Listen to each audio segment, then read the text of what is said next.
네, 잠시 안내 말씀드리겠습니다. 저희 잠시 후 9시 30. Ladies and gentlemen, from the 9:30, we will begin the grand transition of the role of the Busan, the 20th 한겨레-부산 International Symposium. Please come inside and take a seat. 네, 다시 한번 말씀드리겠습니다. 저희 곧 이어서 개회식이 진행. Now the opening ceremony will begin soon, so the participant, please be seated. Thank you. 한영으로 할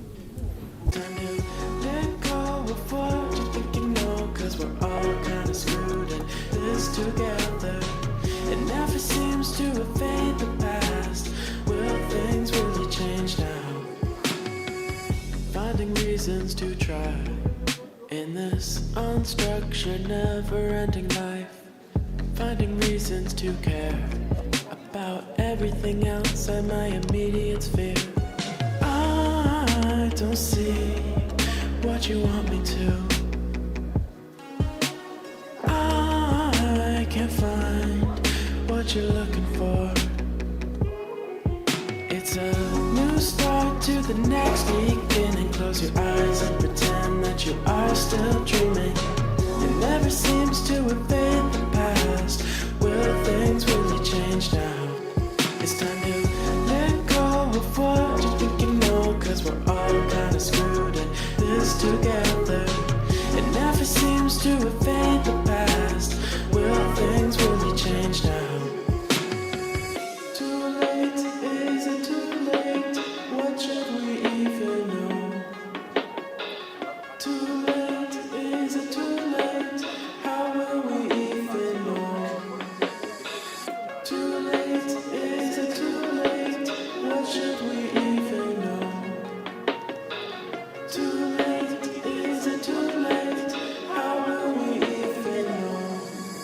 It's a new start to the next beginning. Close your eyes and pretend that you are still dreaming.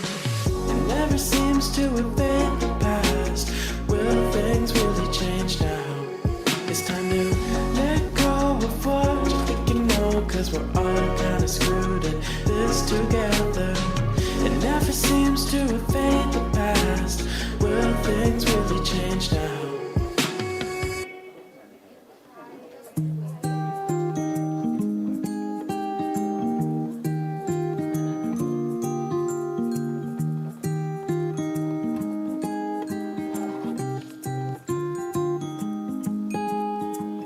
No gravity that sucked me in your orbit.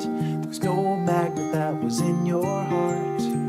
The one restriction was the friction that was keeping us a little too far apart. Why fight it? I was secretly delighted. I gave chase and then I let you win. You felt lovely when you loved me like a fool, but now I can't let go of your skin. You know that I never knew that you are crazy glue, darling, and I'm stuck to you, but I'm cozy and I don't wanna wiggle loose. You're honey like a finger in the beehive. The bees are buzzing in a tizzy fit, and they're stinging, but I'm singing like a fool, 'cause you're as sweet as a banana split. You're sticky like a hippie in the summer. You're like syrup in the slushy tray. And one touch of you and I will never leave, 'cause I believe I can't get away. You know that I never knew that you are crazy glue, darling, and I'm stuck to you, but I'm cozy and I don't wanna wiggle loose. I don't wanna wiggle loose. Hold on to me, and hand we'll follow. Hold on to me,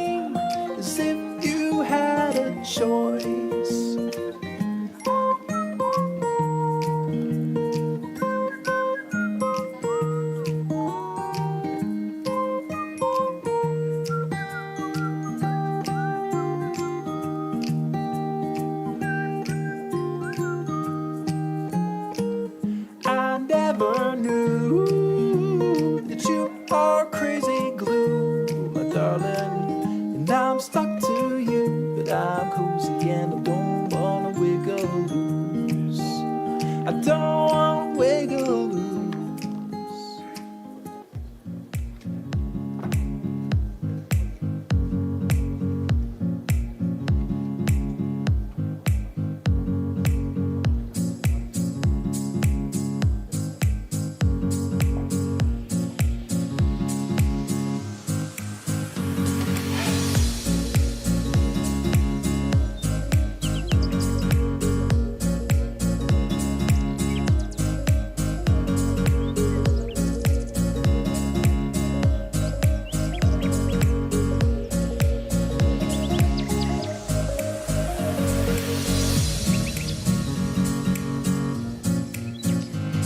네, 잠시 안내 말씀.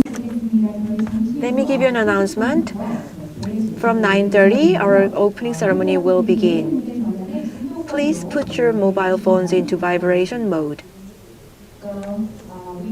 Again, so please put your cell phone on vibration mode. 네, 그리고 저희 동시 통역 제공을 하고 있습니다.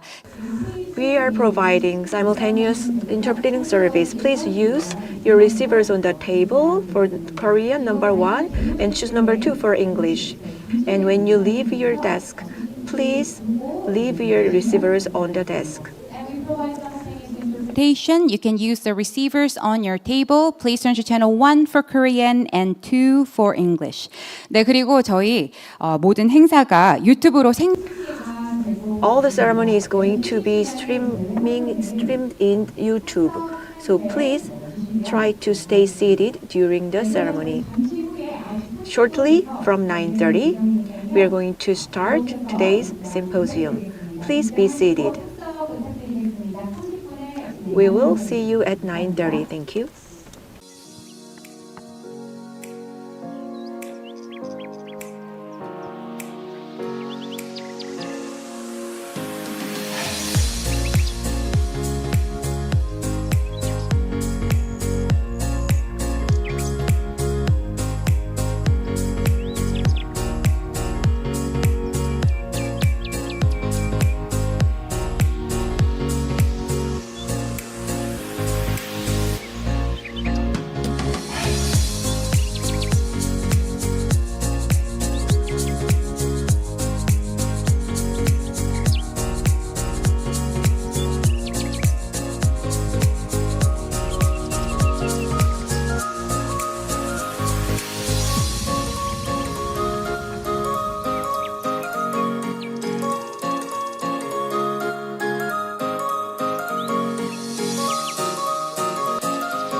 네, 여러분 지금 오늘 행사를 Ladies and gentlemen, please welcome Chairman Moon Jong-in and the other distinguished guests. So please give them a big round of applause. Thank you. It's really nice meeting you. We can see really the familiar faces. So please give them a big round of applause once again. Thank you. Thank you very much. Now, as it marks the 20th anniversary, distinguished guests and the participants are celebrating and giving full support. So once they are seated, we will start. Thank you. Now we will begin the opening ceremony. Good morning. So I'm the announcer Lee Mi-sa, and I'm welcome to the 2024 한겨레-부산 International Symposium.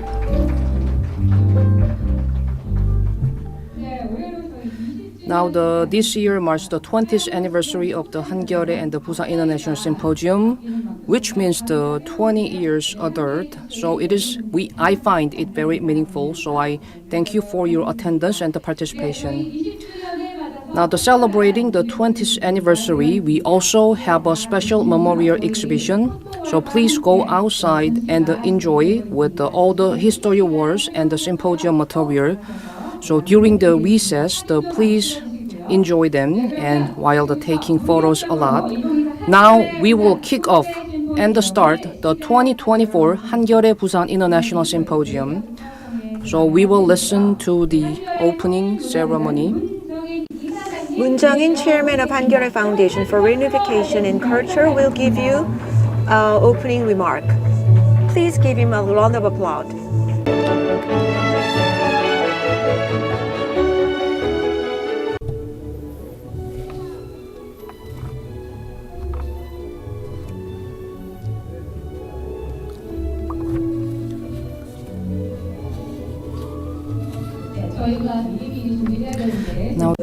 I'm sorry, our preparation was a little bit limited. Since we are marking the 20th anniversary, we were too excited and maybe made a little mistake. Please hurry. And now let's pretend nothing has happened. Please give him a big round of applause again. Moon Jong-in, Chairman of Hankyore Foundation for Reunification and Culture. Nice meeting you all. So President Moon, thank you for your participation, and also my special thanks to the Busan Mayor Park Hyung-jun.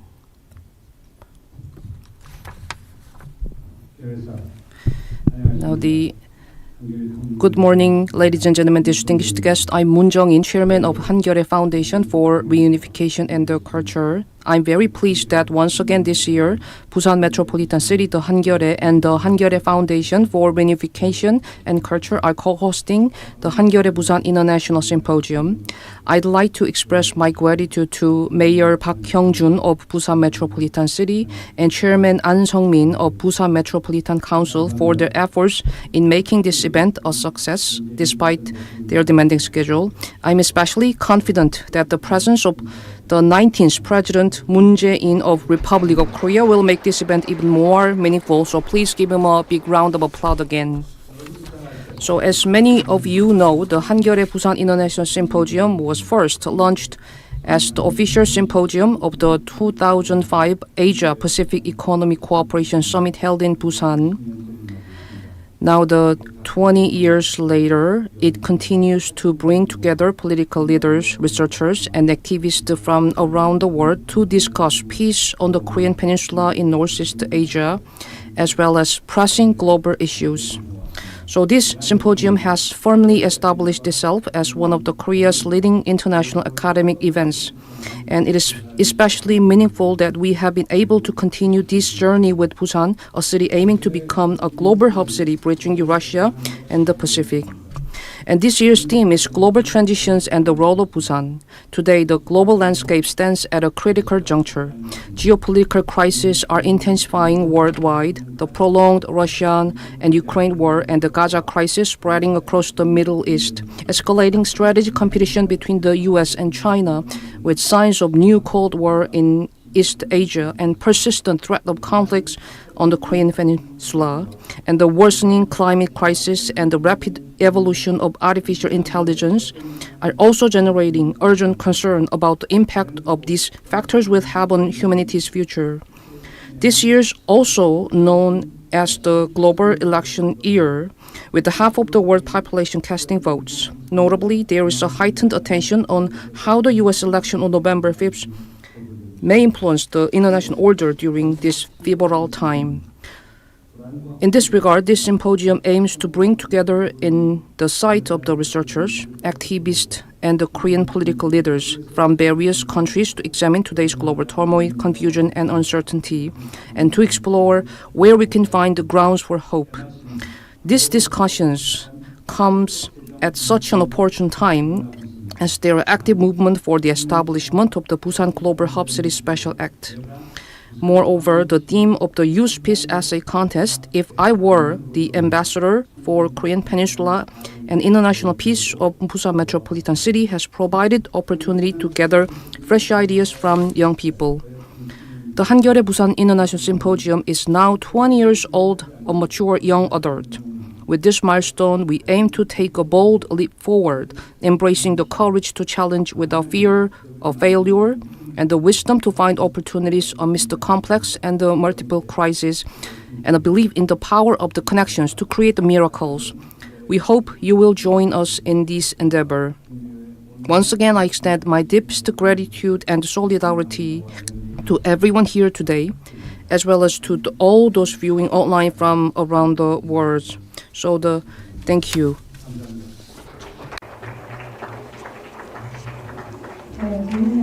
Thank you so much for your insightful words. Now we are going to start today, and as I heard your remark, it's giving us a lot of pressure on our shoulders because the topic is so deep. Let's welcome Mayor Park Hyung-jun of Busan Metropolitan City. Please give him big hands.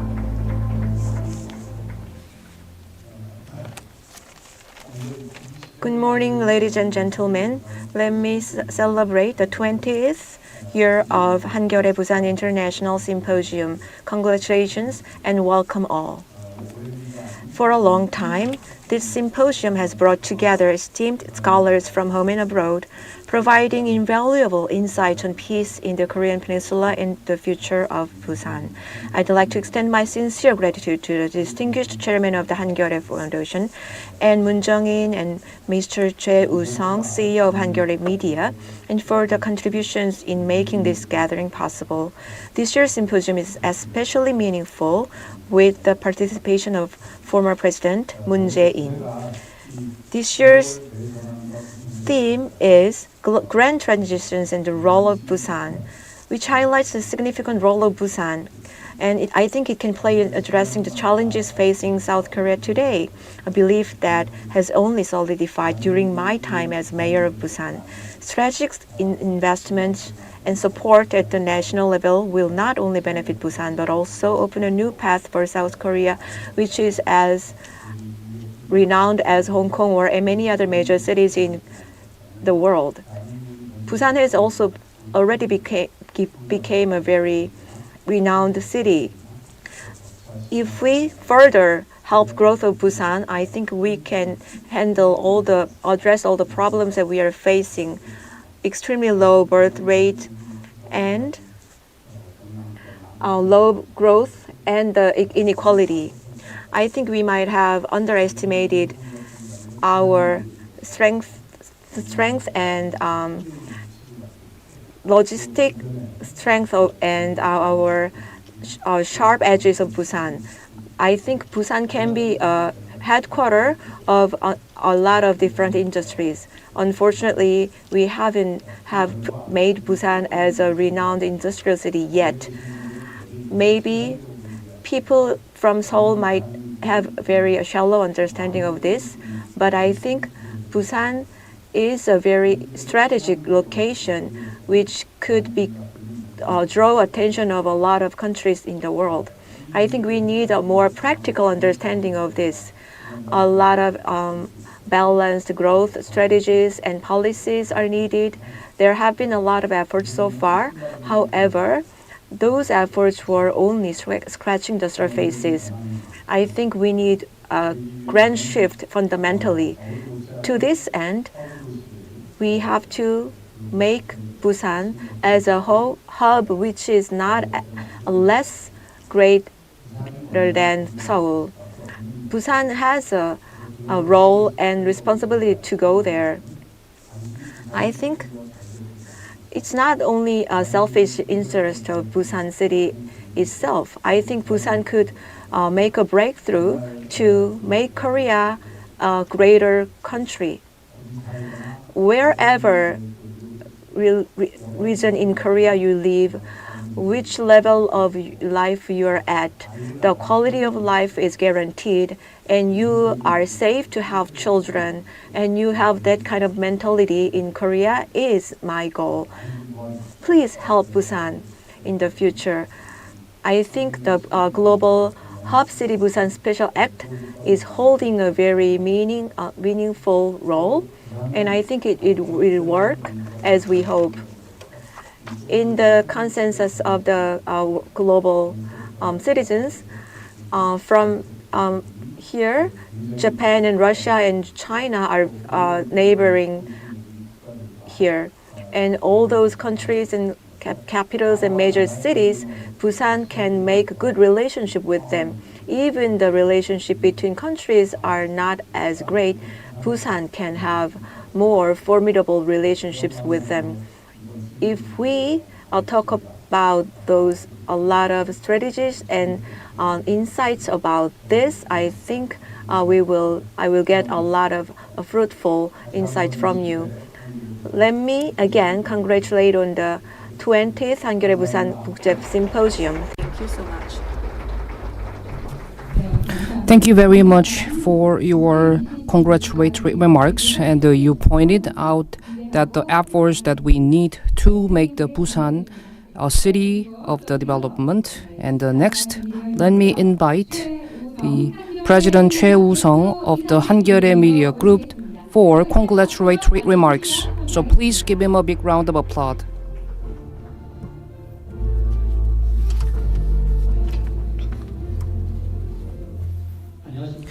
Good morning, ladies and gentlemen. I'm President Choi Woo-sung, 한겨레 Media Group. It's a very great honor and meeting you in this nice weather. So I remember that I welcomed you the last year as well. So I'm very honored to welcome you to the Busan, which is my hometown.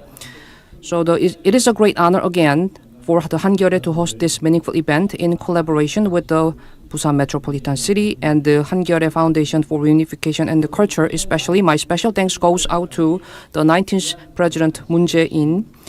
And also, I'd like to express my heartfelt gratitude to Mayor Park Hyung-jun of the Busan Metropolitan City and the Chairman Moon Jung-in of the 한겨레 Foundation for guiding the 20-year journey of this symposium. I also extend a message of peace to all the distinguished guests present here today, to those joining us online. The 한겨레-부산 International Symposium, which began with the 2025 APEC Summit in Busan, is now in 20th year. Reflecting on the 20 years history on display here, I am reminded that the times of joy and peace are short, while the times of chaos and the crisis are long. While this reality may be disheartening, I'm confident that the confronting it allow us to uncover new ground for hope. The theme of this year's symposium, Grand Transitions and the Role of Busan, reflect our desire to seek light even in the darkness.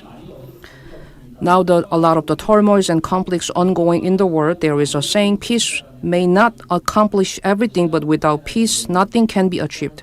This sentiment is especially poignant as we witness the Russian-Ukraine war, the Israel-Hamas conflict, and countless other lesser-known wars and the conflict occurring across the globe.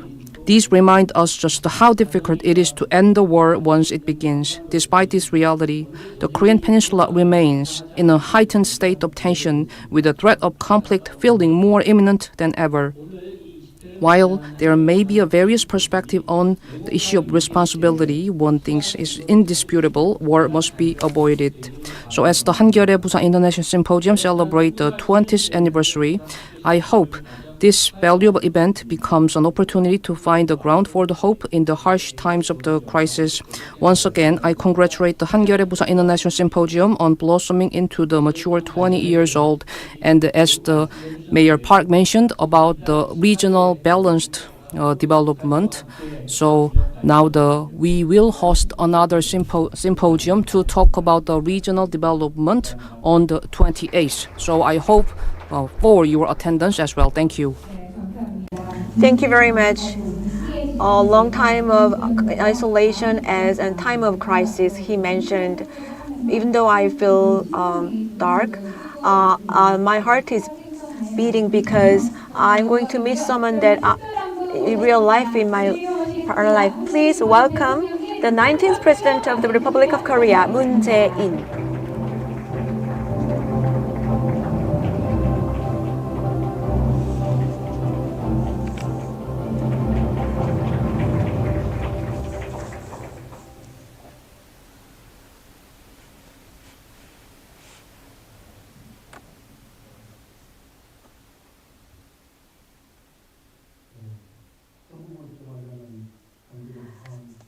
Let me celebrate the 20th anniversary of the 한겨레-부산 International Symposium. Congratulations. The 한겨레-부산 International Symposium began in 2005 during the 노무현 administration to commemorate the successful hosting of Busan APEC Summit. Since then, it has continued to grow without missing a single year. This continuity has been possible due to the significant meaning of the event and the unwavering passion and efforts of those who have prepared it. Thanks to them, this symposium has established itself as a high-level international academic symposium that intensely explores, practically discusses peace and cooperation on the Korean Peninsula and East Asia. The 한겨레 Foundation for Reunification and Culture and the Busan Metropolitan City, who have co-hosted and developed this event, have played a significant role and worked tirelessly. I'd like to extend my heartfelt thanks to Moon Jung-in, Chairman of 한겨레 Foundation, Park Hyung-jun, Mayor of Busan, Choi Woo-sung, CEO of 한겨레 Media, all those who prepared for this event. I warmly welcome all the attendees. Recently, Busan has been making every effort to establish itself as a true global hub city, including promoting the enactment of the special law. If this law is passed as it desired and the vision of global hub city Busan is realized, it is expected not only to boost Busan's economy but also to elevate the city's global standing as a strategic geopolitical center and significantly contribute to peace and cooperation in East Asia.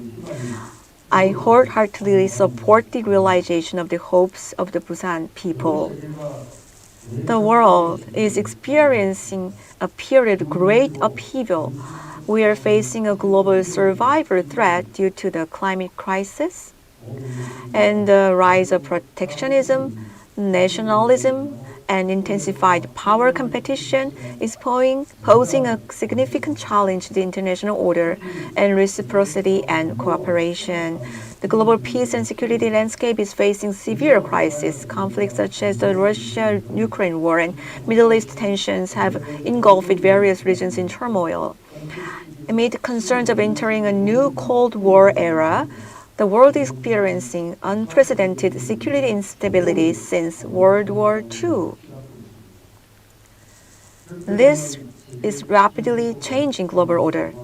The situation of the Korean Peninsula has become increasingly precarious. Sincere efforts for dialogue have long disappeared, leading to a breakdown in inter-Korean relations. With the abrogation of the September 19 military agreement, non-military confrontations like leaflet distributions, waste-filled balloons, and loudspeaker broadcasts have become routine, escalating the risk of military clashes. This represents the most severe crisis since the Korean War. In this context, North Korea's deployment of troops to Russia poses a new threat to security in Korea. This deployment by the North Korean military is a highly misguided choice that goes against global security and peace on the peninsula and must be strongly condemned. However, responding by stalking public security concerns and engaging in military support, such as providing arms to Ukraine, would be dangerously short-sighted approach.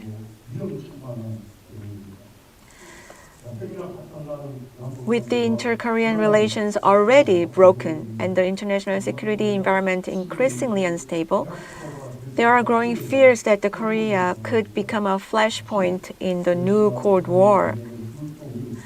Any missteps could quickly draw the flames of the Russian-Ukraine war onto Korean peninsula. It is not advisable for South Korea to take the lead in intensifying bloc confrontation between the U.S.-Japan-Korea alliance and the North Korea-China-Russia bloc, as this is detrimental to peace on the Korean peninsula. In particular, any form of intervention by the government in the Russian-Ukraine war may create various uncomfortable situations, as it would not out of sync with the policy of U.S. President-elect Trump, who has pledged a strong commitment to an early end of the war. I would advise the current government that if the Trump administration and his second-term government work toward an early end of the war, South Korea should align its approach accordingly. With an election of former President Trump, the Korean Peninsula and Northeast Asia are expected to enter a significant turning point. First, we anticipate strong leadership from President-elect Trump to advance peace on the Korean Peninsula. From the U.S. perspective, addressing the growing nuclear and missile threat from North Korea is essential for America's national interest and security, as well as contribution to global peace. As the first U.S. president to hold a summit with North Korea, if President Trump makes the bold decision to resume U.S.-North Korea dialogue and peace negotiations, we hope to see the achievements left unfulfilled in Hanoi finally realized. Should dialogue and negotiations succeed, leading the Korean Peninsula towards lasting peace, President Trump would be remembered in history as a great leader who ushered in an era of peace on the peninsula. I believe that the second Trump administration will pursue the resumption of U.S.-North Korea dialogue to address North Korea's nuclear missile issues. North Korean leader Kim Jong-un will likely also wish to engage in talks with Trump. However, if the current confrontational stance in inter-Korean relations continues, North Korea may seek to bypass our government and engage directly with the U.S. Possibly responding favorably. In this critical phase, which will shape the fate of Korean Peninsula, South Korea risks being sidelined and marginalized, a situation that is entirely foreseeable. For South Korea to play a confident and active role in any forthcoming dialogue phase, the current government must shift its approach to North Korea policy before it is too late. It is essential to proactively and sincerely seek dialogue and actively pursue paths to peace. This shift is also crucial to alleviate the current crisis that casts a deep shadow over the Korean Peninsula. If a second Trump administration actively contributes to an early end of the Russian-Ukraine war, it is highly likely that U.S.-Russia relations could shift back toward cooperation. In this scenario, the U.S. might leverage Russia's close relationship with North Korea to encourage Russia to play a role in curbing North Korea's nuclear activities and provocations. Additionally, the U.S. could request Russia's active involvement in creating a dialogue phase with North Korea. While North Korea's close relationship with Russia poses a security threat to us in some respects, in the long term, however, Russia could potentially play a positive role in promoting peace on the Korean Peninsula and stability in Northeast Asia. Therefore, the current government should adopt a balanced, national interest-focused diplomacy with an eye toward normalizing and restoring a cooperative relationship with Russia alongside efforts for an end to the Russia-Ukraine war. This approach would enable South Korea to encourage a positive role from Russia at the appropriate time to support peace on the Korean Peninsula. If South Korea falls behind in this trend, it risks not only being excluded from the dialogue phase, but also facing a highly regressive and counterproductive situation in which inter-Korean relations remain antagonistic while North Korea's relations with the US, Japan, and Russia improve as dialogue progresses in Northeast Asia. This would be a significant setback and a missed historical opportunity. An even more serious concern is that if US-North Korea dialogue resumes while Korea is sidelined, the gap could emerge between South Korea and US. Should dialogue restart, North Korea will almost certainly demand recognition as a nuclear-armed state with backing from Russia and China. This is a possibility that the U.S. may accept the reality of North Korea's advancement in nuclear and missile capabilities and shift its dialogue goal from complete denuclearization to freezing North Korea's nuclear status, enforcing strict controls, and dismantling medium and long-range missiles. Additionally, discussions within the U.S. suggest that the withdrawal or reduction of U.S. forces in South Korea could be considered. Such a situation could lead to a divergence of interest between South Korea and the U.S. Therefore, to avoid such a situation, it is essential for us to internally seek new peace discourses and strategies while maintaining close communication and consultation with the U.S. regarding dialogue goals and strategies with North Korea. Above all, it is crucial to recognize that this approach can only be possible if the government shifts its stance from a confrontational policy towards North Korea to a genuine pursuit of dialogue. The government must seriously consider that if it continues to adhere to a confrontational North Korean policy, South Korea risks being unable to take a leading role in responding to upcoming changes in the Korean Peninsula and Northeast Asian dynamics, potentially leaving the country isolated. I sincerely hope that the two-day symposium will serve as a vibrant forum exchanging wisdom and gathering commitment to wisely navigate this global turning point and open a new era of peace to Korea. I also wish for the event to continue developing as an international symposium that contributes to peace and cooperation to Korean Peninsula and East Asia. Thank you very much.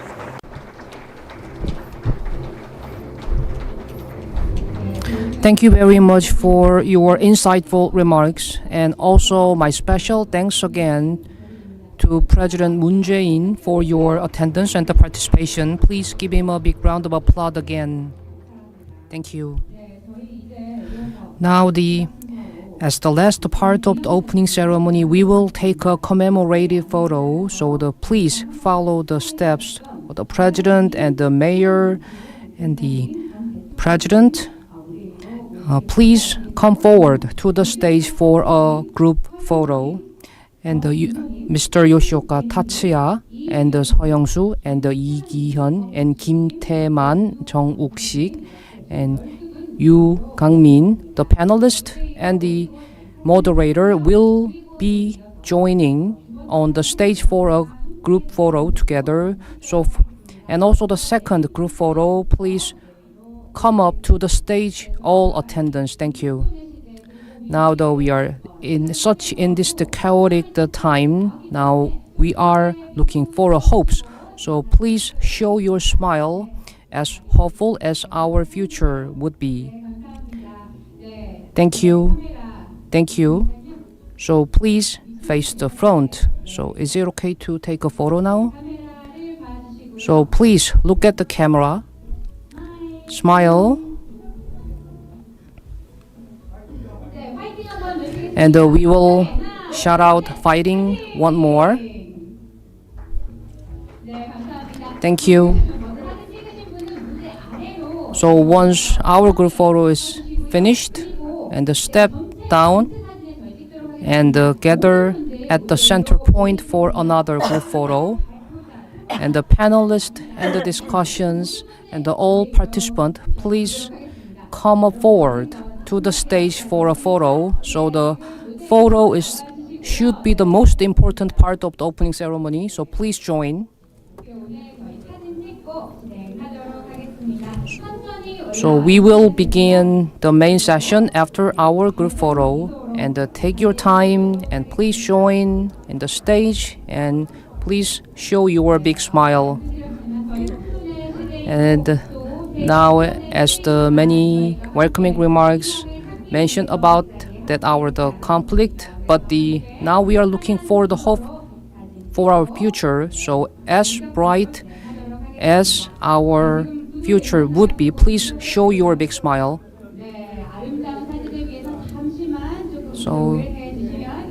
So please squeeze more or move a little, and please show your face. So is it good to go? So we will take a photo. 1, 3, 2, 1. And another, one more shot with the fighting.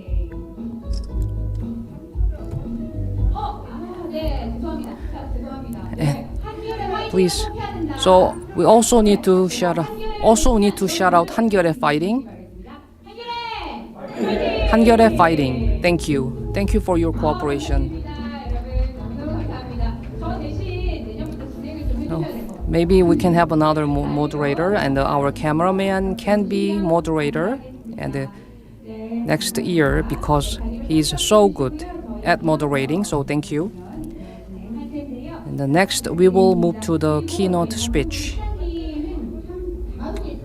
So due to the prior commitment, Mayor Park Kyung-jun will leave soon. So once again, thank you for your attendance, Mayor Park Kyung-jun. 네. 저희 이제 무대 As soon as the stage is cleaned up, we will continue to the next session, which is the keynote speech. Thank you so much for your active participation. Let me once again express my gratitude for your cooperation. We will soon begin our keynote. Thank you for your participation in the opening ceremony. I know I'm asking for big hands too often, but once again, please share your big hands. Thank you so much. I think the stage is almost ready. Our first is going to be about grand transitions. Seeking paths to peace and cooperation, let us have Steve Bertheim, the Senior Fellow, Carnegie Endowment for International Peace. And there's going to be a special talk with Moon Jung-in. Interpretation service is being provided. Korean number 1 and channel number 2 for English. Please leave your receivers on the desk when you leave the tables. Our symposium is being live streamed in YouTube, so please refrain from leaving the seats. We have Moon Jung-in already on the stage. So following the last year, so I'm going to be the moderator this year again. So today's keynote speech is the Dr. Stephen Bertheim, the Senior Fellow, the Carnegie Endowment for the International Peace. His main focus is the American statecraft. So how to develop the state strategy of the United States. And let me introduce him once again. And please, before that, please give him a big round of applause. Honor for you to have a President Moon Jae-in here. He decided to stay here to listen to your lecture and your conversation with me. Therefore, it is really really unprecedented for a former president to stay on and listen to your lecture. And you're very blessed and you're very lucky. 제가 우리 그 스테판 웨르트하이머 박사에 대해서 좀 설명을 하면은요. Let me introduce the Dr. Stephen Wertheimer once again. And now he's the political philosopher, so which is famous for the up and downs.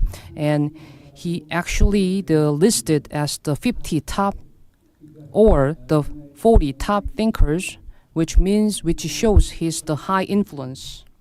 And his book is the Tomorrow, the World, Origins, the Birth of the U.S. the Supremacy. So it means about the origin of the U.S. supremacy, and that garnered a lot of attention with the criticism about the U.S. supremacy, and it garnered much attention from many leaders.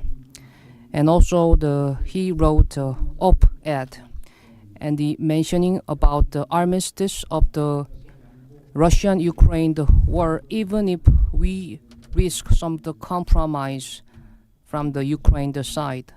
So his insight has garnered much attention from the others. So we are very honored to have Dr. Stephen Wertheimer.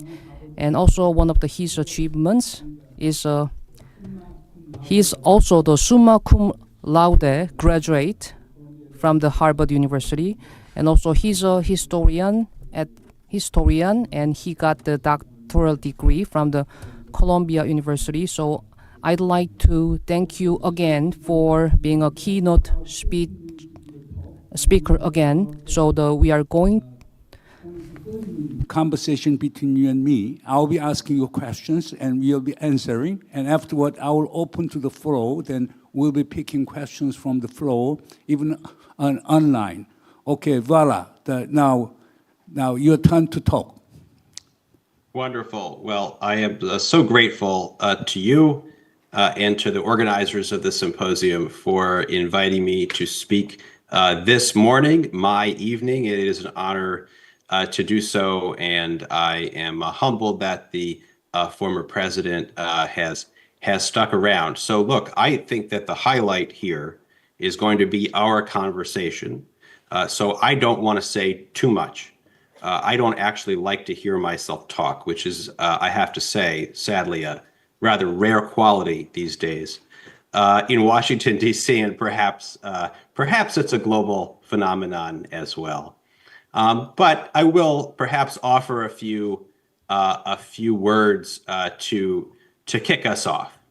I see, in the wake of last week's U.S. election, many people making grand pronouncements about the end of the American order, Pax Americana, etc. The same opinions were offered 8 years ago after Trump's victory in 2016.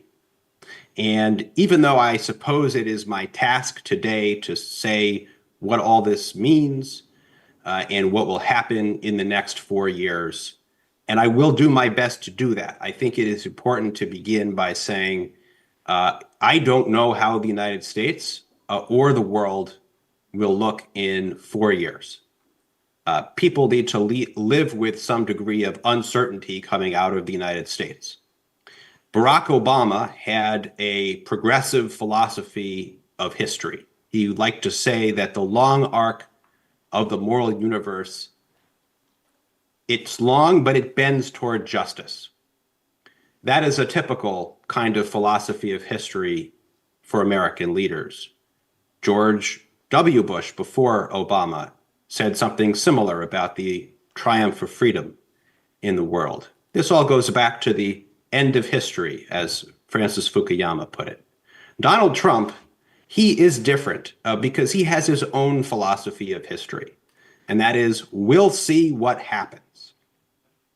He says that a lot, and I think we should take that saying to heart. First of all, it reflects something about how this president-elect thinks, that he's willing to reconsider things depending on how events unfold.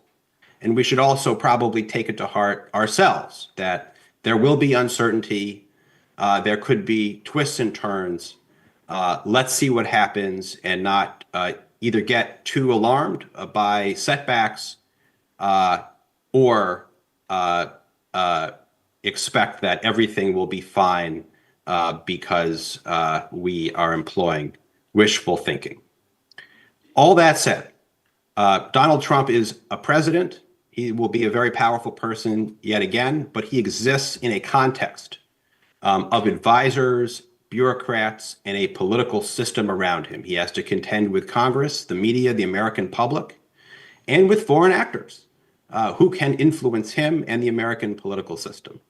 So I think in discussions like the one we're about to have that try to look ahead to the next 4 years, the burden of proof has to be on those who think that U.S. foreign policy will change dramatically. Donald Trump has been president before. The first Trump administration, in my view, did not change U.S. foreign policy profoundly. There was a great deal of continuity from the Obama administration to the Trump administration, and then from the Trump administration to the Biden administration. Every U.S. ally that Trump inherited in 2017 when he took office remained a U.S. ally at the end. In fact, NATO, despite all the criticism that it's come in for by the former and soon-to-be president, NATO added 2 new members during his administration. If you look at the map, if you think structurally, you look at the map of U.S. troop deployments in the world, they too looked quite similar before he left office and after he left office. So Trump has 4 years. Now he is limited to 4 years in his second term.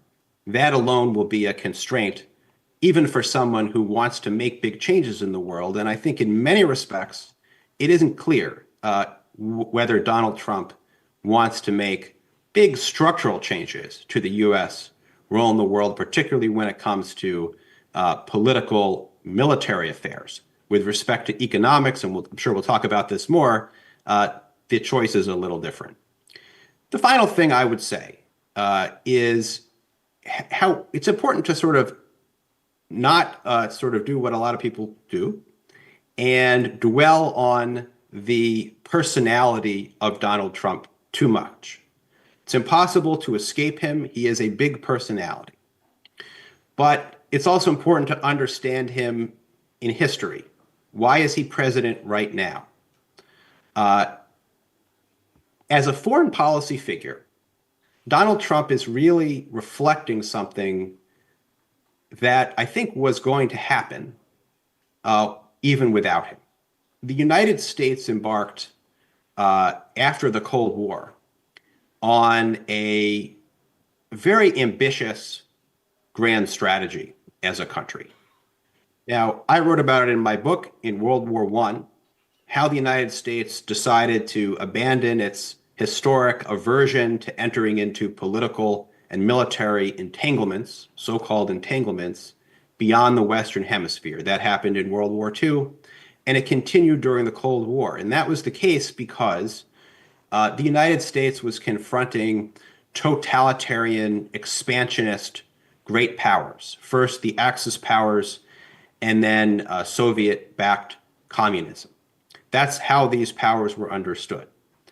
They had universal ambitions, which were openly stated, and they were willing to use means of political subversion or political appeal, as well as territorial conquest.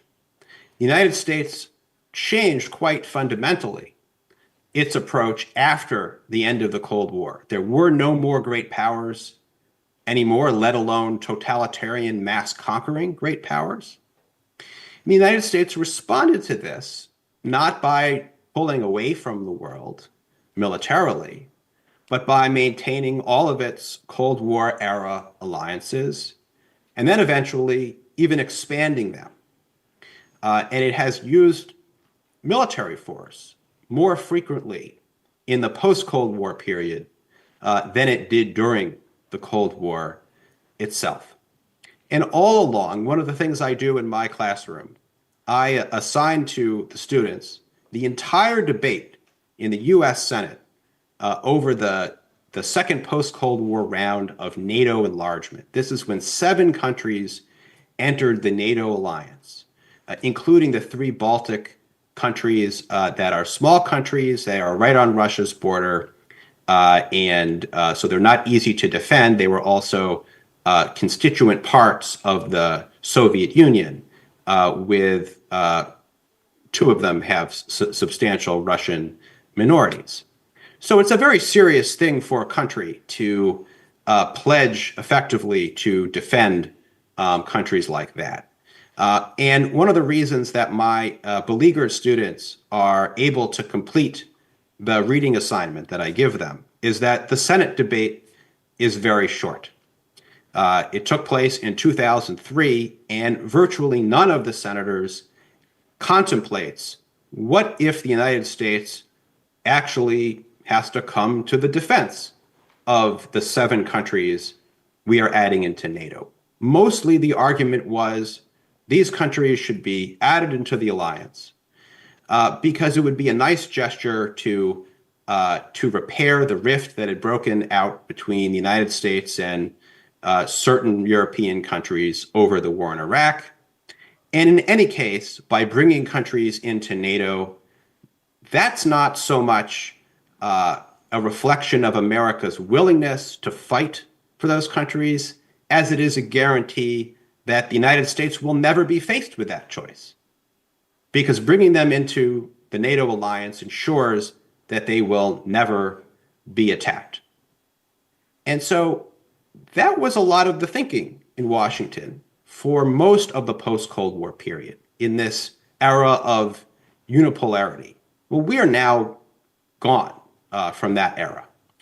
It is a much more competitive world, whether it's multipolar or more unipolar than multipolar is a fair debate to have, but it is certainly no longer the world in which the United States is so dominant as it was back then. And Trump, I think, is a reflection then of a reckoning that had to happen within the United States as to, okay, the United States is now on paper committed to defend more countries than ever before in its history. How serious are we about actually having to do that if the time comes? What are we willing to commit? And I thought it was notable in this election campaign, neither of the candidates was promising in a concrete, specific way to reduce U.S. alliance commitments or the U.S. peacetime troop presence abroad. But also neither of the candidates was suggesting that defense spending should rise significantly, even as many people in Washington now looking around at the more unpredictable and adversarial state of the world are saying that to service America's existing requirements, well, that would really require boosting defense spending by 2 times, 3 times what's currently being provided by the American taxpayer. So, you know, a country that is now confronted with the costs and risks of commitments it made in some cases long ago, in other cases a little bit more recently, is having to grapple with this changing world. And it makes sense that some Americans are saying, wait a minute, we need to take a fresh look at things and ask whether the course we're on is the correct one. And that's why I think all the kind of heterodox things that Trump has said in his political career, while they have been almost incomprehensible to many seasoned foreign policy hands and deeply offensive, they have struck the American public as more reasonable or perhaps at least palatable enough and better than the alternative on offer. So let me just leave it there, and I very much look forward to our conversation. Thank you very much, Steve. It was a very illuminating talk. First question. Trump victory was very much shocking to South Koreans. Is his election normal or abnormal? What is the implication of his victory for American democracy. His victory reminded me of Alexis Tocqueville's warning on American diplomacy. What is your take on that? I think that both Trump and his opponents, his political opponents, put forward the argument that Trump is abnormal. They agreed on that.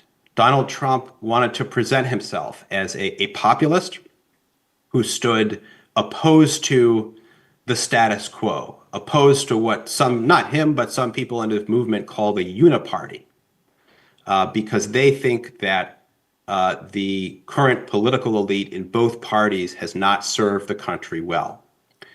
So that was a framing that he liked to employ, and making threats that challenge democratic norms, democratic laws, fit into that persona.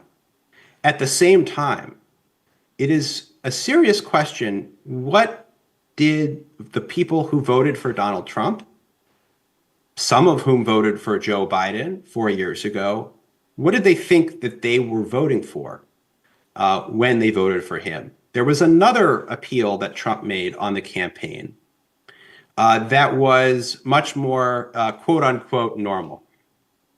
The appeal was basically, I've been president before. When I was president, there wasn't inflation. The economy was doing really well. And the world was more stable. And under Biden, there's been rampant inflation. We don't like the direction of the country. And the world is a mess. It's on fire. Donald Trump liked to talk about foreign policy quite a bit in this campaign because it illustrated that main argument that he was making. And so in many respects, this can be interpreted as a kind of traditional election in which the incumbent party, like other incumbent parties in the post-COVID era, was punished by voters for dissatisfaction over the economy, particularly inflation. And if you look at the election results, you see that there's pretty much been an across-the-board gain for President Trump in the voting results. Almost every demographic shifted toward Trump relative to 4 years ago when Joe Biden was on the ballot. And I think many people don't believe that Trump will make good on some of his extreme threats to revoke the licenses of media outlets and so forth. They believe that he said these kinds of things before, and under his presidency, catastrophe did not ensue. So I think it's a genuinely uncertain moment as to what kind of Trump administration we will get. It's extraordinary that he was able to rehabilitate himself and win the presidency after the events of January 6th, almost 4 years ago. But my guess is that, and my hope certainly, is that we will have another free and fair election in this country in 4 years. And the more Trump tries to pursue his agenda aggressively, the more there is liable to be a popular backlash. But still, American society is supposed to be so-called a moral society. America has been championing morality. But President Trump got a 2 guilty verdict from the court, and an implication with January 6th incident, and plus all kinds of scandals. But if he's a candidate in South Korea, I really don't think he would get reelected. But what's wrong with American morality? Isn't America the shining church, shining white chapel on the hill? Donald Trump has been a killer of sanctimony. Donald Trump thrills in transgression. And the reason I think that this is appealing to some Americans is that they think that the alternative, quote unquote, normal political system, the Democratic Party, and the former Republican Party has failed them and failed to fix long-standing problems. And I can understand where they're coming from. It's funny that you mentioned the shining city on a hill, referring to this idea of American exceptionalism, that the United States should be a beacon to the world, and therefore should behave in a certain dignified way. Donald Trump, one of the ways he is a unique political figure is that he has rejected American exceptionalism as a concept. When he was running the first time in 2016, he said he didn't like the term American exceptionalism. He didn't like it because, first of all, other countries were outperforming the United States. They were, quote, eating our lunch. And the United States, rather than acting as a proud country that could extend certain benefits to keep the system going, needed to be much more aggressive and pursue a highly transactional and aggrieved foreign policy. Donald Trump, during his presidency, at some point started to adopt this American exceptionalist lingo because he wanted to say that after 3-4 years, the country had become great again, et cetera, et cetera. But that's not really who he is. He is kind of an anti-moralist. And I think there has been a reaction against the moralism that has come from other figures. So I can only understand Trump, I guess I'm saying, with reference to the criticisms that many Americans have of the existing political establishment. We are all concerned about foreign policy under Trump 2.0, okay? Because if you look at the composition of Trump, would-be Trump administration, you have all different kinds of camps within the Trump administration. You have transactionalists like President Trump, and also he has a very strong support from MAGA, Make America Great Again, kinds of Jacksonian isolationists. And also there are a bunch of neocons, neoconservatives in the Trump camp. What is your bet on the composition, a combination of these different approaches in his foreign policy? But obviously, a lot of people in South Korea thought that Mike Pompeo might be recruited, but he was rejected.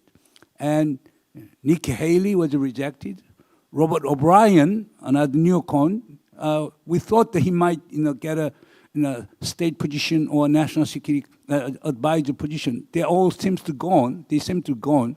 Now all of a sudden, Mike Waltz, national security advisor, and Marco Rubio, Secretary of State.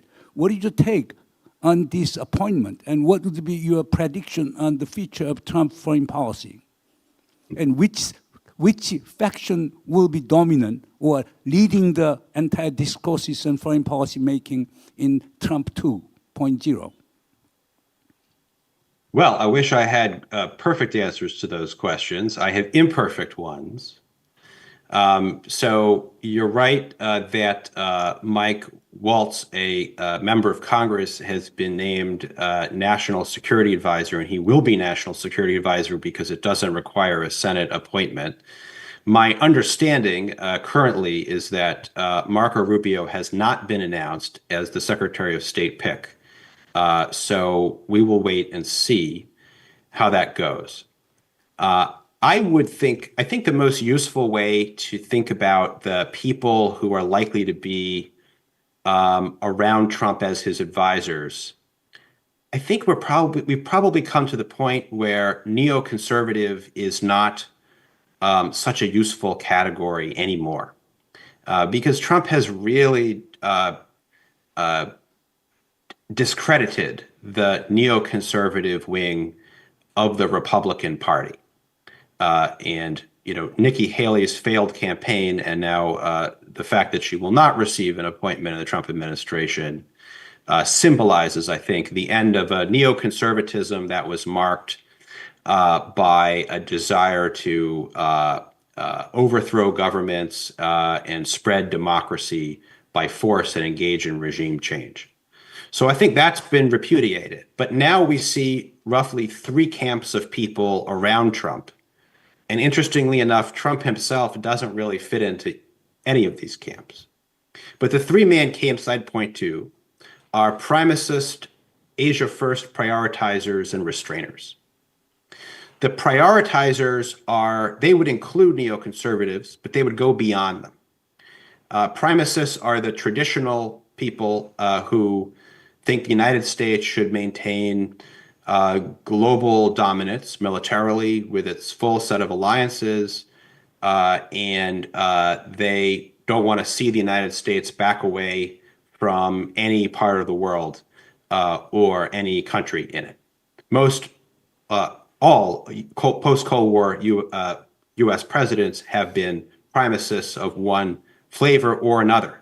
And most of Trump's picks, and I would include the pick for National Security Advisor, are likely to be primacists because those are the people with experience and credentials who I think Trump is most likely to appoint. But then you have this group that is relatively new, Asia First prioritizers. This is a group that has ascended within the Republican Party among thinkers and politicians in the Republican Party. And it actually bears a lot of resemblance to the Obama administration's announced pivot to Asia, but it's even more aggressive. The prioritizers think that the most important strategic priority is to counter China. And they tend to be quite concerned about Taiwan and strengthening deterrence over Taiwan. But they also admit that the United States is resource constrained and it can't do everything at once. And so prioritizers are interested in seeing, yes, the United States do more in the Indo-Pacific, but do less in Europe in particular. The Middle East is an interesting question. But Europe in particular has emerged as the area where the U.S. could retract its power. And then thirdly are the restrainers, people who are looking for the United States to take a more diplomatic and less military-centered approach pretty much across the board, although often they will center their analysis on the Middle East and Europe, and because they have a variety of views about how the United States should deal with Asia, and it's on Asia where they might be more prone to be relatively restrained over Taiwan, the kind of issues that could lead the United States and China into direct confrontation. So that's how I see the three camps play out. We should wait for the rest of President Trump's appointments to be made, but I suspect that we will see primacists more at the senior levels, and then people who are different from that at the middle and lower levels, which also reflects a generational shift in foreign policy thinking as well. But let us, why don't you clarify these terms? We are all confused. What is America first? And what is American primacy? And what is American supremacy, which you have been using the term? Well, we are confused about those terms, okay? But I don't know how our interpreter translate. America first is 미국 우선주의, America primacy is 미국 최고주의, and America supremacy is 미국 최최고주의. But we are all confused. Can you briefly just define those terms? Yes, happy to. And apologies to the translator for creating this burden. So let me start with primacy or supremacy. For our purposes, I'm using them interchangeably. And so a primacist is somebody committed to U.S. global military dominance, who thinks the United States should maintain all of its globe-spanning alliances that it currently has, possibly add more. These were the kinds of people who wanted to see NATO expand in the post-Cold War world. Many of them also, they really have two goals. One goal is to police the world through an active military presence. The other goal is to prevent a peer rival from emerging and challenging the United States. And so that peer rival today is seen as China first and foremost. So that's the primacy. Trump talks about America first. Trump doesn't talk about primacy. And America first is much less intellectualized. I think it simply reflects a desire to put the interests of the United States first in calculations of U.S. foreign policy. Something that's distinctive about Trump's version of America first is that he can apply it to allies, as you know well as U.S. adversaries. So he tries to assert American interests against both of those countries, against all countries. But America first itself is neither primacist nor restraint. It's not a vision of what America's grand strategy and global presence and defense commitment should be. It is more of an ethos. So that's why I say that President Trump doesn't really have a kind of strategic blueprint for what he thinks America's military role in the world should be. He is more transactional and ad hoc than people who are his advisors and have a more well-defined position in these debates. Okay, now let's to the specific issues. Now I know the time is running out, but let us deal with those issues very quickly. First, do you think that Trump will end the war in Ukraine in 24 hours or in 1 week? Oh, I'm afraid to have to surprise you and say it'll probably be neither. I think Trump will break the taboo that has developed around negotiations. He will force a coming to terms in Western capitals about what is realistically achievable in Ukraine. I think he'll be willing to use carrots and sticks on both Kyiv and Moscow to try to bring them to the table, to try to cajole them to make a deal. But this is such a vast problem. I suspect the parties are probably, they haven't been talking for quite some time. It's been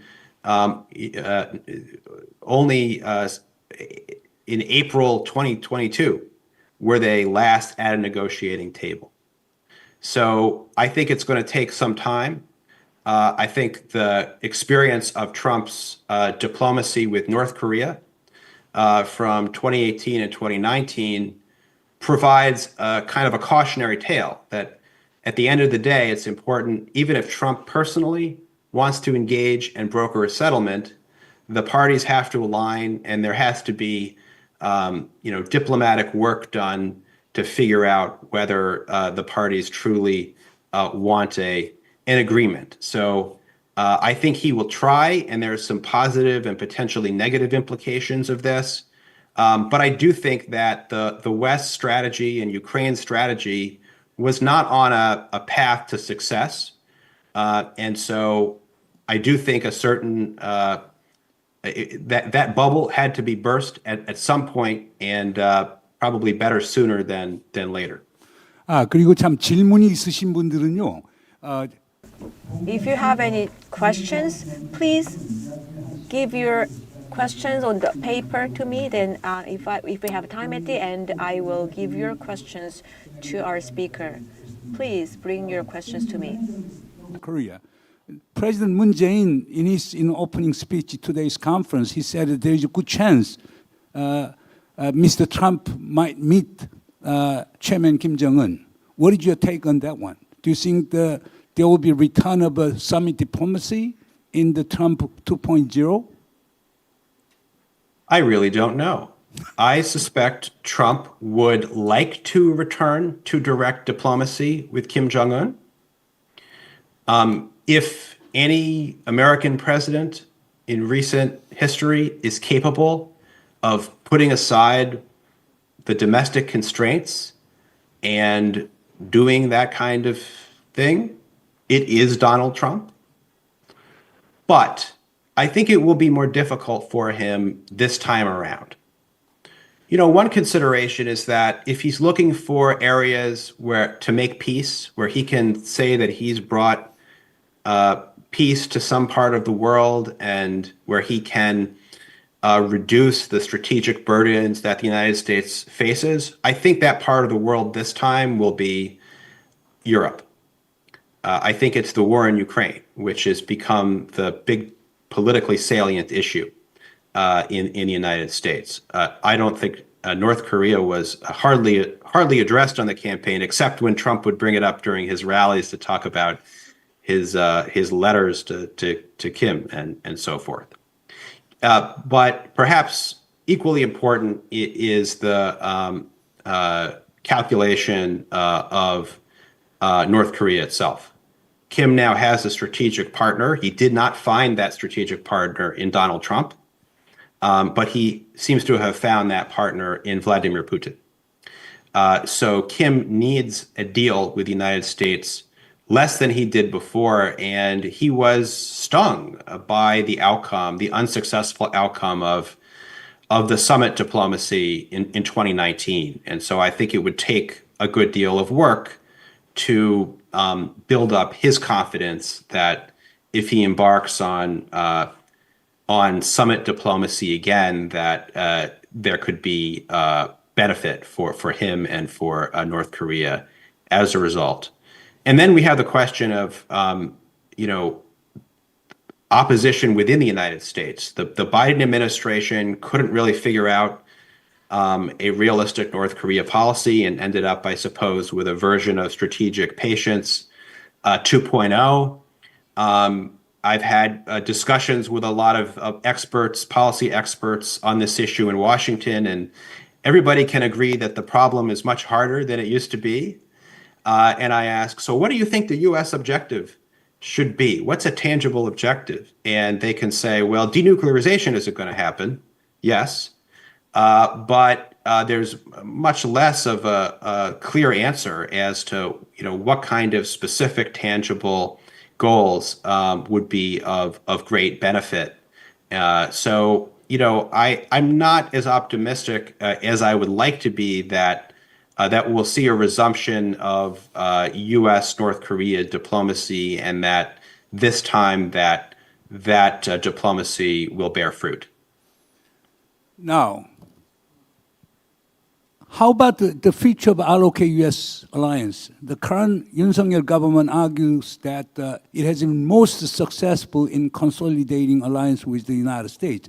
But President Biden said that he had really good alliance ties with President Moon Jae-in, during the Moon Jae-in period. But now I see the three major issues related to the ROK-US alliance. First one is the defense cost sharing. Just a few weeks ago, we concluded, a 5-year, accord with the Biden administration that we'll be paying about $1.1 billion per year for the defray the cost of American stationing in South Korea. But now President-elect Trump is saying that, South Korea is a money machine.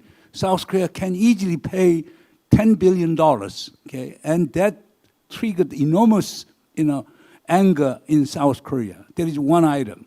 Second item is the possibility of President-elect Trump being too permissive the idea of South Korea going nuclear, particularly if a guy like Eldridge Colby get appointed as a key post, then maybe he may push for the nuclearization of South Korea and Japan.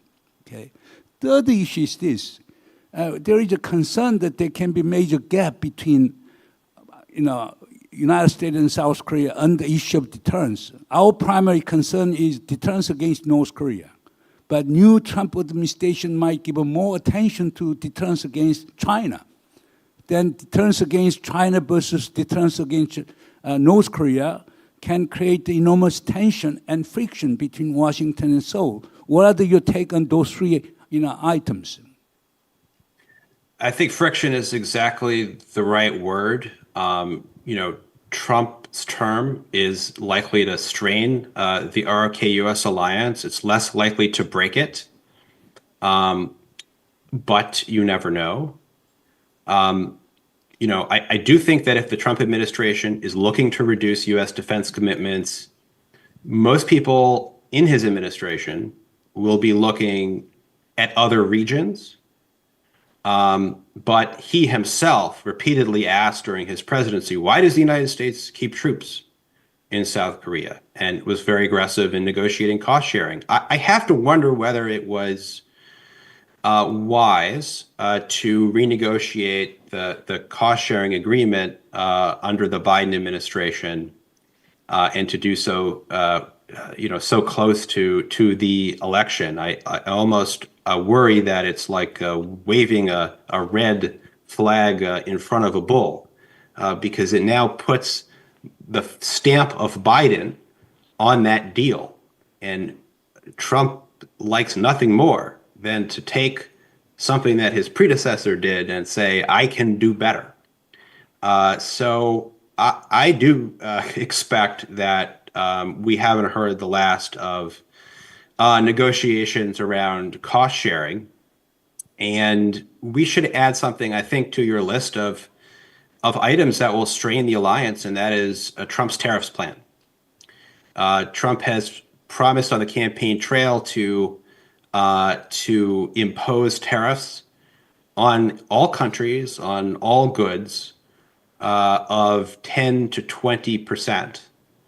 And we don't know whether he'll do that. Will he create carve-outs for some kinds of goods, for some countries, etc.? But I do expect he will impose significant tariffs at a higher level than he did during his first term. And I think that will also strain the alliance considerably. How about the nuclear issue? Is the U.S. willing to allow South Korea and Japan go to nuclear? I think it's unlikely, even under a Trump administration, but it is much more thinkable under a Trump administration than it would have been under Biden 2 or a Harris administration. I think we know what the direction of U.S. policy would have been in that scenario. And I think there are going to be some people who believe that it will actually enhance the security of the United States if South Korea goes nuclear. They don't care very much about the nuclear non-proliferation regime. But it'd be interesting, and I want to hear your thoughts perhaps afterwards on this, but it will also perhaps force those in South Korea who have been talking about acquiring nuclear weapons to really think very specifically about the consequences of doing so and weigh those considerable costs and risks against what they see as the gain.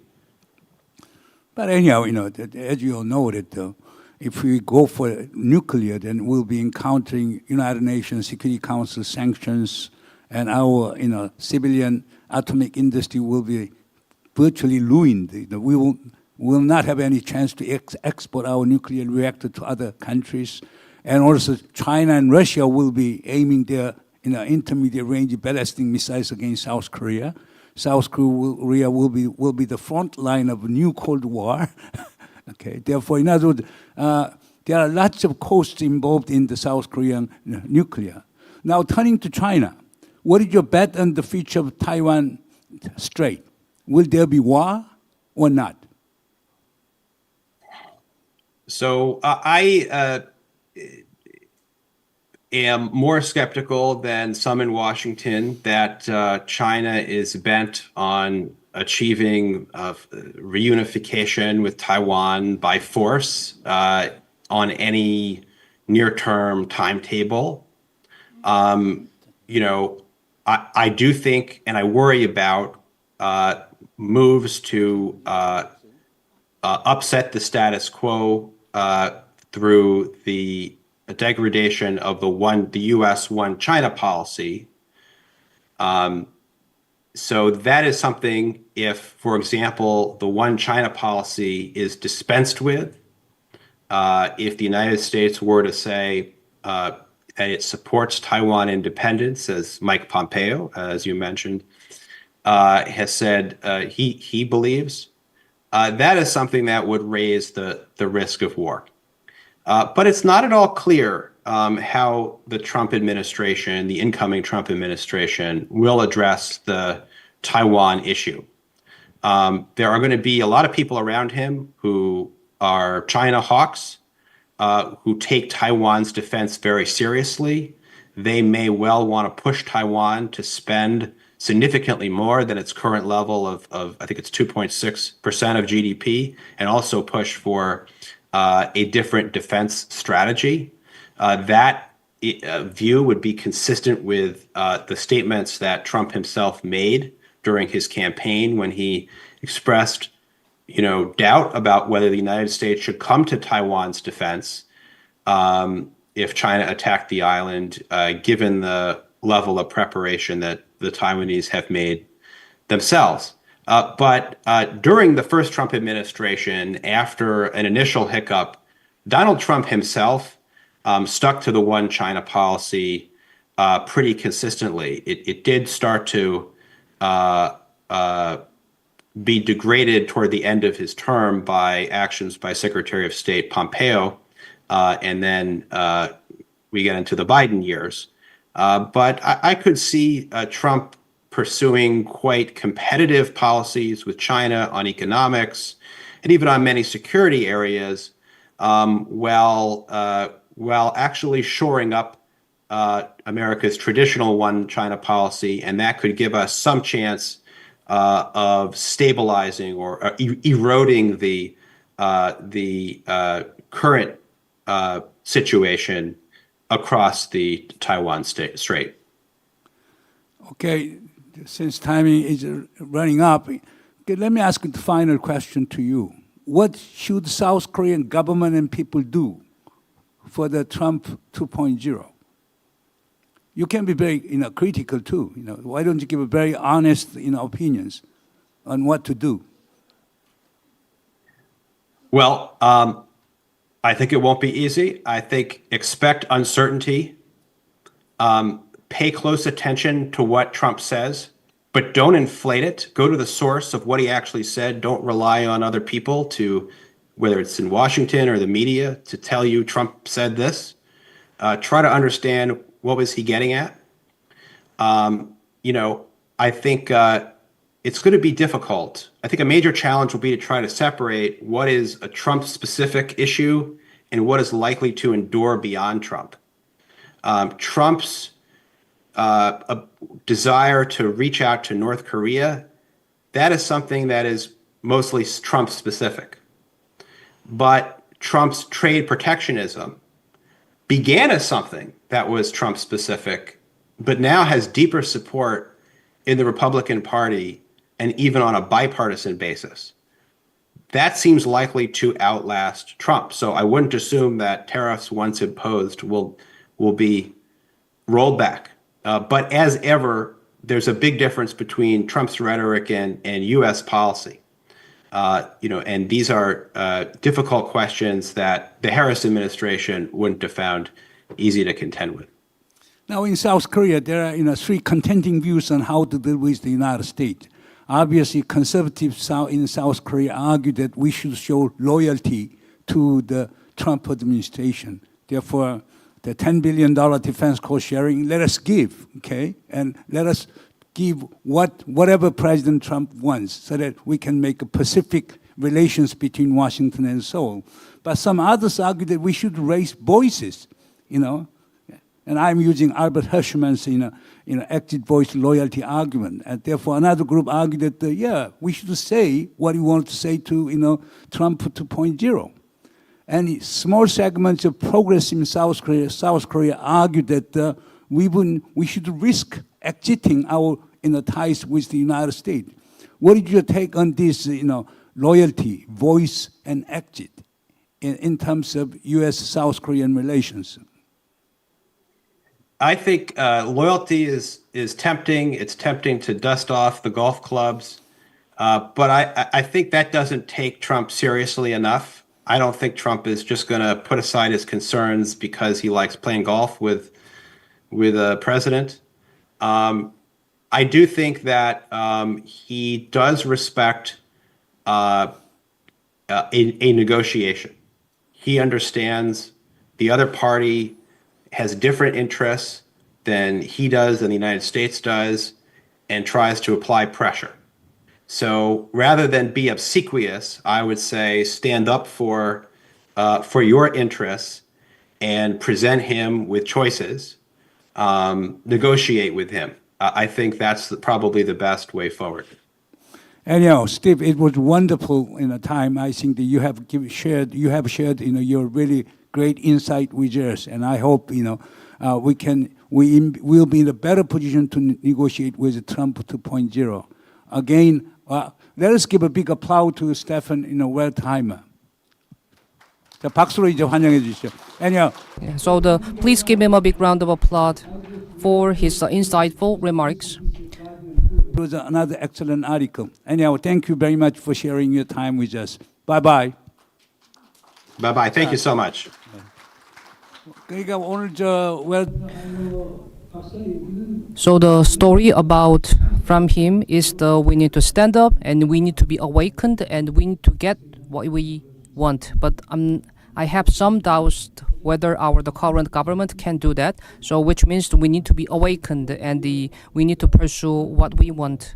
So the key point is the staying awakened and we need to stand up and we need to raise our voice. Thank you. Thank you very much. I was wondering if the war is going to be ended in 24 hours, and the answer was very excellent. Please, once again, give him a big round of applause, and then we are going to have a short break. Please give him a big round of applause. Please stay seated. Our 19th President, Mr. Moon Jae-in, going to leave the symposium because of his prior engagement. Please say goodbye to him. Thank you for your participation. And please stay seated and wait for our next session. As soon as Mr. former President leaves, I will give you another announcement. I hope to see you more often, Mr. former President. 네, 정말 귀한 That was a valuable time you spent with us. Thank you very much. Now we are going to have a 10 minutes break and resume our session. If you go outside, there are refreshments, so please enjoy and take a rest. And I will see you in 10 minutes.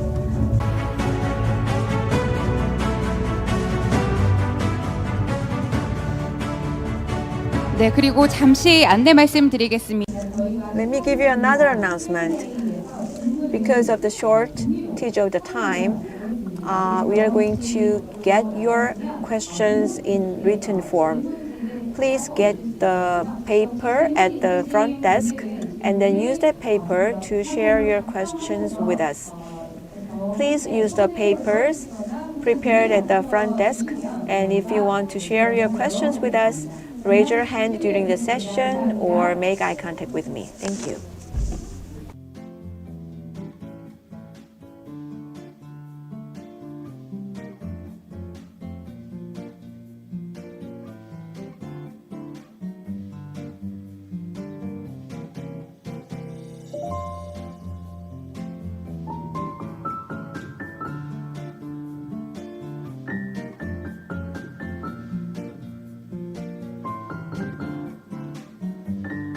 네, 지금 이미 밖으로 I see our participants are already outside and enjoying the exhibition. Since we are marking the 20th anniversary, we prepared a lot of good pictures for you to enjoy. Please take a look and enjoy the landscape. Shortly, I will see you again. Thank you.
네, 잠시 안내 말씀드리겠습니다. Let me give you an announcement. We are going to resume our session 1. Please enter the symposium room and be seated.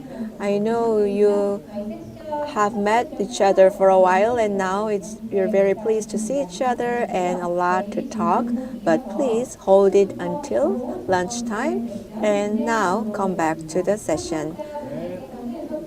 The participants and the guests, please be seated.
Now the time is up, so we will begin the second session. So now the main point is we need to being awakened and stand up our raise our voice. So the next session will be the East Asia 2 where all the panelists of the session 2 and the moderator and also the presenter, please come forward to the stage.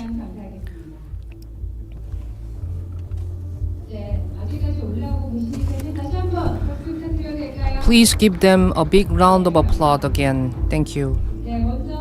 So first, let me introduce our presenter, and the presenter is the Mr. Yoshioka Tatsuya, and the founder and the director of Yoshioka Tatsuya of Peace Boat. 네, 감사합니다. You can get started with the presentation right away. 네, 네, 이제 준비하시는 동안 네. So while they are preparing, also the moderator and the panelist will be introduced later. So please give them a big round of applause again.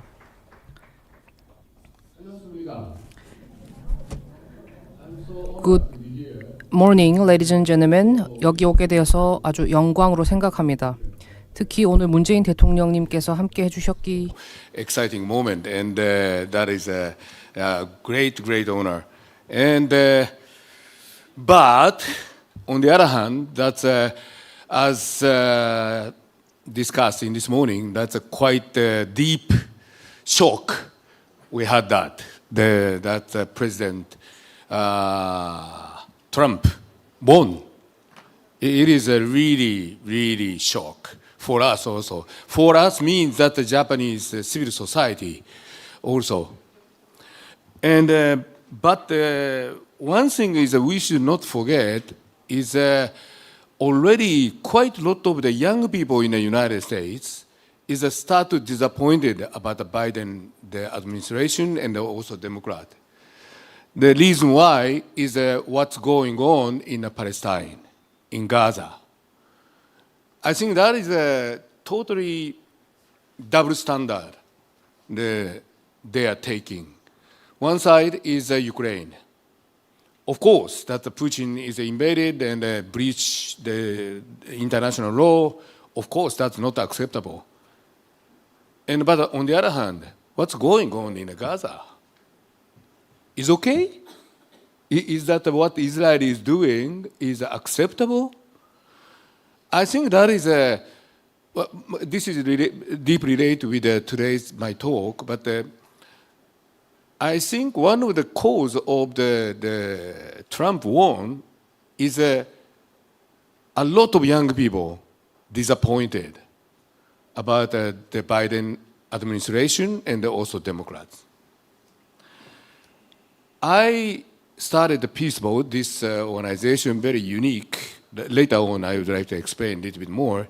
That is a kind of the, in the beginning, is a history education cruise. We visited Busan many times also. And one of the reasons is I recognized when I was a teenager, if we would like to make a peaceful world in Northeast Asia, first of all, Japanese have to learn about what Japanese did in the past, including 36 years colonization in Korea, and also Nanjing, and also northern part of China and Southeast Asia. Because it is essential part of the how to get along with the neighborhood is first of all, we have to recognize about our responsibility and our mistake. Without recognition of the historical truths, how people can trust each other, I think. So my lesson learning is in Asia as a Japanese, I have to accept and I have to study about my responsibility in the past. Gaza-Palestinian issue is also long time history there. And there is a big question that how international society take action for the justice in this region. And very obviously now, the present regime in the United States is supporting Israel. So how young people or people has a strong feeling for the justice or international justice, how they can vote to the Harris? I think that's a not huge surprise, I think, when I consider about that. So, and just, unfortunately, the Trump supporters, they vote more, the voting to him. So that's why one of the proposal is whatever happened, that Trump is Trump. And there is when I read about that analysis about the Trump administration, what he will do is a majority of the international political experts saying unpredictable. Means we don't know what he will do. So in that case, on the other hand, we have to really create our own tactics. And also, we have to think about what we will make him to do in this region. I think that's maybe that's a way, the shift of the way of the thinking. And that's why I think for example, the Korean Peninsula issue is so crucial, I think. Because he visited the North Korea in 2019, I think, and make world supplies. And he couldn't success at that time. But I don't know, there is a possibility, maybe, some kind of to create a new situation compared to now. And that is not to depend on him. I think I would like to say, we, South Korean people and Japanese people, and even the North Korean people, what we would like to do, or what we would like to make the Trump to do here, I think. long time as a civil society member in the solidarity movement with a Korean partner, that is the solidarity movement to support end of Korean War. I think that is a very crucial theme for the peace in this region, I think. So, without this, for example, many Japanese that doesn't understand that, but still the Korean War is ongoing and armistice. This is not the end of the war. That's still, they don't understand that. But not only that, in our region, Japan, Russia, also no peace agreement. And still we had a huge territorial dispute. We have that. So this area is after the World War II, continuously, and let's say after the Korean War, continuously we are suffering and facing that a very dangerous situation under the Cold War legacy. So that's why, again, whoever become the U.S. the president, we have to get together and try to make that a stable peace in this region. And I think that is, of course, the politician is very important, of course, but on the other hand, I really would like to focus about how to collaborate among the civil society organization or people in a society together, including the young people. Because it is completely, the future is their own hand, right? And today, I was so shocked about the nuclear weapon issue become the issue in the first session. I think that's a very serious situation. I completely agree about that. But I think of course, in Japan also, as you know, quite some number of the politicians start to say that we need a nuclear weapon. And that is a nightmare for me. But also, also there is a possibility that the South Korean people also start to think that we are okay without a nuclear weapon or not. So, but that is the original the theme of the speech. But nuclear weapon is definitely huge risk to destroy our future. I think that is for sure. And I'm really worried about that nowadays.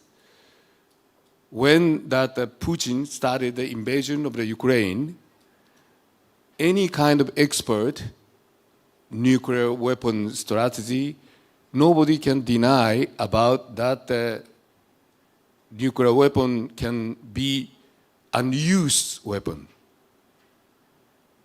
Nobody can explain Putin never use nuclear weapon. I think that's totally the worldwide start to recognize, there is a possibility that nuclear weapon can be used. I think that is again, I really would like to emphasize about that point. And that's why, on the other hand, for example, this year, the Nobel Peace Committee gave to the Nobel Peace Prize to the Hiroshima Nagasaki atomic bomb survivors. It was so meaningful, I think. It is really thanks to the Nobel Peace Committee, is a big present from them to the civil society, I feel.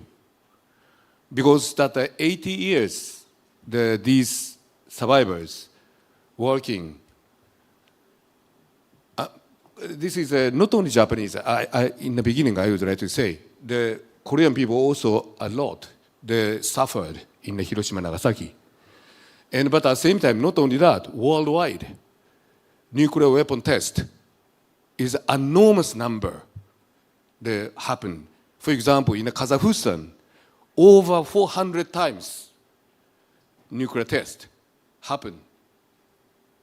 And there's no statistics because that is the Soviet regime time, so and we cannot find a statistic. But so many number of the people is of course suffer. And these Hiroshima Nagasaki survivors, during these 80 years, their testimony, they say about that experience in their life, but majority of the people had cancer. It is really hard work for them, hard burden. But they try to go abroad and go around the world and try to explain and they speak about their experience there, how much it was terrible.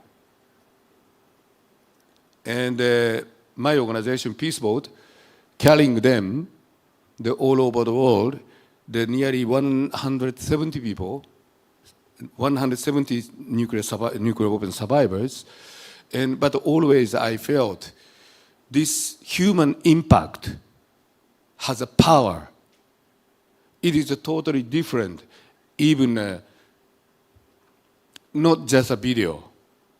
The in-person that nuclear weapon survivors visited the top level of the leaders and they listened to their experience is a change their mind. I am myself is as a testimony. I really would like to express about that.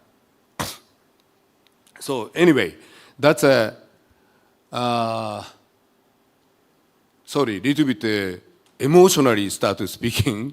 So and I would like to introduce some the picture. This is Orizuru, and the name of the organization is the Hidankyo. And nearly 80 years, 70 years that they are working on that activities. And this time they got the Nobel Peace Prize. And this is all of them is over 80 years old. Means that next year is 80 years anniversary of the Hiroshima Nagasaki. So it means that is if they have the memory that's 4 or 5 years old, so over 85 years old is a majority of them. So the question from them is how many years they can continue to speak about their experience. That's a little bit the different topic. I become sorry. This is our ship. And we go around the world by this ship. And but this time is Gaza situation started. So and we made a huge banner, the 30 meter, 6 meter, something like that, and put that "Stop Killing Gaza" message. This is in Greece, and we take action. This is a photo from my friend in Gaza. And now is starvation is seriously ongoing. And yeah, I think I don't need to explain. But one thing also I would like to share with you is when that press conference of the Hiroshima Nagasaki survivors, this time when they got the Nobel Peace Prize, one of the person, he said he saw that the photo in Gaza is immediately remember Hiroshima 80 years ago. The totally very, very similar situation in children is bloody children is everywhere. And that is the Gaza situation make him remember about the Hiroshima Nagasaki experience. I think that's quite linked, I feel. So, but even this is a number of the nuclear weapon. And total, the 13,000 the nuclear weapon exist. I think that is a kind of the number. Of course, that's not accurate. But the important point is that this the average of the nuclear weapon, including that hydrogen bomb, is nearly 100 times at least the powerful than the Hiroshima nuclear weapon. I think this is a crazy, I think totally crazy situation that we are living in. So, and the solution, of course, and that is no easy solution anywhere else. However, one of the example I would like to introduce is another organization I have started, that the GPAC. This is Kofi Annan, the former the Secretary General, the support to build this conflict prevention network. And the official name is the Global Partnership for Prevention of Armed Conflict. Too long name is, so always that is struggling. But this is all over the world, 15 regions, that we organize the civil society organization for peace and dialogue. And we had also Northeast Asia, we have one of the organization. So this is in Mongolia. And after this conference, also 1 week later, I also visited Mongolia again.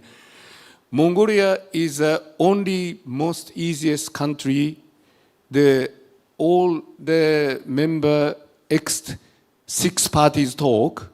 I mean, Japan, South Korea, North Korea, and China, and Taiwan, Hong Kong, and also United States. The season also can come. So it is very, and Russia. So, and this is every year we are organizing in this, we are calling Ulaanbaatar process.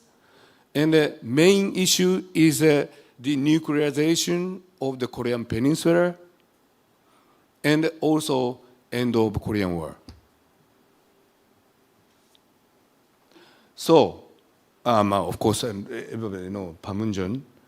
And I think that's a very important issue for us is how we work with a Korean partner to achieve that real peace in this Korean Peninsula. And I'm feeling very heavy responsibility as a Japanese colonization and the Korean dividing Korea. So that's why we really have to work together. That is my very strong, honest desire. This photo is a little bit unique. There is is a Ukrainian youth. And we invited to the ship the Ukrainian youth and also Hiroshima Nagasaki survivors. So, because the young people also really worry about that nuclear threat by the Putin. So, yeah, that's a famous. This is I have to explain. This is 7 years before the ICAN, International Campaign for the Abolition of the Nuclear Weapon, received the Nobel Peace Prize. So, and that's why this is linked with this time Nobel Peace Prize, means how much that at least the Nobel Peace Committee is concerned about that peace, nuclear abolition issue. I think that's an important moment. And as this momentum is we have to really utilize. So this is a demonstration in Oslo at that time, that is 2017. And this is in New York that the Hiroshima Nagasaki Hibakusha they demonstrated. At the end, this is a little bit different photo. This is a demonstration against the Iraqi war. And this happened 2003. One of the American international political analysis said there is a, it seems only 2003, that is already after the Soviet Union, they disappear. So now it seems one superpower in the world, but no, there is another superpower born in this world. That is a civil society. I really, really deeply likes that message and also encouraged. There is a reason. When I was young, just started a peace boat, I was so encouraged that the student movement in Korea, South Korea, democratization movement. Japanese democracy is quite become top-down, but the Korean people's the democracy is you got by your hand.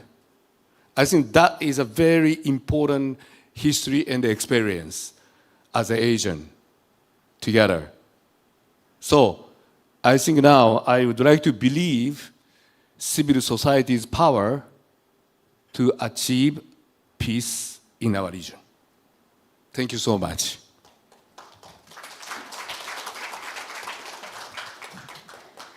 네, 그러면 저희 바로 이어서 토론으로 넘어가도록 하겠습니다. The discussion. The chair of this discussion is Professor Cha Chang-hoon from Busan University. Please give him a big round of applause. Thank you. Now the discussant, Professor Chai Dong-jae from National Chungung University, and Professor Cha Tae-seo from Seongyungan University, Professor David Vine from American University. We are connecting from the US and Taiwan and Korea. Please understand if there is any technical hiccup. Please give them a big round of applause. Welcome. Hello, I am Cha Chang-hoon from Busan National University, Department of Political Studies. We just heard a valuable lesson from Yoshioka Tatsuya about the meaning of the peace. Peace Boat is based in Tokyo, Japan. It is an NGO, it is a civil organization. By the power of the civil servant citizens, they want to change the world. They bring this meaningful, very powerful actions, and they were awarded the Nobel Peace Prize due to their activism, and that was very well, nicely introduced. In the morning today, we had our former president here, and he explained about the Trump 2.0 and how we are going to react about it. And our keynote speech and discussions made us ready to respond well to the upcoming future. Now in our session, we are going to change our arena to East Asia, and I think our speaker, Mr. Tatsuya, wants to bring us the message saying that the change that have been made by the citizens and the impact and the severity of the problem of the nuclear in East Asia. And as already introduced, we are going to have our another discussant. We are going to start from Professor Chai Dong-jae, and along with the, your insights about the message from Mr. Tatsuya, please share your opinion and insights.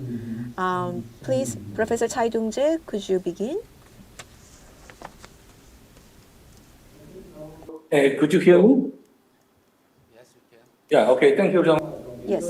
Yeah, it's my pleasure to invite to this so important conference. Okay, so and it's also very honored to listen to the speaker. Yeah, so share about his idea about the peace, how to make peace, search about the peace. Okay, so However, that this panel, I think that the topic of this panel is focused on where the East Asia to go, or so if the East Asia is right now entering in a new Cold War. Okay. So actually, because I'm the IR scholar, okay, so we know that most of the IR scholars is a little bit pessimistic. So if the East Asia or Northeast Asia will go to the new Cold War, okay, so I think that I will share some point, to respond to that, okay. The first one, okay, I think from the people's perspectives, I think that no people, and people it means that we are the peoples, okay. I think that no people hope to entering the war, okay. No people hope the war because the war always let people suffer a lot of the sacrifice and a lot of bad things, okay. But however, in history we know that it's always some, maybe very few, but some crazy, political elite, okay. Always lead us, okay, into the war, okay. So it's what we worry about, okay. So because right now in the East Asia, I'm not pointing out someone is crazy, okay, but we know we still face to some the unstable person, okay. Some leaders, to offer a little bit the potential something, okay. So the first thing, okay, I think that if we ask the people, okay, no one wants the war, but however, the decision maker, what they think, I think is what we need to trust that and to know what they're thinking, okay. And it's the first thing, okay. And the second thing, if the topics, if the East Asia will enter in the Cold War, new Cold War, okay. I think if the answer is yes. It's good things, okay? Because we know that what's the Cold War. Cold War means, we have the competitions and even the competitions, even very radically, but no war, okay. The Cold War is very stable, okay? It's stable, So if we back to the Cold War era, we know that since the Korean War and since the Vietnam War, okay. So the East Asia region is quite stable in the whole Cold War period. Okay, if the question is if we entering the new Cold War, it's a good thing. I hope that. Okay, but however, we right now we face some potential crisis for the hard war. Okay, because even not yet in the East Asia, but we find in the Middle East, in the Ukraine, okay, somewhere, okay, right now this war right now is not so peaceful. We know that, okay, but however, okay, in the East Asia it's quite stable, relatively, but we find somewhere a potential dangerous. Okay, so so it's.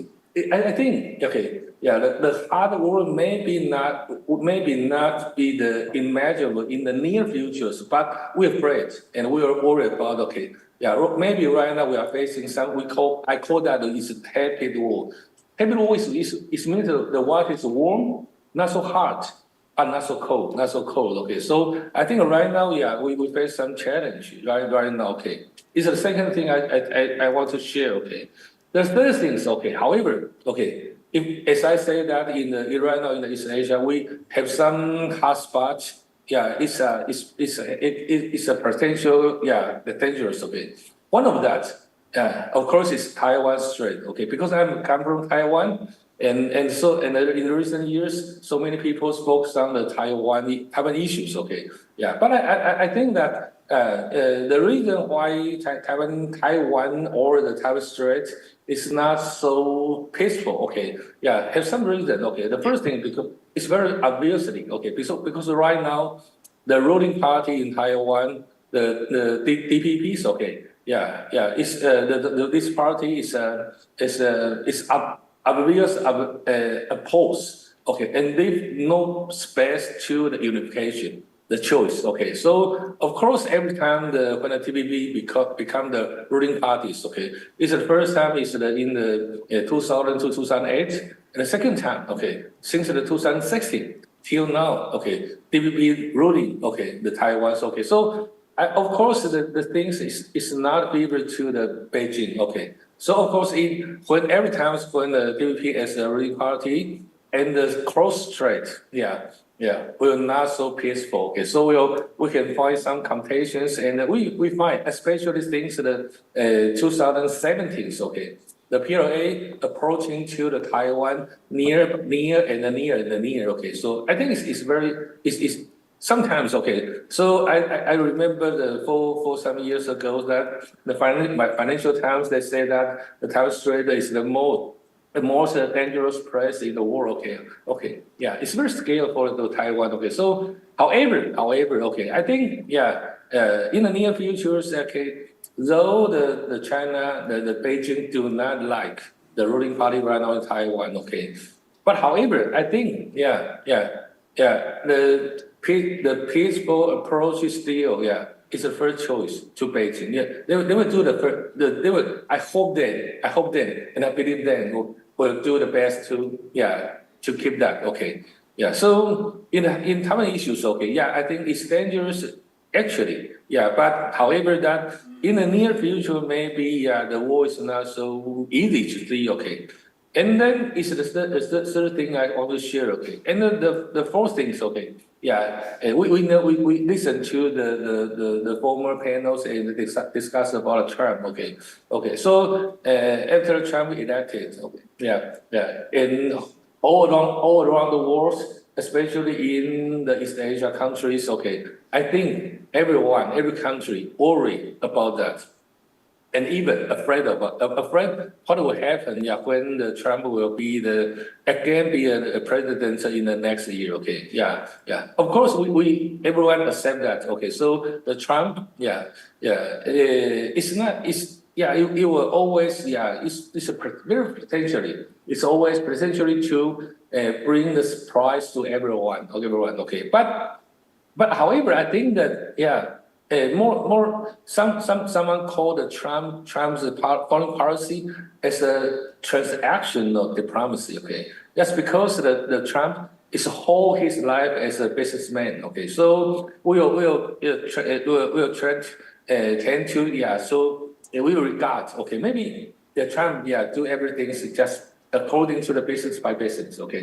If that, I also think it's a good thing, okay. Because for the businessman, the first thing is to earn money.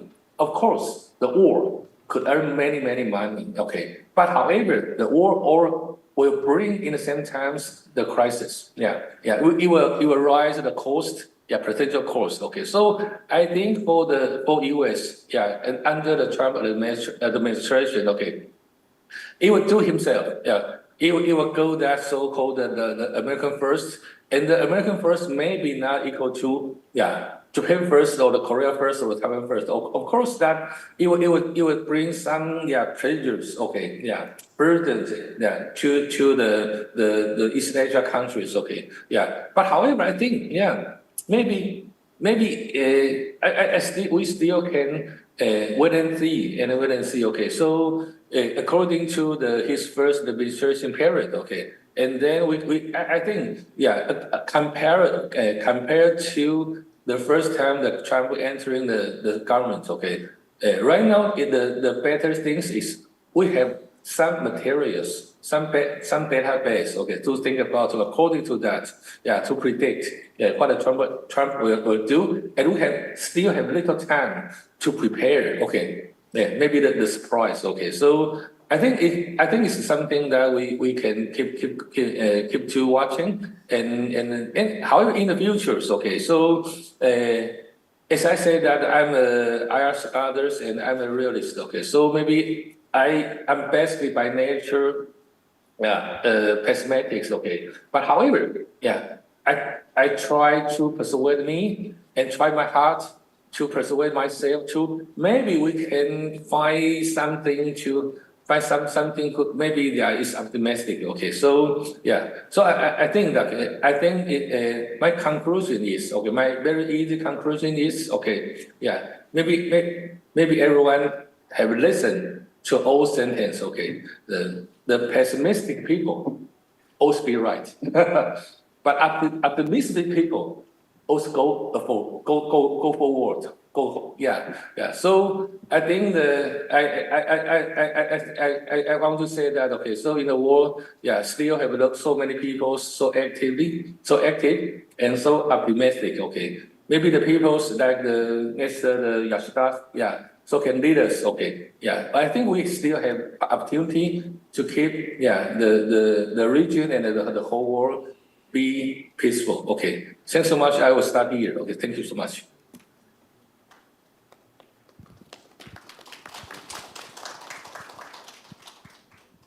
네, 박수로 좀. So please give me a big round of applause again. So even during the Trump term, the cross-the-strait relation has been one of the most important agenda. Please remember that. And the next, let me invite Professor Cha Tae-seok at Seongkyungwan University. So please give him a big round of applause. Thank you very much. I'm Professor Cha Tae-seok at Seongkyungwan University. Now, I'm major in the foreign diplomacy of the U.S. and also it's a political science. And you mentioned about that civil society movement in the East Asia. And thank you for your leadership in terms of the civil society movement. So I'm honored to talk about that. And I also read your presentation before, and I prepared that. In terms of all the political agenda, I agree on that. But as the Professor Chai Dong-jae mentioned, it might be a little bit of the disease of the symptoms that we got as the political scientist. So I want to suggest a few things about the pessimist. And you mentioned about the multipolar solution. So it's my comment about your mentioning about the multipolar solution. And Mr. Yoshioka Tachio mentioned currently we are heading to post-unipolar moment, which I agree on. However, as like you mentioned, multipolar I'm not sure whether we can define it as the multipolar solution. And also you were mentioning about the BRICS, which include Russia. Now Russia is invading Ukraine, and based on the aspiration for the occupation of the Russia, and also China has an issue of the Uyghur in the Xinjiang, and also it is pursuing the Sino-centralism, and the Prime Minister Modi's India is currently pursuing the nationalism. So for the past 3 decades. Now we have seen the unipolar system that is ruled by the U.S., but now we are reaching the multipolar solution, but it shows the different issues and raising the different facet and the aspect, and this restoration of another superpower, which is spread to the Asia and the Latin America and the South Asia. So we are seeing just another rise of the superpower in different regions. And also it's about the issue of the locality.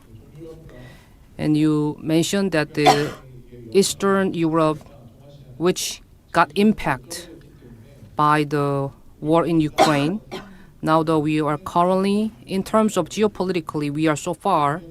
Now you are not mentioning about we are not at the risk of the new Cold War, but we can argue against that because we are all the chain which is exposed to the new Cold War. So I mentioned all the 3 regions: Ukraine, Korea Peninsula, and the Strait is another flashpoint which shows another possibility of the conflict.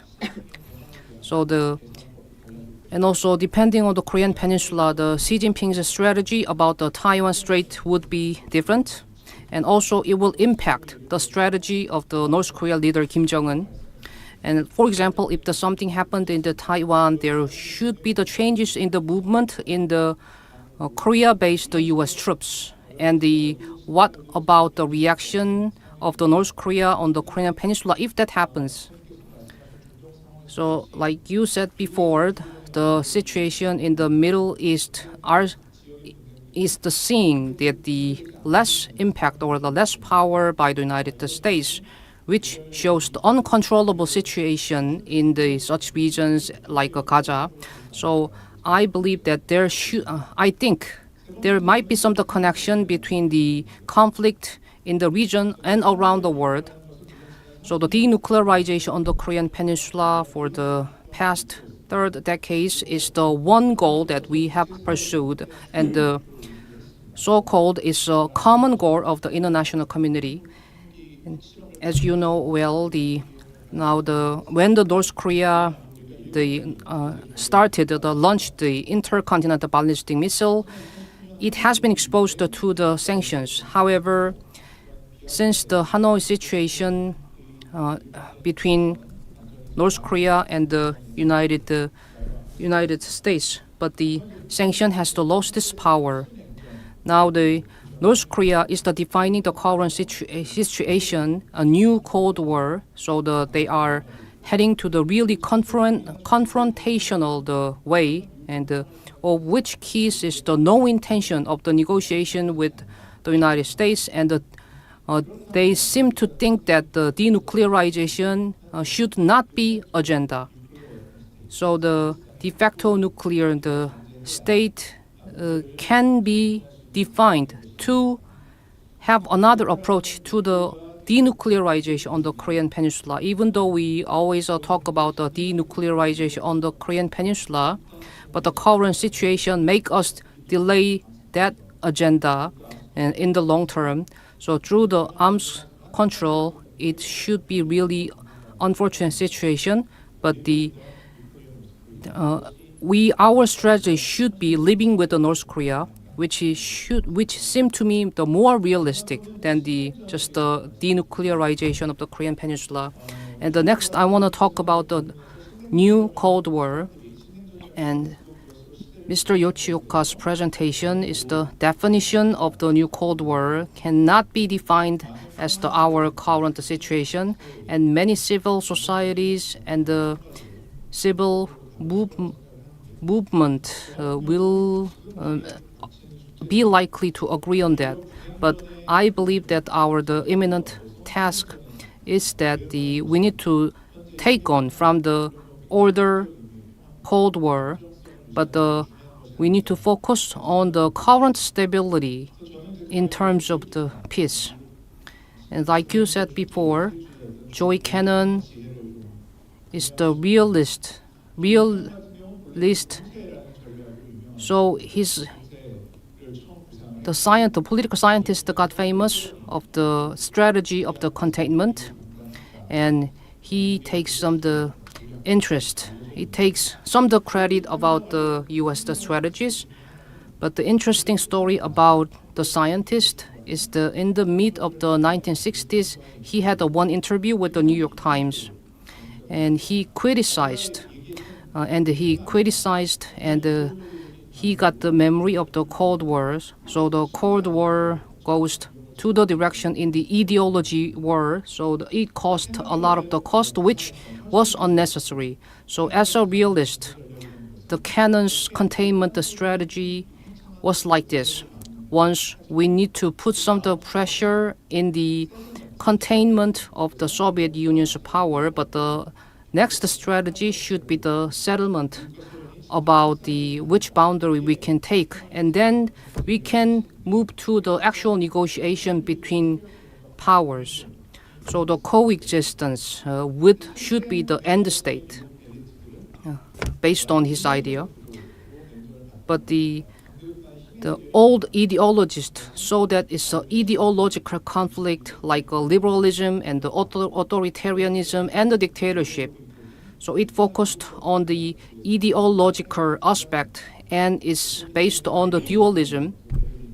So Berlin crisis and the Cuban crisis, from his perspective, were unnecessary costs. So even in the 1970s, we can see detente, and which made Soviet Union and the United States realized the importance of the coexistence, which led to the negotiation of the disarmament. So the one lesson we can take from the Cold War, now the power struggle is another condition that we need to address. And in this situation, in realizing this situation, like Cannon mentioned before, we need to stop this situation, go to the ideological conflict.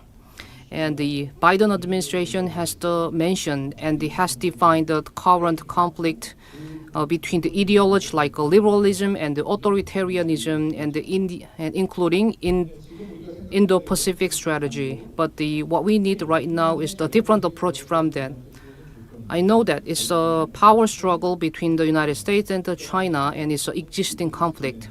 And then how we can pursue modus vivendi situation, and how can we manage the conflict situation for the coexistence. It might be sound too abrupt, but I believe that the one advantage that Trump got is actually the non-dualism. So rather than just seeing this situation, the conflict between the ideologies, maybe his style is very realistic, and he now got the metaphor about this situation as the chess or like a play game. Maybe then we might find some kind of the solution about this situation, even though it is abrupt and awkward. And Japan and Korea, like the middle power, we are all the middle power country. The issue is how to address this issue. So I believe that we can learn some lessons from the old Cold War era. In the beginning of the old Cold War, the two countries and Germany got a membership of the NATO, and they believed the NATO membership can be one of the way the rebalancing in the region, like France and the West German. Actually, the West German got out of the NATO membership, but not as dramatic as this is. Even in the conflict between the U.S. and the Soviet Union, the West German tried too hard to find some niches or some rooms between the two powers. So based on those lessons, maybe we can have some multilateral partnership, like we can pursue the balancing among regions, or including the coalition with the United States. So the cooperation between, also the trilateral cooperation between China, Korea, and the United States can be one solution, and also maybe the dualism, also pursuing the ideology conflict can be addressed by also the trilateral cooperation, but we need to think about the how. So even though we have the strength about the new Cold War, but the Seoul and the Tokyo and the others can engage in the persuading the U.S. if necessary, and also we can engage in distancing with the United States if necessary, and that should be the right approach for the middle power in this kind of the multipolar system. Thank you. 네, 감사합니다. 차태재 교수님. Thank you very much, Professor Cha. Earlier, Mr. Tatsuya mentioned that the aspect of the civil society, the policy of the government, the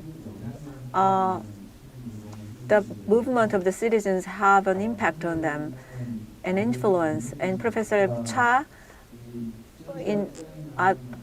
meanwhile, he talked in where he focused on the governments, because he studied foreign policies and diplomacy. So he considered all the situations in different nations, and the multipolarism it really bring us the stability and peace, and the rest of the realities that we have in Korean Peninsula or when we are facing Trump 2.0, the realism and the way of thinking and way of living, is that the way we should take to respond, to understand the situation in a more objective way? So he introduced us really important points about them. So we can develop our discussions further later. Our third discussant is Professor David Vine from American University. Please. It's your turn. Good morning, everyone. From what appears to be the un-United States of Donald Trump. That's, of course, a poor attempt on my part to make a joke at a moment when many in the United States and globally, including me, are deathly afraid of what another Trump presidency is going to mean for the United States and the world. I fear that I'm probably going to come across sounding more concerned than the other two panelists. Although at the same time, I think I have tremendous optimism, an optimism born of what we heard at the beginning, from Yoshioka-san about the power of people. That I think is where, and civil society, and that's where a lot of my optimism comes from. I want to thank the Busan Metropolitan City Government, the Hankyoreh newspaper, Chong Wook-sik, and all the people who worked to make this important symposium possible. I feel extremely lucky to have a chance to speak with you today, and only hope I can share some thoughts that are useful to the work of everyone in the audience amid what are really horrific genocidal wars at this moment. We urgently need as many opportunities as possible to strategize about how we can work collaboratively to end wars, to prevent future wars, and to build the world of peace, international cooperation, and democratic equality that we so desperately need. I am just sorry that I am not there in person to speak with you, especially given the beautiful chance to visit Seoul in the past, as well as Jeju Island, sadly militarized Jeju Island. I would point out one other small thing that I didn't realize when I felt very honored to get this invitation, and just a suggestion for future panels. We have this word, and I think other parts of the symposium are not like this session, but we have a word in English that I've found very helpful, a relatively new word called manel. Manel refers to an all-male panel, and the word was developed to encourage people to avoid at all costs all-male panels, because of course men like me, especially white men like me, have all too many opportunities to speak to symposia audiences of many kinds. So just one small encouragement to ensure that there aren't manels in the future. So while I'm speaking to you from occupied indigenous Ohlone land in Oakland, California, I've actually just returned from 3 weeks of working in one of the key states that determined the outcome of our recent election, and that it's Arizona, the state of Arizona. Along with significant fears, I returned actually with a significant degree of hope from Arizona because of what I heard from a good number of Trump voters who repeatedly said things to me like, we're sick of endless US wars and we don't want World War III. Like these Trump supporters and others across the political spectrum in the United States, I'm profoundly concerned that the United States and the world are headed down a path toward World War III. Because of these concerns, for the last 2.5 years, I've been working with a diverse group of experts, activists, academics, analysts, veterans, congressional staffers, journalists, and others to develop new effective strategies to dismantle the economic and political foundations of the US war system, known as the military-industrial complex, which I think is playing a leading role in driving us, the world, toward a third world war.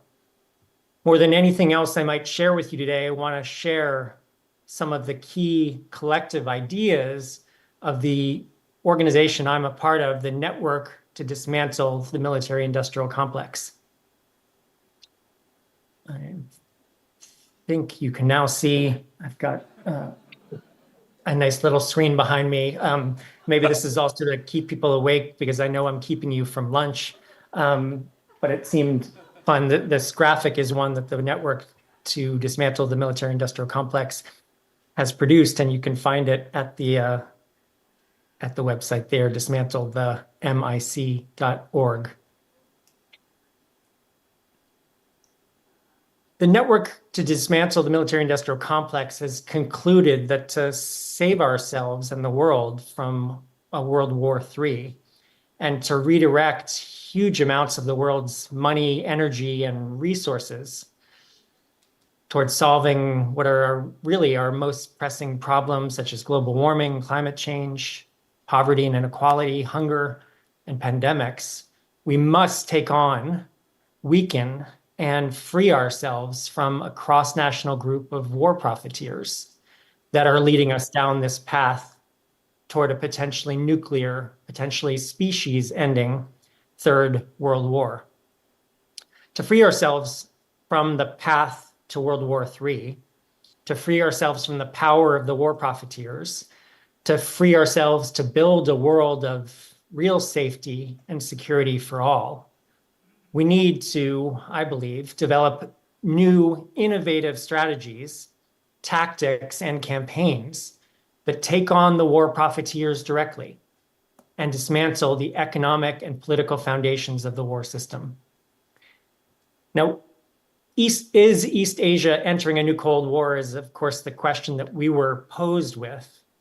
My short answer is that East Asia and the world already have entered a far more dangerous moment than a new Cold War would suggest. Before it's too late, I think the question we should be answering, I think the question we should be asking and answering is, what are each of us doing individually and collectively to prevent a third world war? What are we doing to prevent a third world war that could kill millions of people if we're lucky, and potentially could kill billions, literally billions of people, and endanger all human life on Earth if it becomes a full-scale nuclear war? I don't think I need to say more than a few words to an audience like this to indicate why this is such a dangerous moment.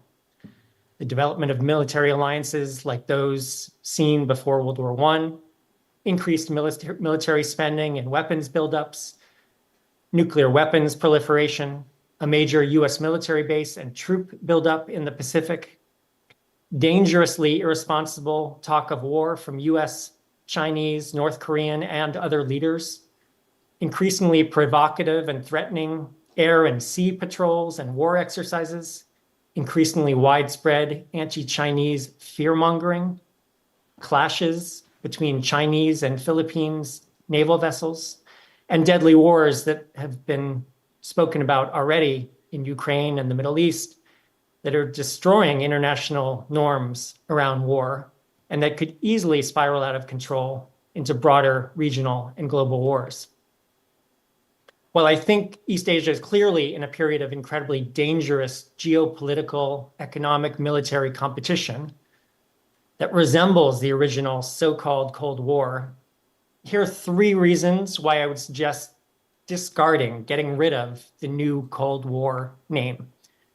First, I think a more accurate and useful historical comparison is likely the period of imperial competition that led to World War I. Second, the original Cold War name was a poor and misleading name because, as Koreans know so painfully, that conflict was never cold for so many millions of people who died and suffered in wars backed by the United States and the Soviet Union, from Korea and Southeast Asia to Africa and Latin America. Third, the name New Cold War risks encouraging people to believe incorrectly that if the world survived the original Cold War, we can survive. 의 냉전을 통해서 우리가 다른 또 생존을 가능하게 하도록 할 것이란 것입니다. 그런데 전체 세계는 이 만약에 우리가 핵 전쟁에서 살아남을 수 있다면 I'm going to turn off my interpretation because it's kind of maybe coming through to you.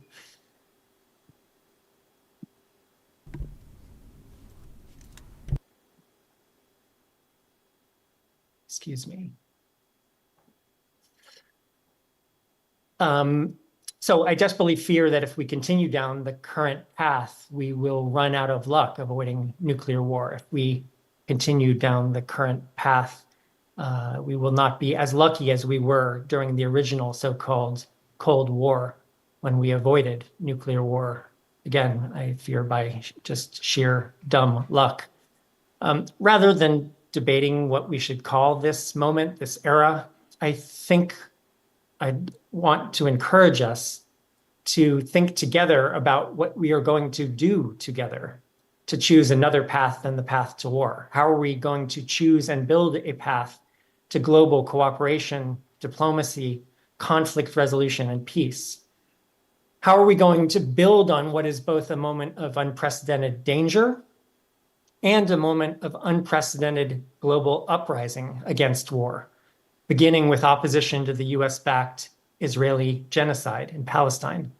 How are we going to seize this moment to end the genocide and build a larger movement to free humanity from the path toward World War III so that we can build a world of real safety and security for all? These are questions that have led members of the network to dismantle the military-industrial complex to conclude that we must identify and defeat those who were benefiting from the path toward war. This is what has led us to conclude that we must take on and defeat the war profiteers, to dismantle the political economic foundations of the war system that have kept my country in particular locked in endless war since World War II. When I say war profiteers, I mean those recklessly dangerous people, corporations, and groups who are profiting off war in every sense. That is, the weapons manufacturers and other military contractors, the politicians, high-ranking military officials, lobbyists, members of the media, academics, and others who are profiting off of war financially, politically, professionally, even psychologically. While the war profiteers leading us toward World War III come from many countries, I'm ashamed and angry when I say that the war profiteers from the United States are clearly fueling the drive to war most aggressively, most dangerously of all. In the United States, the war profiteers and the political economic foundations of war are what our President Dwight Eisenhower called the military-industrial complex, that corrupt, embedded political economic structure born during World War II that was the combination of an immense military and a large arms industry. They combine with our US Congress to create a self-perpetuating cycle of often legalized but also illegal corruption. While this is just a distinctly US problem, the military-industrial complex has become an increasingly transnational problem over time. Other countries also have their own military-industrial complexes, including Russia, China, Britain, France, though I know little about it, South Korea as well. Given the immense power and wealth of the military-industrial complex, given that it's been this often overlooked force obstructing efforts to build peace, we need to take on the military-industrial complex and, as the network to dismantle the military-industrial complex has argued, to develop new innovative strategies to directly take on the war profiteers and dismantle the complex itself. Now is the time to unite the diverse people and groups who are too often pursuing anti-war, pro-peace work isolated from one another. Now is the time to unite with other movements challenging, for example, global heating, climate change, poverty, racism, patriarchy, and other interconnected problems. While dismantling the military-industrial complex may sound unrealistic to some, now I think is the time to discard ideas about what's supposedly realistic, which so often constrain our thinking. Given the threat of war and nuclear annihilation, now is the time to think as boldly as possible about strategies, tactics, and campaigns to roll back the power of the military-industrial complex and to build the world we want to see. We can simply not afford self-fulfilling forms of pessimism or foreclosing our sense of what's possible. To do that will be to accept defeat and a perpetuation of a status quo that's already harming hundreds of millions and could lead us down the path to a third world war that could kill billions. It's time to think as boldly as possible about how to join people around the world and across the political spectrum who are saying, we're sick of endless wars and we don't want World War III, and instead work together to build the world of justice, equality, democracy, and peace that we want. Members of the network to dismantle the military-industrial complex hope you'll join us in this struggle. Thank you very much. 네, Thank you very much, Professor Vine. Professor Vine's discussion was about the reality that surrounds us, and that was very critical view. As you all heard, the military-industrial complex, how we have to mentor them, was one of his key points. Those complexes, there are forces that gain interest and profit from it, and it actually lead the situation towards war instead of blocking war. And the realistic situation about the Korean Peninsula, the possibility about the war, and as we are facing new administration of Trump, it might lead to the bad situation that your concern was well shared. And to bring us better future, more peaceful future, from that perspective, I think it was in line with Mr. Tatsuya Otsuoka-san. And as a response, I think you can share your other opinion about it, or similar or different. Would you please start, Mr. Tatsuya, about your comments about the discussants? Yeah, quite interesting opinion now I heard, and dismantle the weapon industry is I think that's a very great idea. I really think so. Of course, and that is not easy. That's totally I understand that, but I think weapon business is promoting the war. That is for sure. So, and in Japan also, Mitsubishi is one of the really important promoter of the Japanese right wing now. So, and totally that is a critical opinion. And but also I think that is a linked with a more international international law or international framework. Like now, the ban nuclear weapon treaty is already ongoing. And but Japan and Korea, especially Japan, is even not the observer participation. Can you imagine that? That is we had a Hiroshima Nagasaki experience, but that is even that our government is refusing to participate as an observer. I think that's a moral point of view. That is a problem, I think. So, like this, I think the challenge is, this is also linked with the budget of the military, the expenditure. Many people, I'm going to the Azerbaijan from tomorrow to participate in the COP, the climate the conference. And now, issue is a peace COP. They're saying that. Means something like they have to spend the money together with the climate crisis, but also for the peace. And now that the peace and the climate crisis is start to linked very much nowadays. So from that point of view, why not? We can make a more actively approach to the international framework to build the international framework that dismantle nuclear the weapon industry, and at the same time, really to try to abolish the nuclear weapon. I think about this Ukrainian war is that one thing is show us a very important point. We have to really need international law and the justice. Otherwise, we will lose that base of our the future, the peace, I think.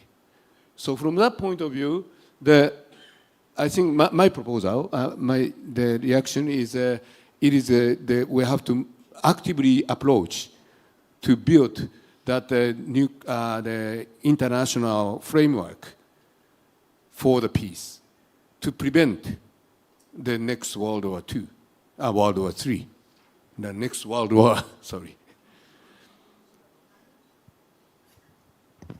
Thank you. 네, 감사합니다. Thank you very much. And the next, The first and second discussions. Any other? Is it all? What you respond? Yeah. Of course, that there is several things I would like to mention about the professor, and I think that the polar solution is anyway that's the current situation. I think direction. I totally believe so, and why I emphasize about the civil society is one of the reason is not to try to shift the thinking from the country to the civil society is quite useful sometimes. Beyond the border, we can start to discuss and organize a dialogue each other. It seems something like a very difficult, but I'm doing that nearly 40 years in this field, and dialogue essentially has a power. If that is we continue, of course we need a patience, and that is one of the most effective way to think together beyond the border. So I think that is a very crucial point to discuss about that future prevention of the conflict. That's my mention. Thank you. Okay, thank you. 예, 말씀 감사합니다. Thank you very much. There has been a question from the floor I want to share with you. Okay, the question is, goes for David Wine, professor. So, 트럼프와 the new President-elect Donald Trump and the relationship between Trump and military-industrial complex. Do you know anything about it? What's the relationship like? Could you share your thought on that? It's a good question. Trump, both in his original campaign for presidency, to some extent during his first term as president, and even more in this recent campaign, has embraced a kind of anti-war rhetoric on a frequent basis, and is actually talked about taking on the military-industrial complex, the warmongers, as he calls them. This is all very encouraging in no small part because it reflects his awareness that there is a large constituency in the United States who is completely sick of endless wars and sick of spending and wasting literally trillions of US dollars on wars and neglecting problems in the United States. Now, at the same time, during his first term as president, Trump sold billions upon billions of dollars in weapons produced by companies like Lockheed Martin to countries around the world. He embraced the military-industrial complex in profound and powerful ways. So he didn't really act on his rhetoric, I would say. But I think the fact that he has embraced anti-war rhetoric and critique of the military-industrial complex even more in this recent campaign is reason to try to hold him to that rhetoric. I do not have great faith that he would, he's known to lie left, right, and center. But I do think that this and other elements of his both personality and politics do, I think, as Professor Cha was saying, provide opportunities for peace that we simply probably would not have had or not had as much room for had Kamala Harris won the presidency.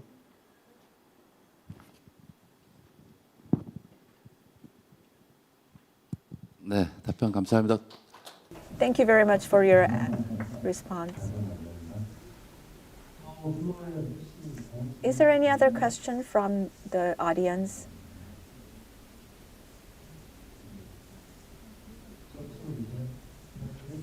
One point I forgot. Yeah, when I say the international framework, I'm including that ICC, International Criminal Court, and also ICJ, International Court of Justice. I think these two institutions is so important nowadays. And I think that in the worldwide, I think the international civil society should support them to try to functioning well. I think that's very related with our future. I believe so. Okay, thank you. 시간이 많이 지나서요. 그 첫 번째 세션을 Time's almost up, so I think we need to conclude the first session. The presenters and the discussant told us like this: clearly, the Korean Peninsula is exposed to the risk of the nuclear threats and the conflict as well. So in terms of the peace, so it's feel like air, because when it is there, we don't know the importance of the air. But during the Second World War, Bismarck created the power balanced situation. But once we lost the balance, it is a spread, and it caused the Second World War. So the Taiwan Strait and the Korean Peninsula can be the flashpoint which can be connected to the possible third war. So there's always a chance existing that can be led to the third war, which we don't recognize in our daily, everyday life. So we also talk about the civil movement and the academic approaches, which are the very significant, important. So I find it very meaningful. And this concludes the first session. Thank you. Thank you very much.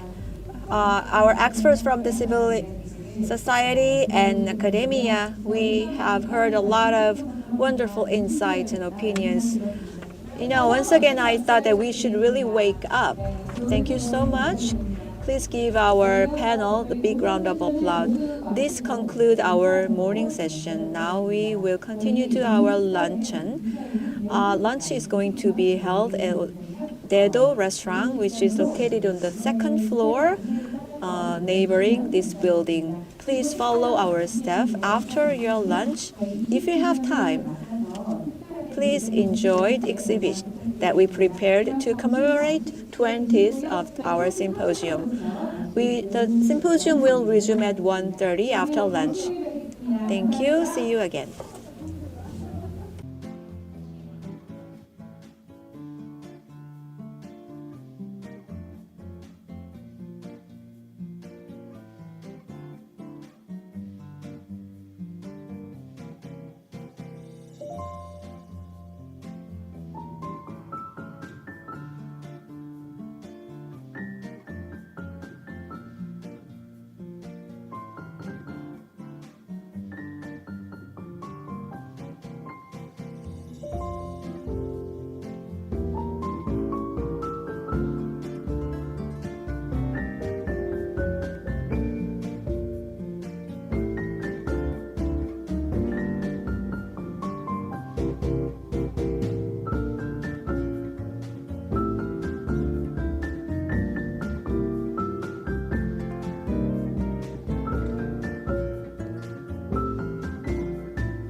네, 잠시 안내 말씀드리겠습니다. 저희가 원래 1시 30분에 시작 예정인데요. 지금 식당 We were supposed to start at 1:30, but the distance between here and restaurant is a bit far, so we still want to wait for our guests to come back. Let us have some time to wait, and we will resume our afternoon session when we have all the guests back. Thank you.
네, 잠시 안내 말씀드리겠습니다.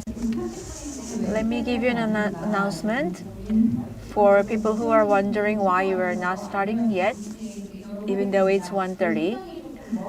Because of the long distance between the symposium venue and restaurant, we are still waiting for our guests coming back from the lunch restaurant.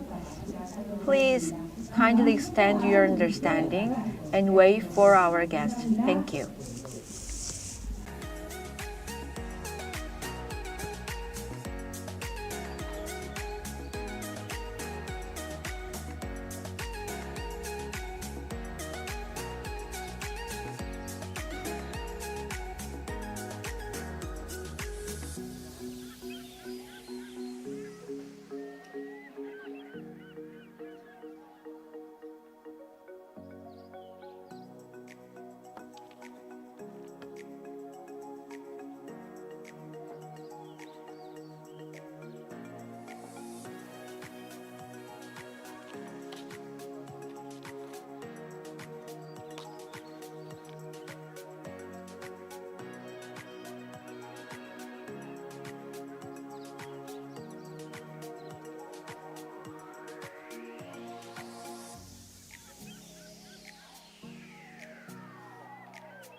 네, 잠시 안내 말씀.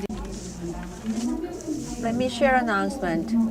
We are now having our guests back. We will resume when we all have all the guests back. Simultaneous interpreting service is being delivered. Please use your receivers to hear the interpreting service. For Korean, set the dial into number 1, and for English, number 2. When you leave the table, please leave the receivers on the table. And because the restaurant is far away from here, so it seems like we are still waiting for people to arrive. So in the meantime, let me announce you about the simultaneous interpretation. You can use the receivers on your table. Please turn to channel 1 for Korean and 2 for English.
네, 그러면 이제 지체하지 않고 Now we are going to resume our session.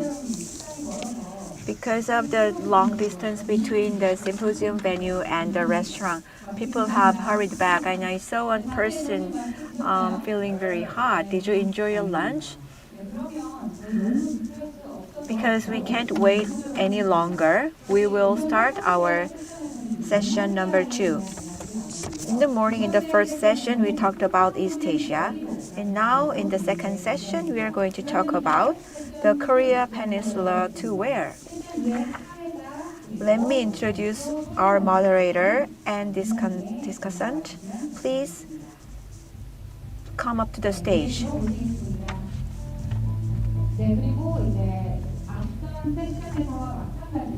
As we conducted in the first session, if you have questions, please write down your questions on the paper and send it to me.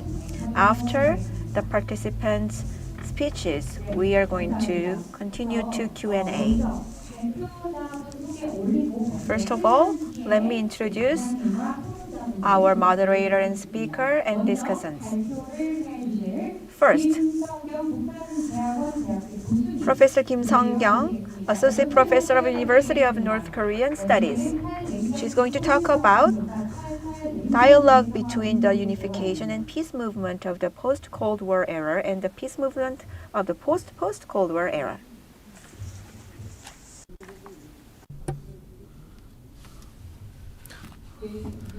Ladies and gentlemen, nice meeting you. I'm the Associate Professor Kim Sung-kyung at the University of North Korean Studies, and thank you so much for having me at this meaningful symposium. And I'm very honored to talk about what I'm thinking and what I'm pursuing right now. And all the keynote speeches and all the speeches before that are talks about the current situation in the world.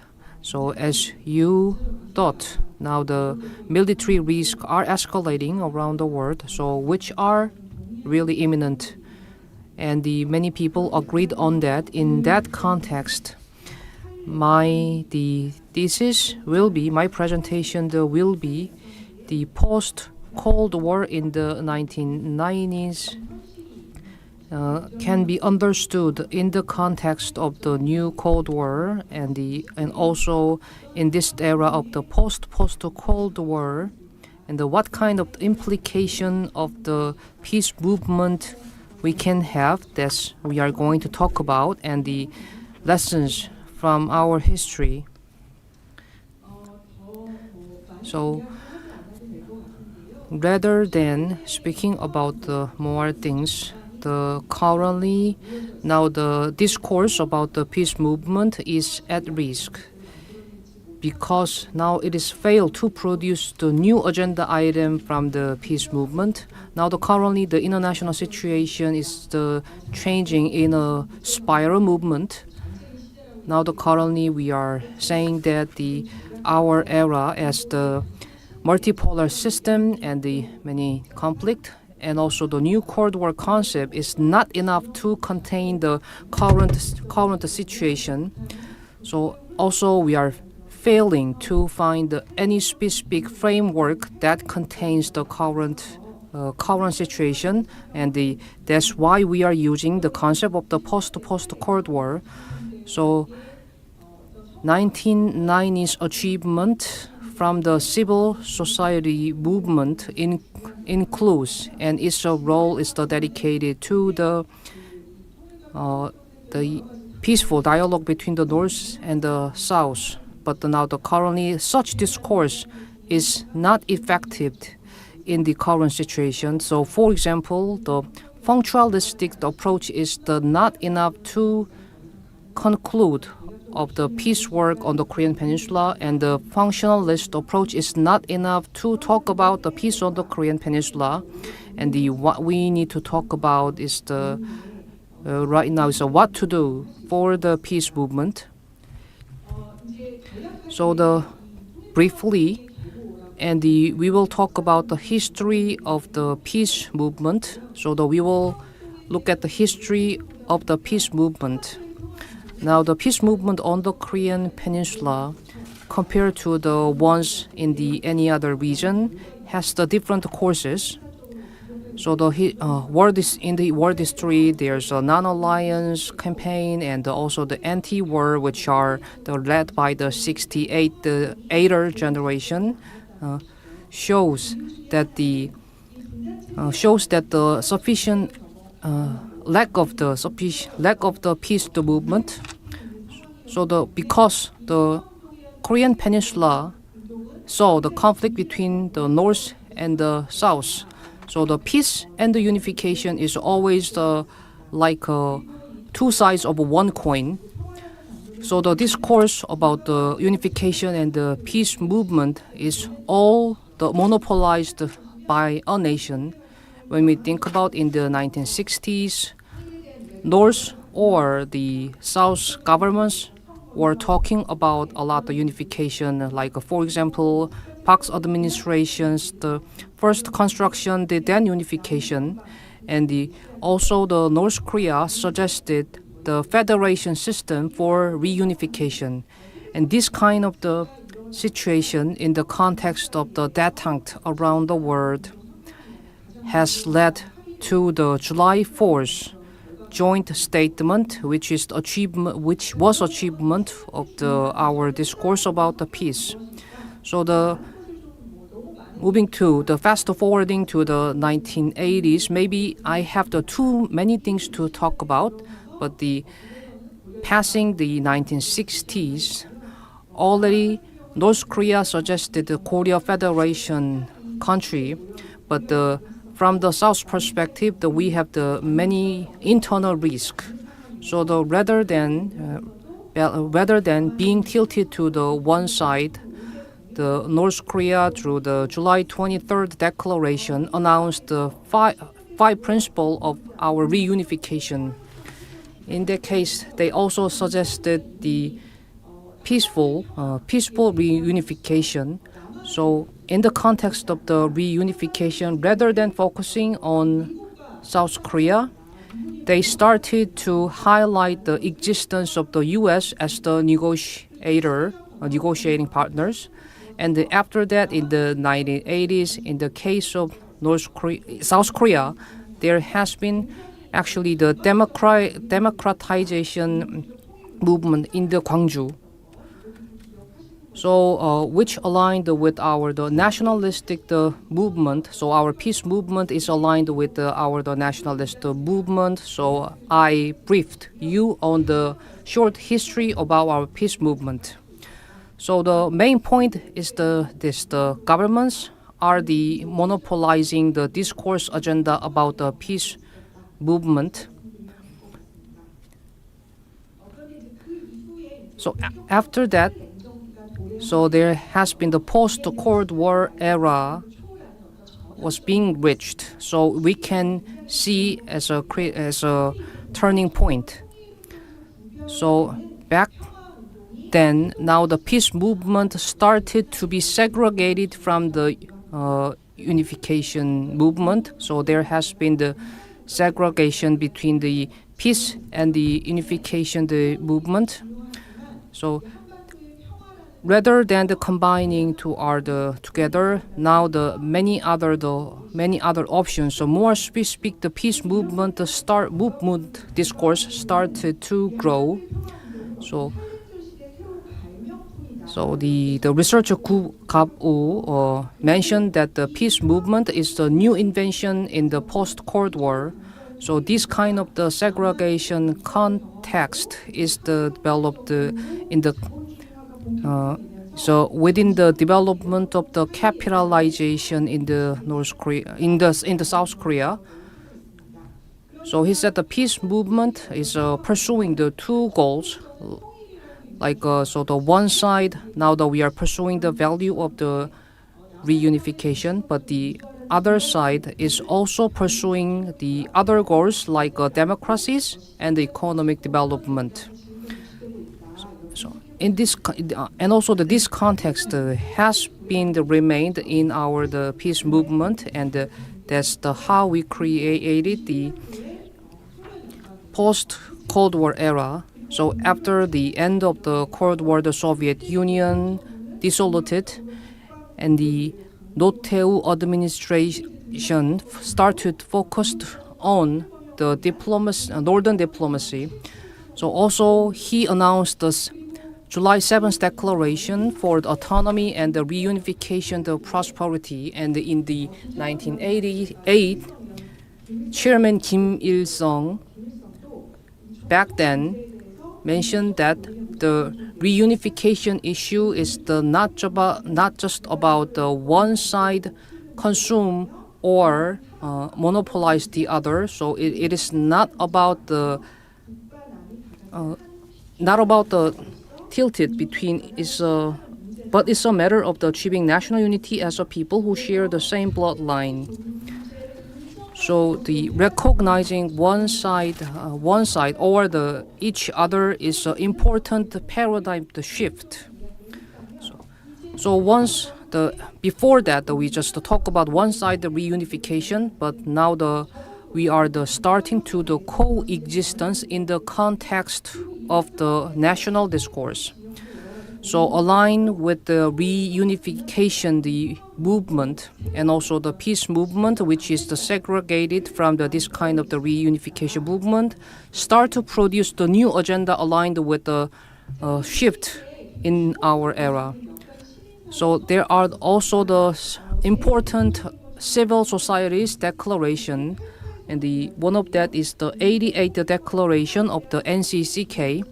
So this title include the reunification and the peace declaration by the Christianity Society, which means it recognized the importance of the post-Cold War era and participated actively by the civil society. So the effort of the civil society has been highlighted in the discourse of the reunification and the peace movement. And back then, if you remember that, the pastor Moon Ik-kwan and also the Im Soo-kyung participated in the World Festival of the Youth. Yeah, so back then there has been a lot of the changings in the movement. So the 88 Declaration inherited all the principles of the July the 7th, the Joint Declaration, and also the humanitarian approaches are included in the 5 principles of our reunification. In the NCC case, the 88 Declaration shows that the peace regime on the Korean Peninsula that we are imagining right now is included in that declaration. For example, the armistice should be led to the reunification, and it is the one of the suggested point in the declaration. And for that, and also that declaration include the withdrawal of the U.S. military from the Korean Peninsula, and as well as the no use of the nuclear weapons. In this context, this kind of the peaceful messages was included in the 88 Declaration.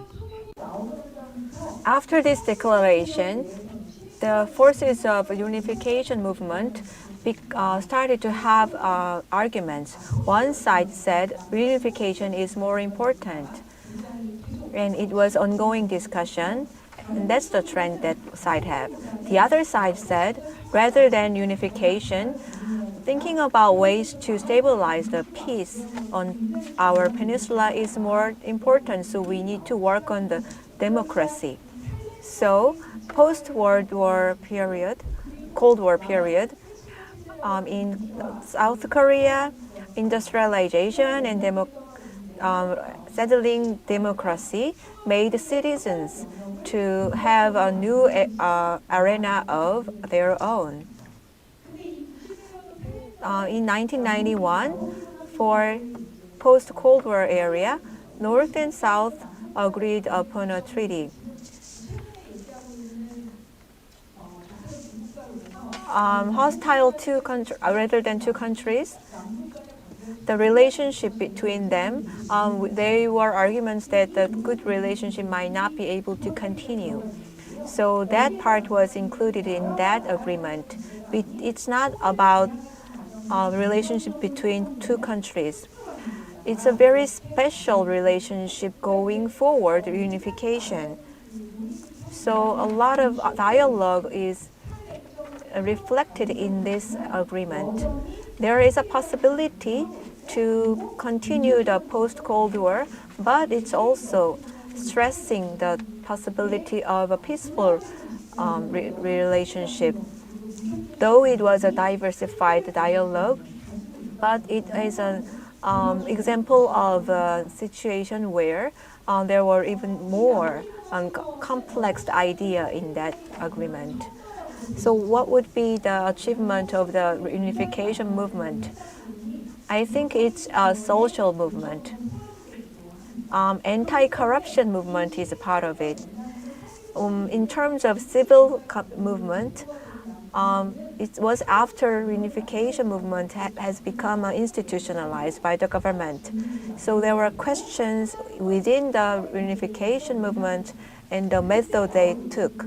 So the conversation they mentioned is anti-nuclear peace movement, and whether we should send our troops to Gulf War or not.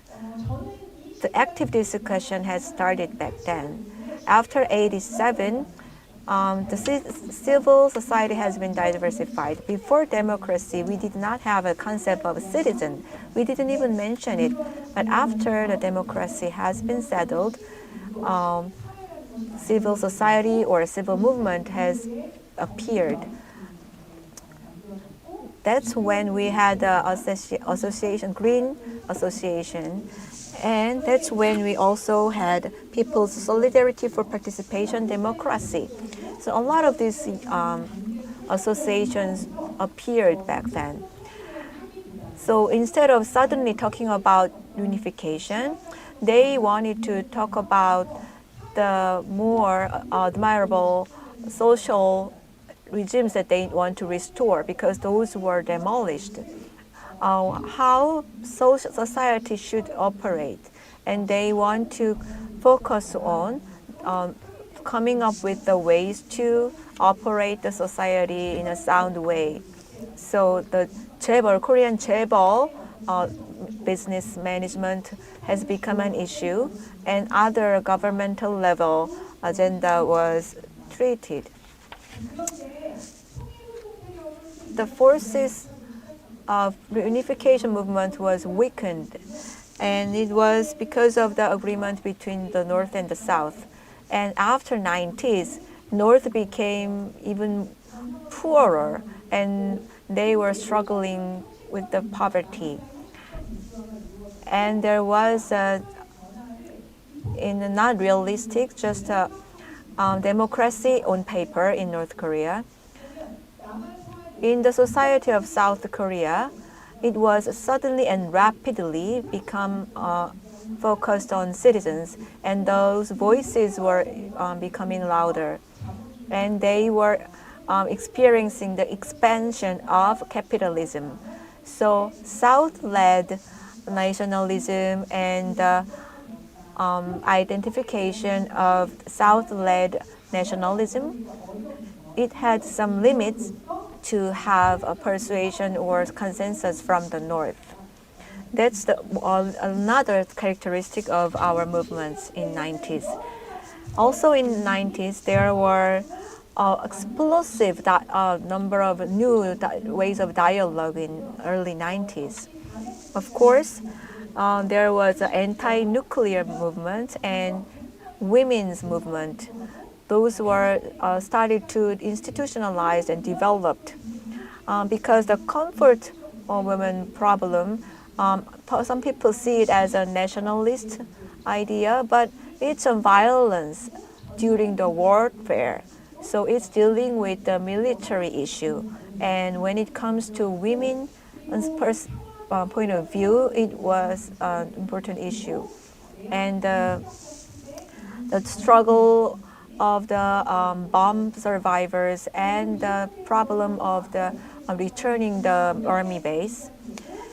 And we are facing the new type of North Korea, which is a lot poorer. So a lot of organizations became too active. Those were humanitarian organizations to help North Korea. And the problem of the human right has become also important. When we talk about reunification and peace, when those problems are complex, if the humanitarian or human right problem was not managed in a proper way. However, after democratization, civil movement has been stabilized, and anti-nuclear movement or women protests or whatsoever, those changes in the Korea has not been noticed properly. For example, already the economy was very thriving, and the idea of unification was becoming distant, even though people agree with the idea of unification, but realistic approach of unification was becoming even more distant because the gap, economic gap or developmental gap between North and South was becoming greater. So in that point, people start to think about the moral perspective about the unification. I think I have a couple of more slides to go. So I just wanted to focus on the fact that there were a lot of changes in 90s. So government-led reunification movement was the start. But after that, it was diversified into a peace movement. And then later on, the civil society and Korean society was even more diversified in a lot of different segments. So that's why all those movements did not see the fruit. At that time, the interaction between North and South were even more active. The governments wanted to make sure the actions were taken in a very practical way. They said business and government governance. Government support the relationship and the civil organizations are upfront to implement it. So in 2000s, human rights movements or peace movements were struggling however, it was continued because thanks to the continued relationship between North and South. That's why they did not feel the actual crisis they were facing. Even though they implement governance between the government and business, they could find a breakthrough even with the difficulties.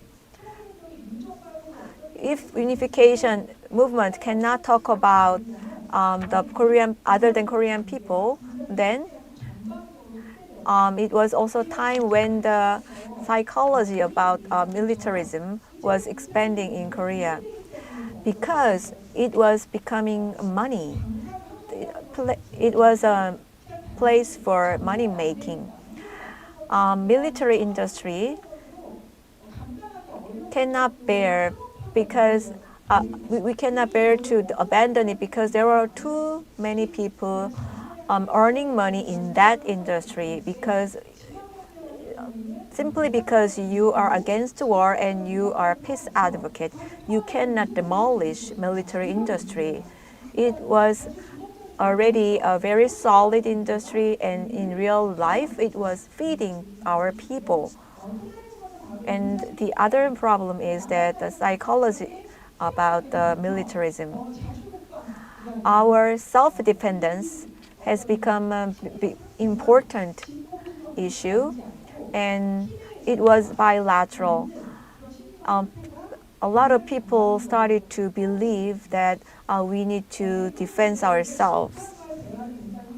The dialogue between North and South was very active. However, our cost of defense was very high. It was regarded as a very important part of the democracy. So it is Korea was big enough and it was on a level that we could defend ourselves. A lot of other countries have nuclear weapons, and why not us? So that was the new question we had. And then in this case, what could peace activists can do about it? Is it really worth having the discussion? So it was kind of a crisis. Well, crisis itself does not explain the whole. However, in general, the unification movement itself was in a situation that the question was of its own existence was raised. Then the issue is what need to do right now, and I have to provide the solution, but I also contemplate on this agenda, and everything is collapsed in terms of the discourse of the peace, but it's hard for us to find the exact solution about the peace movement. And with increasing uncertainties around the world, so I used to think we got the result from the U.S. presidential election. So as we heard from the U.S. speakers, and also there's a gap between the Trump's rhetoric and the actual action. So in this kind of the uncertainties, increase a lot of the challenges challenges in South Korea, and the South Korean government is starting to talk about the reunification, but while the civil movement and the civil society is the questioning about the possible chance of the reunification, but now the South Korean government is talking about the August 15 unification the declaration, and now that they are talking. And also there are some opinion that nor unification and nor the peace movement, and it's a very rapidly changing situation. So the peace movement in the post-Cold War is showing its the failure to respond or the reflection of the changing situation on the Korean Peninsula, but it is going to the ideological approaches, and their focus on the ideological approach, while the peace movement has failed to find any difficulties or any differentiation from the reunification the movement. So while the failing to reflect any kind of the special situation on the Korean Peninsula, which we cannot ignore, so they fail to create any discourse about the peace movement. So here's what I think. Of course, we have the two imminent challenges, but and also the economy of the militarism and the psychology of the militarism need to be focus of the peace movement. So the economy of the militarism should be the more complex the stories, because sometimes rather than the money making profitable the military business, but we need to talk about how to make a profit from in the context of the peace movement.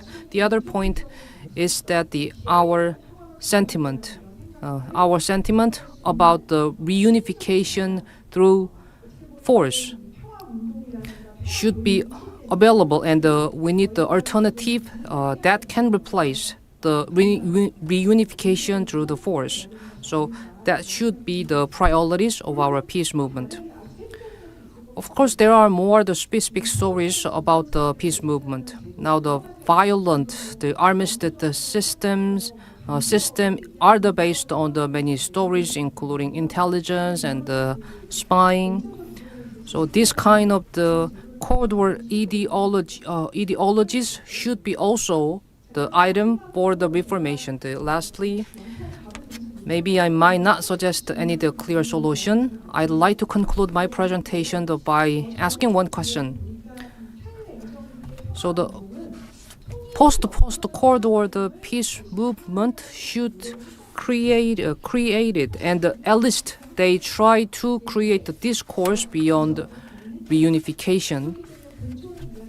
So that's why they talk about the coexistence and also the anti-colonized and the democratic the Korean Peninsula has been the focus of the peace movement. Then what need to go beyond. So what kind of the paradigm we need to exceed, rather than just talking about the anti-war argument. And also beyond the anti-war paradigm, we need to suggest any other agenda that can replace the existing discourse in the peace movement. Lastly, so when the President Trump get elected, I read a lot of the articles from the US or the United Kingdom in the Korea, and there has been a lot of the stories, the swelling, including the massacre in the Gaza and the peace and the security on the Korean Peninsula, and also the waste of balloons. And now that we are seeing the happening of the war violence, including the North Korea's movement, but one of the main topic is the Bitcoin, and is it right time to start investing the Bitcoin, and is the time to buy it, or the stock or the price of the gold are actually to show the actual level of the public about the North Korea and the peace movement issue. So this kind of the shows that the possible failure of the peace movement in terms of the drawing the public attention. So I believe that in context of the peace, in context of the security, we need to turn our focus to the peace movement, and when the peace movement is the focus on our the discourse, then we can pursue the realistic, the more real. Thank you very much. I am Jin Hee-kwan from Inje University. Because the time has been delayed, but I think it's okay because she covered a lot of topics. She even started from the 1970s, so it's well understandable that her speech was a bit longer. She touched on the issues that where do we have to go from now? It was a very meaningful question. In the morning session, the former President Moon Jae-in mentioned that as we are facing the time of big transition, the importance of good diplomacy was stressed by him.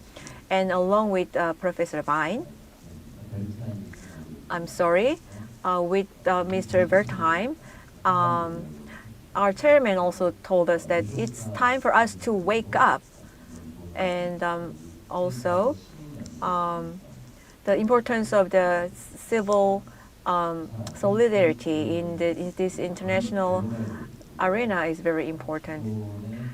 Existing order and the order thanks to the Western Hemisphere's control, and as we can see by the movements from the BRICS, and how do we deal with the Gaza? What is China going to do about it? So those interests were being crushed, and the election of Donald Trump has a meaning. He insists, make America great, which means that he's going to pursue America first. So I think we are going to face a time where the planet has more things to have conflict with one another. That means that it's going to be less stable. Before, we were questioning ourselves, there's not going to be a war. However, recent years, the war has become, started. And also there is a terrible conflict happening in Middle East. A lot of experts in international diplomacy, they say that Korea cannot say that it's out of the danger. It could be also have potential to have a conflict on that peninsula. Kim Jong-un early this year made a speech saying that the relationship between two Korea is not formidable anymore. And before there was an institute about reunification, but its name has been changed. It's studying about how to confront South Korea instead. So to improve this situation, what could we do? I think it was a very excellent insight. There will be 3 discussants. I think I can give 10 minutes to each person. In the morning, we already heard about some nations' perspectives. However, we did not touch deeply on China. Thankfully, we have Professor Jung Ji-young from Fudan University. He's going to share his idea about China. He studied in China. However, he also studied in North Korea, Kim Il-sung University, and he also spent his time in Korea. So he is a scholar who understands very well about Northeast Asia. Not only him, our Dr. Seo Bo-hyuk is a research fellow at Korea Institute for National Unification. He has been actively studying about the reunification. We have also Lee Young-ah of the Center for Peace and Disarmament, People's Solidarity for Participation Democracy.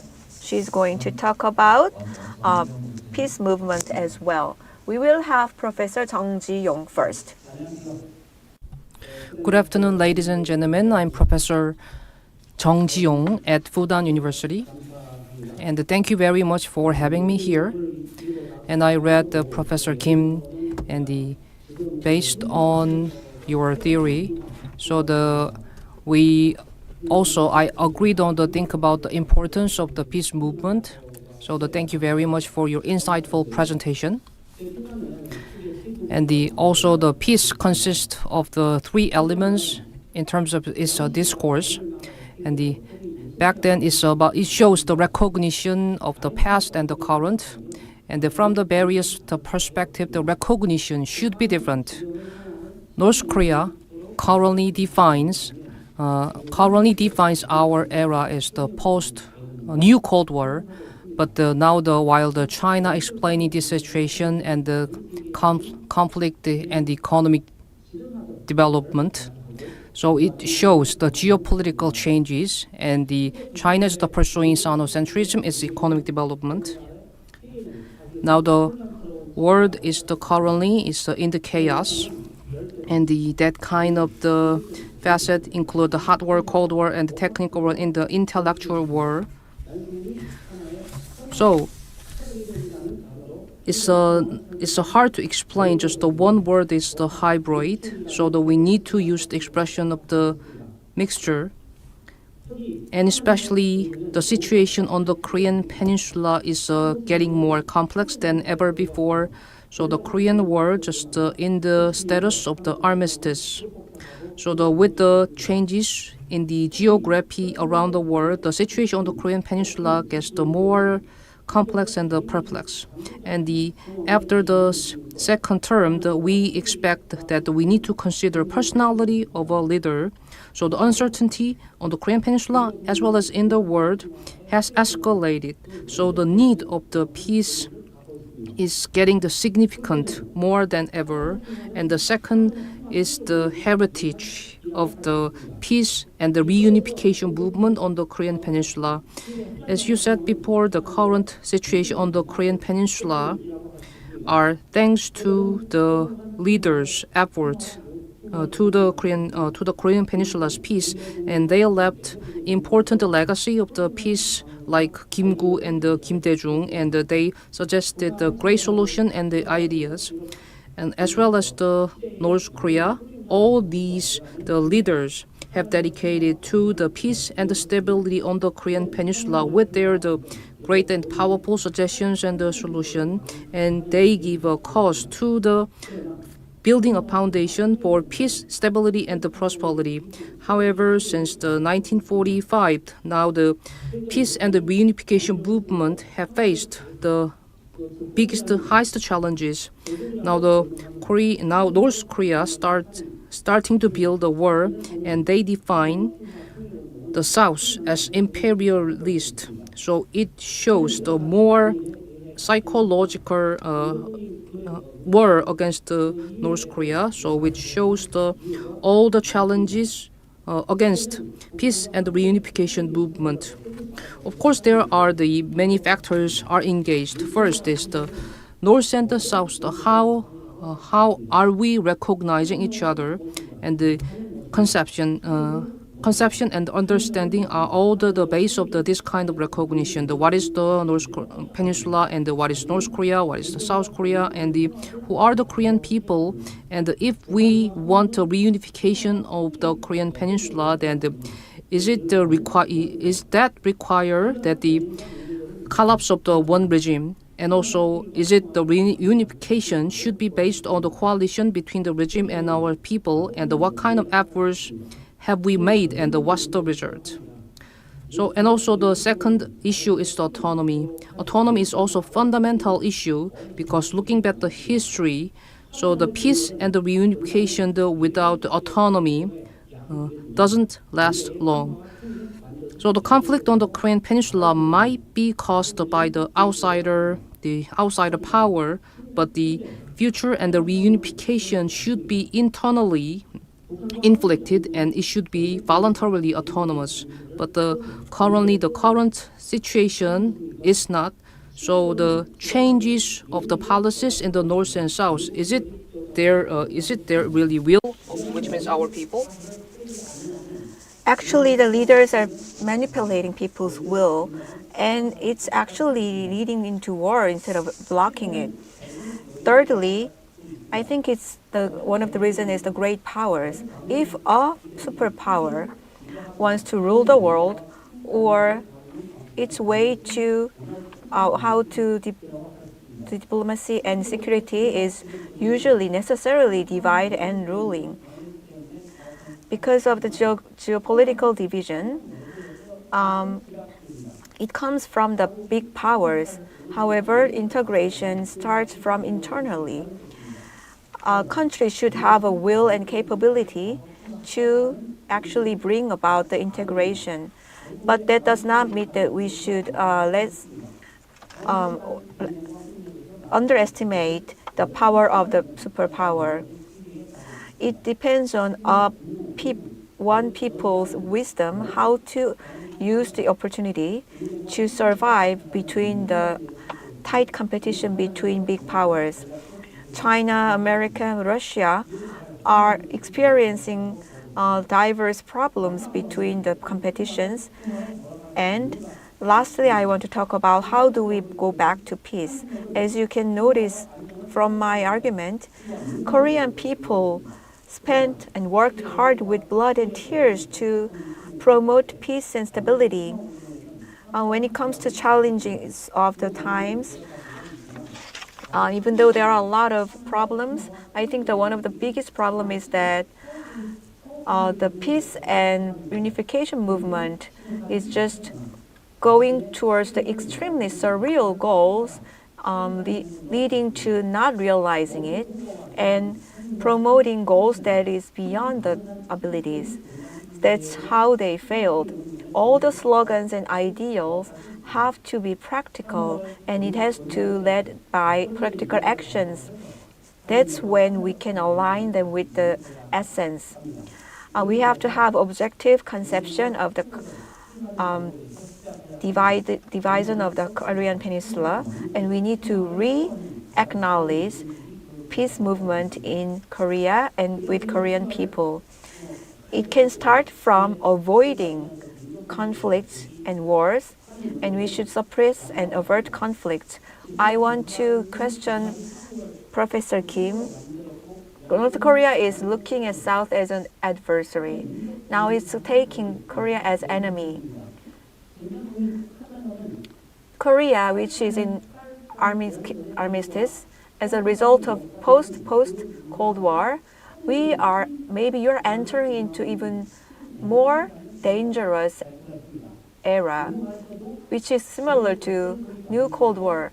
In the U.S., the new president-elect is Donald Trump. You have Kim Jong-un in North Korea. You have Xi Jinping in China. And a lot of these powers are existing. The peace all over the world is depending on those leaders. In this situation, could you suggest a solution to create peaceful Korean Peninsula? Okay, this is it for my presentation. Thank you. And you also mentioned about there are a lot of the peaceful factors, such as inter-Korean relations, but the focus should be the chances of the realization, including the questions, among all the major powers, how to build the peace, which is the key agenda for us. And the next, let me invite Dr. Seo Bo-hyuk, the Research Fellow, Korea Institute for National Reunification, for our discussion. And thank you for inviting me here today. So actually, I'm a subscriber to 한겨레, and also my thanks goes out to the 한겨레 Foundation for Reunification the Culture. So I have engaged the committee meeting hosted by 한겨레, and Professor Kim is expanding his research agenda including the future and the current situation of the peace movement. And thank you for the sharing some of your research achievement. Now I'm engaging in the research of the peace and the reunification. So my 20s, 30s, and the 40s, I also studied that the peace and the reunification movement. Which are all familiar agenda for me, but I'm seeing all this the discourse with the heavy mind. And the peace movement is actually to pursue the universal value for the humanity. And this is the realization of such values. And also in terms of the peace movement on the Korean Peninsula, we have a special situation, which is reunification. So the Korean peace movement maybe include the reunification. And also in terms of the actor, when we talk about the peace and the reunification, the movement, do we include the North Korean people because they are in the closed society, and because the civil society movement need to include the liberal people, but it's quite contrary to the current status of the Korean Peninsula. So we need to consider that point, which is the special point of the peace movement on the Korean Peninsula. So aligned with that, Professor Kim mentioned about the relations between the reunification and the peace movement. But I believe that this kind of the two movements have its own special areas, while some parts overlapping. But which one is the prior or which one comes later is the question of those who want to pursue differently. But from the right observation, I believe that this goes to this kind of the movement need to happen at the same time. And I believe that you have researched a lot of the prior studies before, and also there has been mentioning about the reunification and the peace movement is the achievement of the Korean movement on the Korean Peninsula. But we also I believe that we might get trapped of underestimate the value of the peace movement.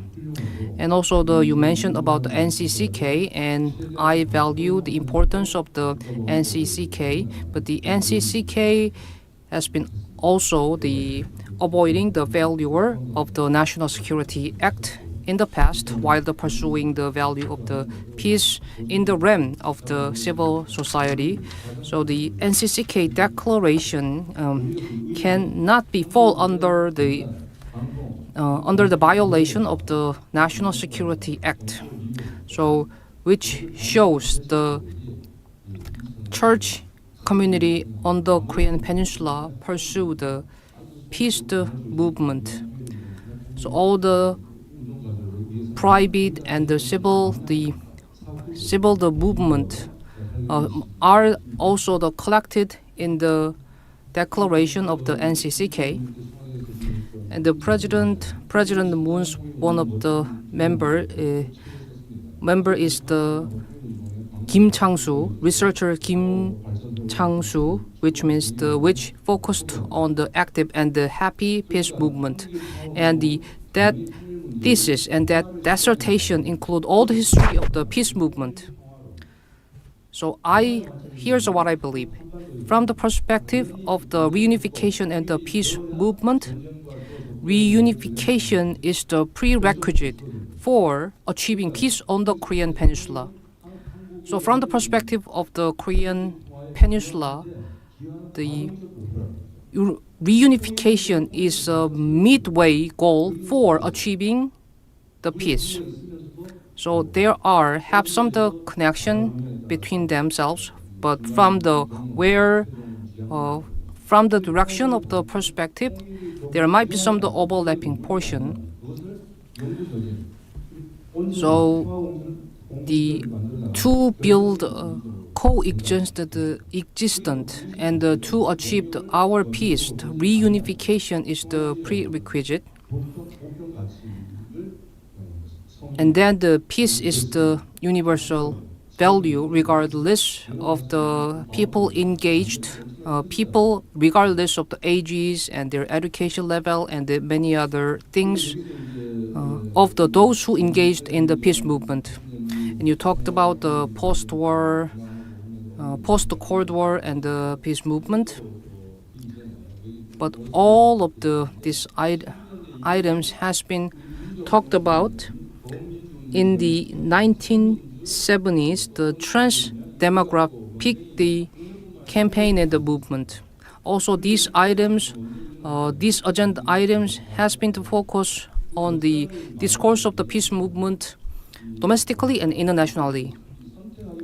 So rather than the choice, we need to consider all of the peace and the reunification movement in the one line, so they are not separated, which is my main point. So like Professor Kim mentioned before, why we are reproduction, the division discourse and the focusing on the militarism. So let me introduce my book about the militarism, and it's about the ideology of the violence, and it's the action plan of the militarism, and it shows this kind of the 600 pages book shows about the ideology of the violence, and the alternative can be actually the peace. And also another alternative is the peace economy. So this kind of the discourse now is being led by the government, and I believe that we need to reflect that point in our peace movement.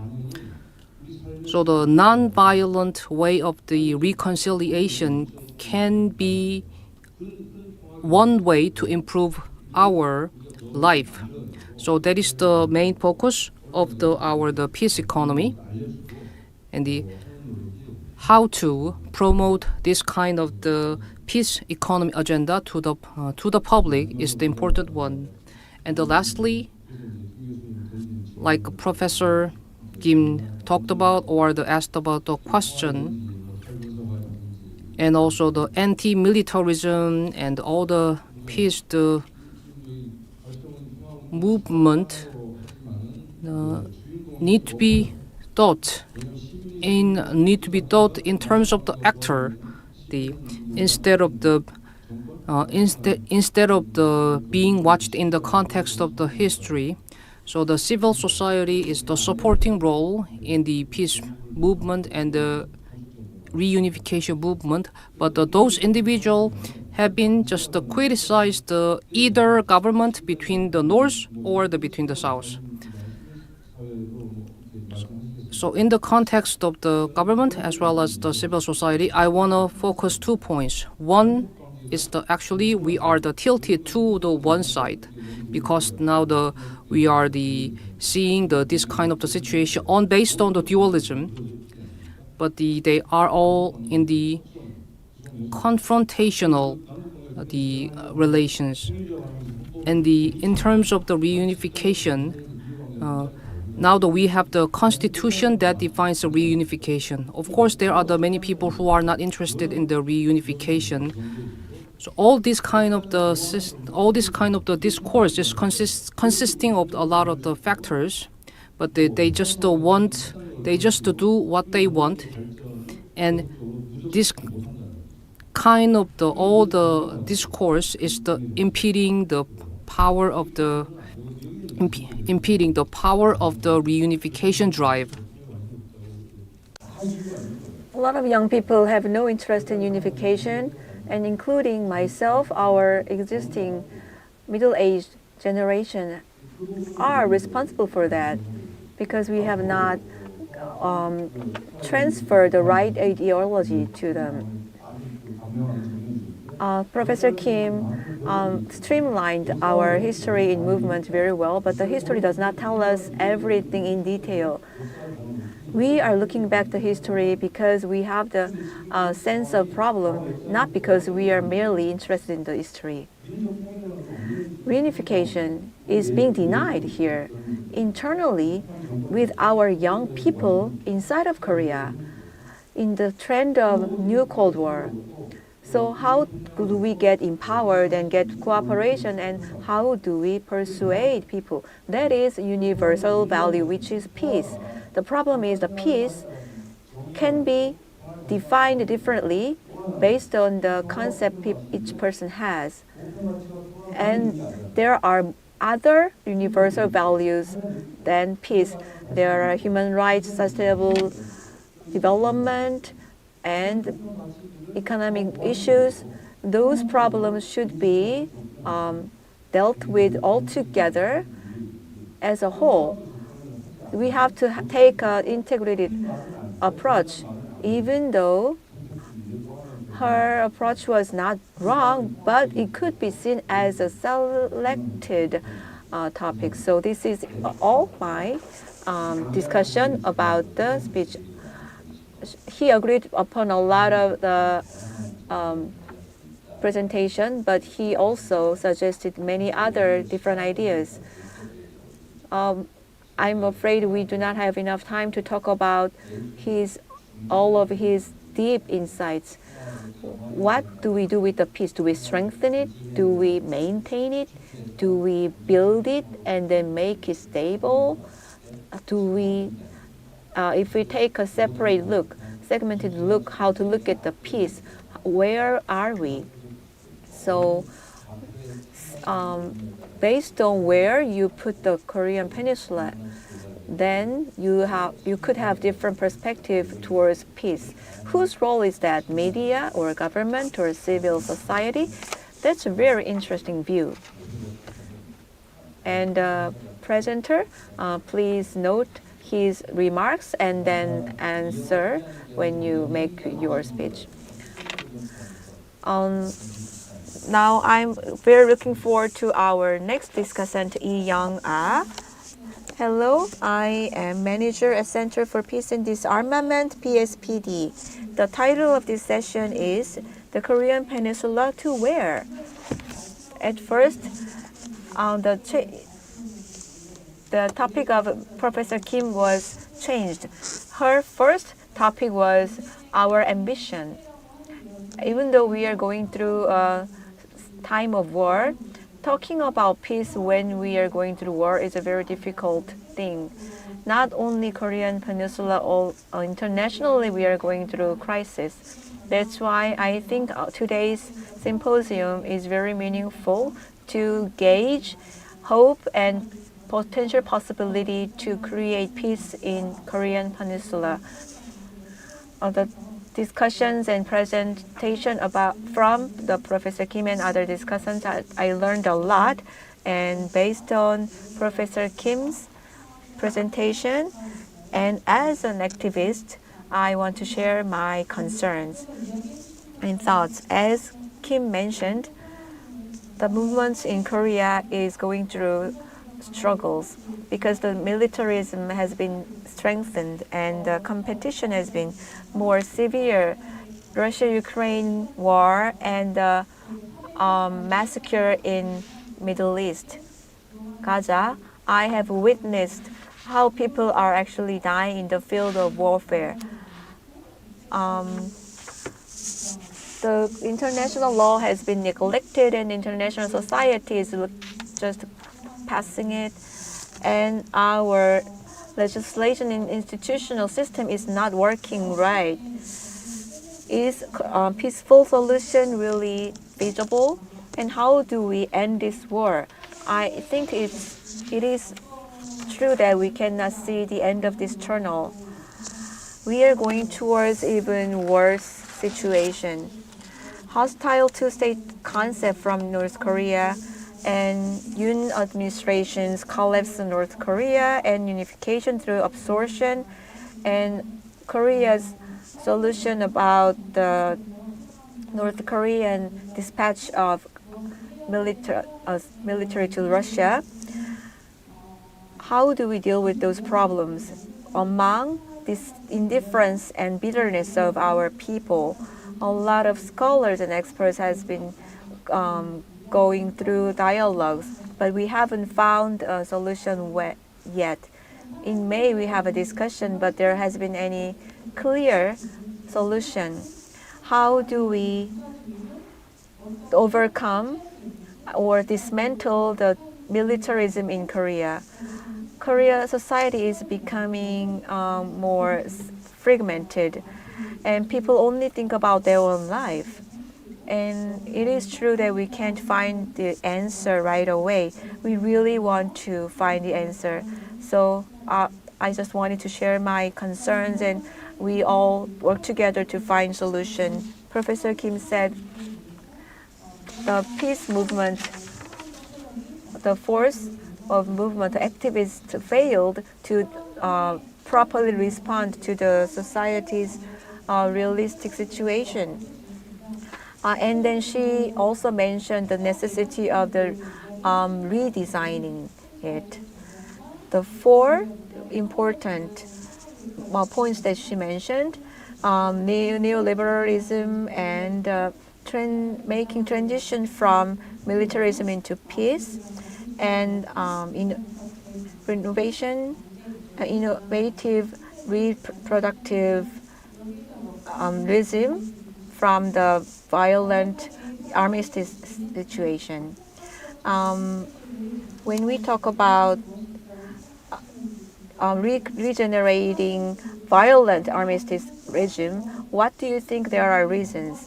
And disarmament movement has been facing challenges each time it tried to become more active, and the militarism is becoming strengthened when the competition has been even severe, and it often sounds like just a nonsense. So this peace movement is continually trying to connect and intersect with various issues such as the climate crisis and feminism. Do you think it is important for the peace movement to connect and expand its agenda? We are continuing our concerns about the proper way of peace movement. If we are facing a new war, and a lot of people are saying that if there is going to be a new war, it's going to happen in Korea. The Peace and Disarmament Center suggested creating a peaceful nation back in 2006. They emphasized that South Korea, which holds a significant conventional military advantage over North Korea, would not be able to resolve the North Korean nuclear issue as long as it continues to escalate its military capabilities. Their proposal advocated for South Korea to proactively transition into a peaceful nation by grounding its national identity and strategy in democracy, peace, and cooperation, thereby fostering peace on the Korean Peninsula and promoting peace cooperation in East Asia. The proposal aimed to shift the security discourse towards a peace discourse, prioritizing peace through peaceful means rather than relying on violent methods for security or peace. At that time, some critics labeled that idea of a peaceful nation proposed by the Disarmament Center as a fundamentalist notion in its idle discourse. However, I believe it is necessary to clarify the practical significance of the peaceful nation concept and to complement its criteria and concrete practical tasks, allowing us to revisit the discussion on creating a peaceful nation. This reassessment could help articulate a clear vision and set actionable steps for the peace movement. I think the crisis escalates and the Korean Peninsula situation is worsening. The necessity for peace and the importance of dialogue and cooperation inevitably gain recognition, because there has been polls that proving that was the truth from the people. While citizens' fatigue and cynicism regarding the Korean Peninsula issue are growing, and peace is not yet directly tied to their daily lives, because they don't feel the importance of peace in their daily lives. I think it is crucial to spread the awareness that nothing is possible without peace, and to foster belief in the possibility of peace on the in the Korean Peninsula. To overcome the current situation, we must consistently emphasize that resolving conflicts through dialogue, cooperation, and improving relations is the most realistic approach. We can't neglect the effort to persuade citizens and build consensus. It is essential to continuously explore effective methods and means to amplify the voices for peace and create agreements. Especially Yoon's administration is not going to change its policy about the peace. So in a situation like this, it is crucial for National Assembly or international society to gather public opinion and actively intervene in government decision-making and implementation regarding the easing of war tensions. This is it for my discussion. Thank you very much. Thank you very much. You have asked the 3 questions as well as the task about how to build the peace on the Korean Peninsula. And all the questions are about how to conclude or how to suggest an answer about creating peace on the Korean Peninsula. So let me give you a mic to the audience, and so we can think about this kind of solution and answer together. So please raise your hand if you have any question.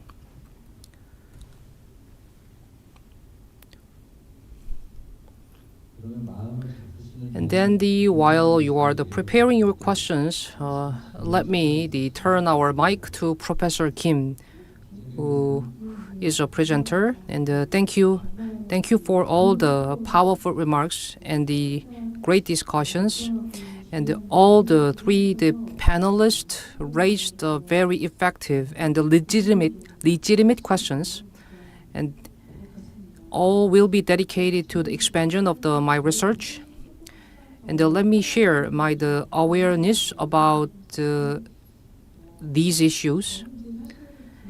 And first, about the peace movement, I don't have enough lens to focus on the peace movement at the individual level.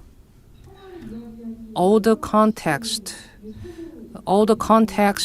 in this current situation raise some challenges to talk about the peace as well as the reunification. So the peace and the reunification, the movement discourse are having the more challenges than before, as well as a researcher, both and as an individual. So we have difficulty finding individuals who are interested in reunification and the peace. While we are currently talking about the peace and the reunification, all the internal and the outside factors give some challenges in discourse of the peace and reunification, which shows the lower level of the interest in the peace and reunification.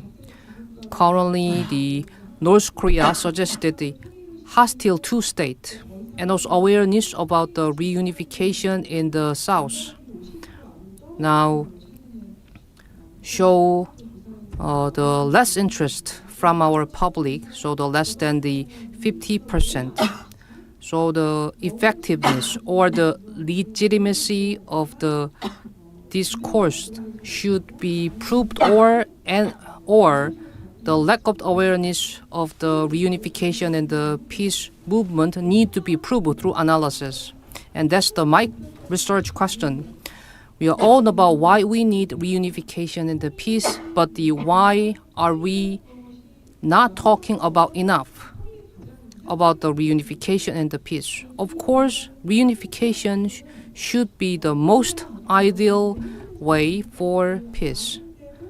But even though we all aware that why we are the failing to encourage the enough discourse about this.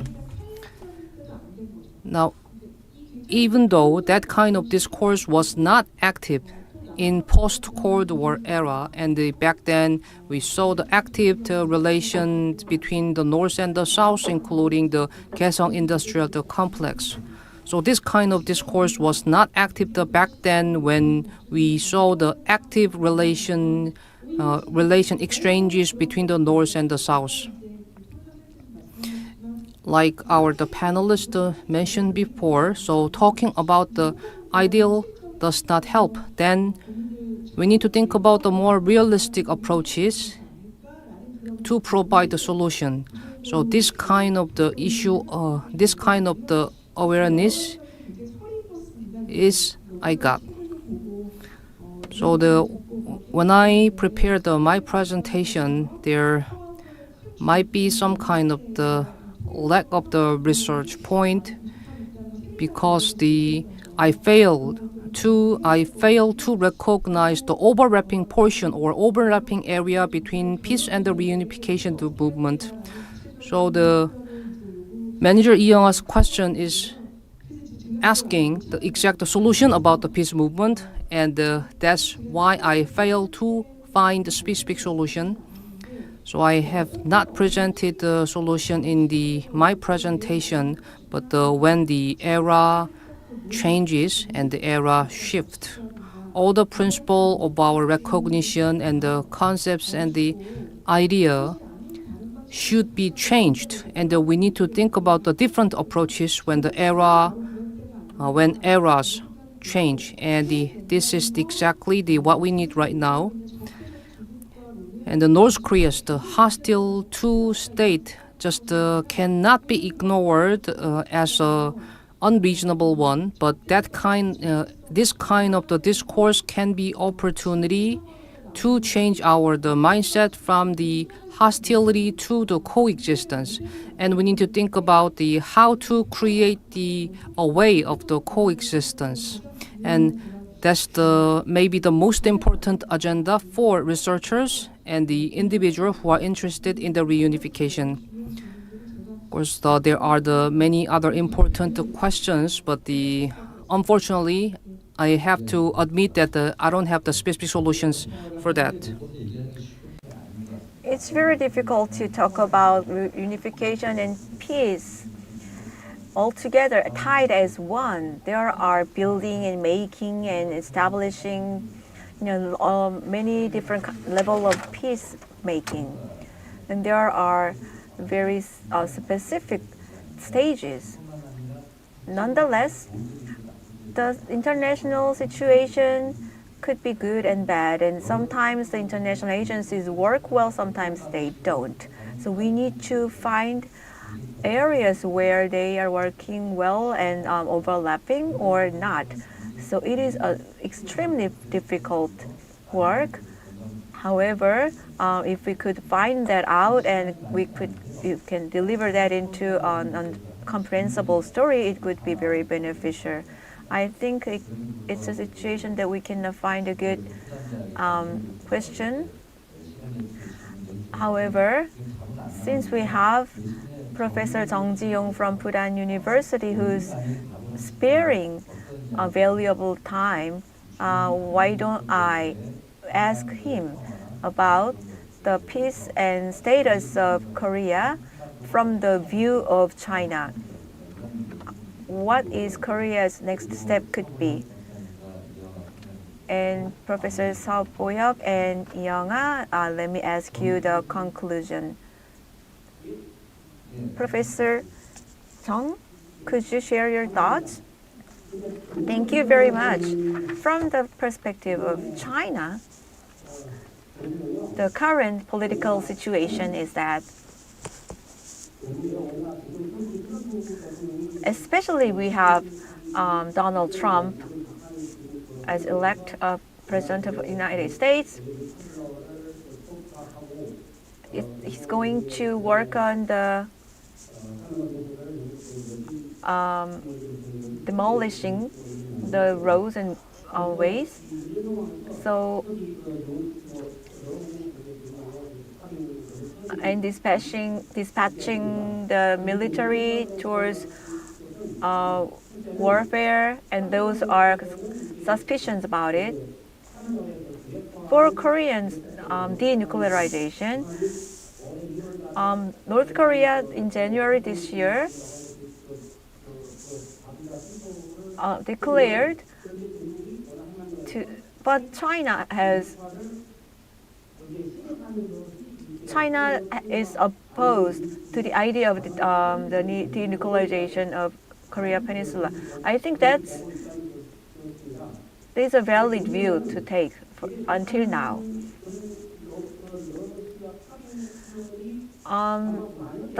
The rumor that North Korea is dispatching military to Russia, if that's true, then it's going to promote that war issue into East Asia.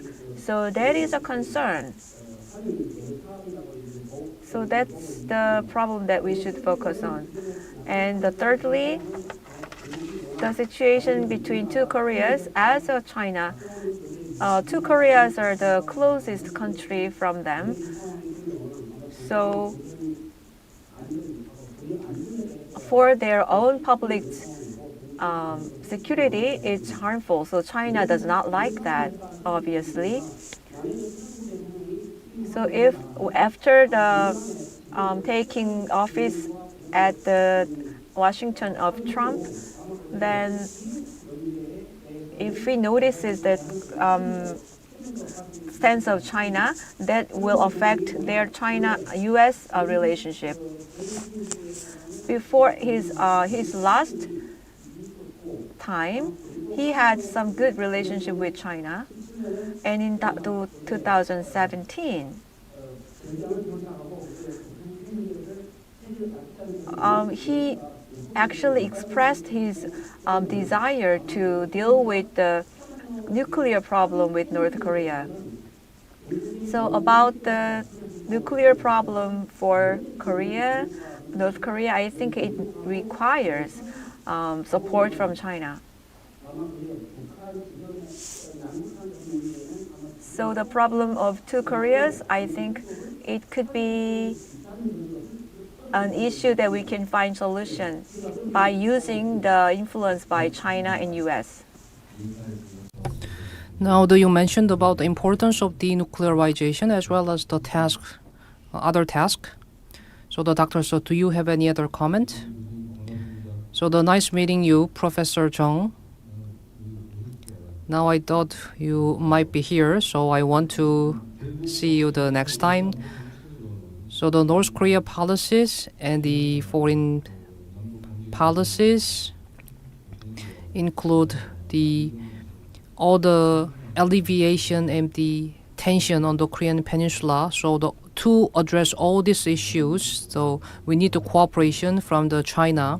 So without the cooperation, it may not be helpful for South Korea's benefits and advantages. So we need to improve the relationship between the South and China. So the Cold War is not actually in the near past. However, this kind of the situations are recurring again, which caused the conflict and the risk here. So the reunification can be recognized as the concept of the absorption. So actually, personally, I like triangle. So whether the West and the East and the trilateral or three means the harmony or the harmonization. So when North Korea launched the third nuclear experiment, so after that, I start to have some criticism against North Korea.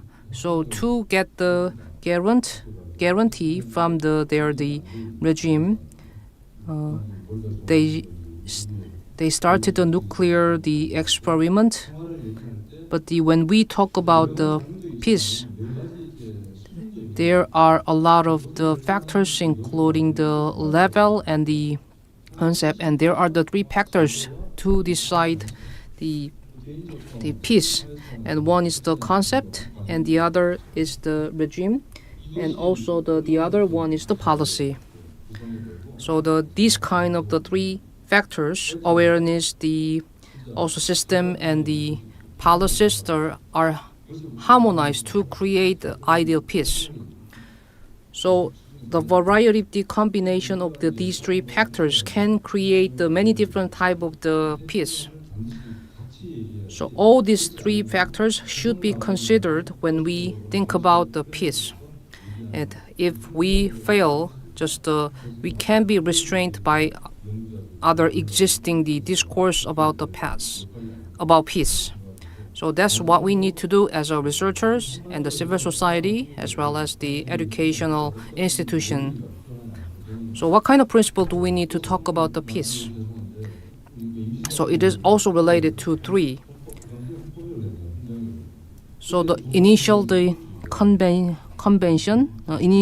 Constitution of the Korea, there are the mentioning about the three principle, and I want to highlight about the three principle about the coexistence and the empathy, and the coexistence and the empathy, and also the coexistence. These kind of the three principles work well. We can reduce the conflict on the Korean Peninsula, creating the situation for reunification. As all the pages and the timetable created based on all this principle, and within the Korea, and based on this principle, we need to study and we need to think about to create the peace movement. This kind of the sense of the responsibility is required, and all this kind of awareness are required to create the peace movement well. Thank you. Let me just say a few things and conclude. As you mentioned, just beyond the very urgent agenda, which is anti-war, what kind of other agenda do we have to deal with? Peace is not just an ideal or value, it's something that is very keenly connected to our lives. That is the concept we should take. And the two Koreas are just facing each other as enemies. So peaceful coexistence and how do we promote peace on our ground, those tasks we have to find ways with our actions and movements. The citizens near the borders, their right to survive is being threatened.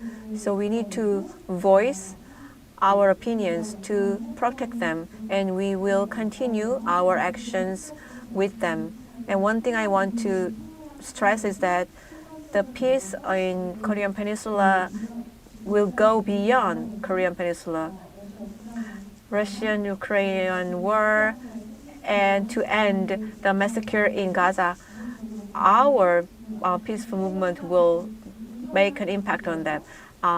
Since the start of the current administration, we are going through difficulties that have been really unexpected, and there has been no control of the weapon export.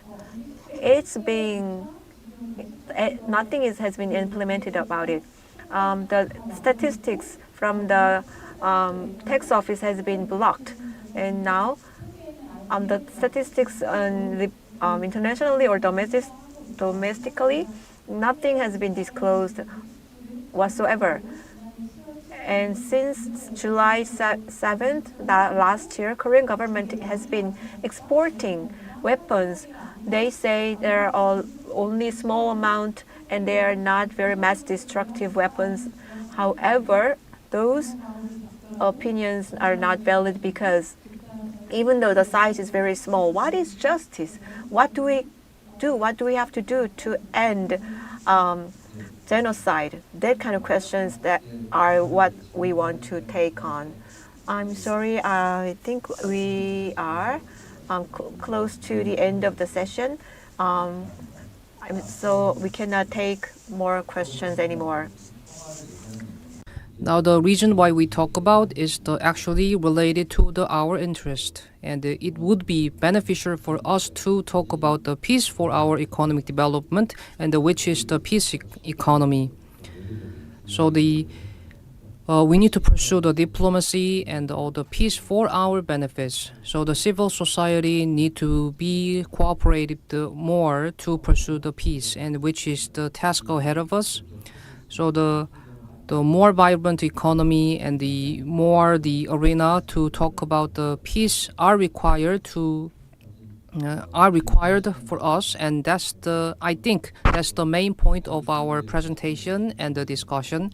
And thank you very much, and especially Professor Jung Ji-yong at the Fudan University for your attendance and the insight. Thank you.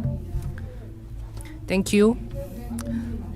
Now also, please give him a big round of applause to Professor Jin Hee-kwan for sticking to the time. Well, so please give him a big round of applause again. And the next Professor Jung Jae-yong, I'm hoping for the opportunity to meet you in person. So after 10 minutes break, we will move on to the next session. And after 10 minutes break, we will move on to session 3. So the 10 minutes recess. Thank you.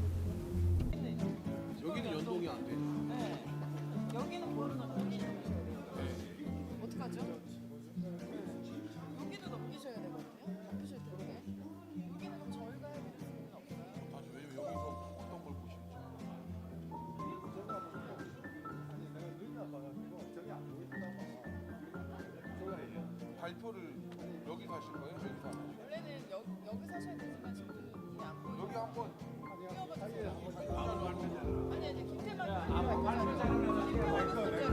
김태만 교수님 걸로 틀어주세요. 이거를 교수님이 넘기셔야 되거든요. 요거는 예. 잠깐만요.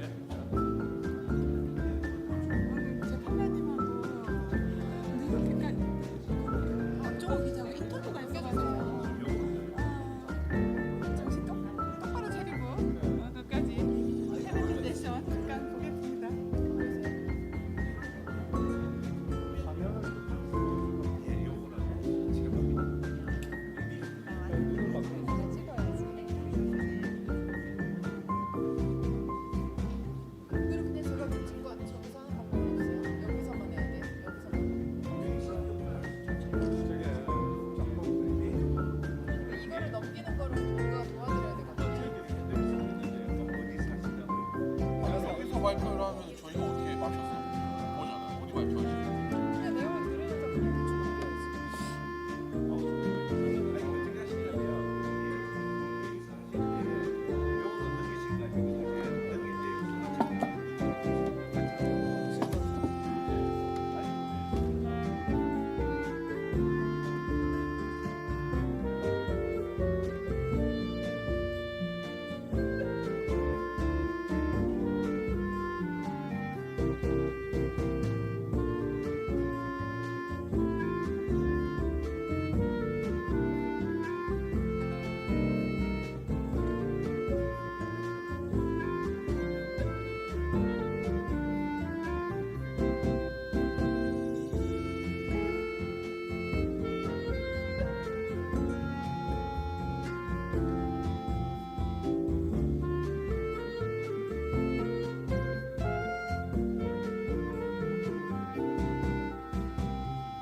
네, 잠시 안내 말씀드리겠습니다. Let me give you an announcement. Shortly, we are going to start our third session. Please return to your seats. Shortly, we will begin our third session for today's symposium. Please come back to the hall and be seated. Thank you.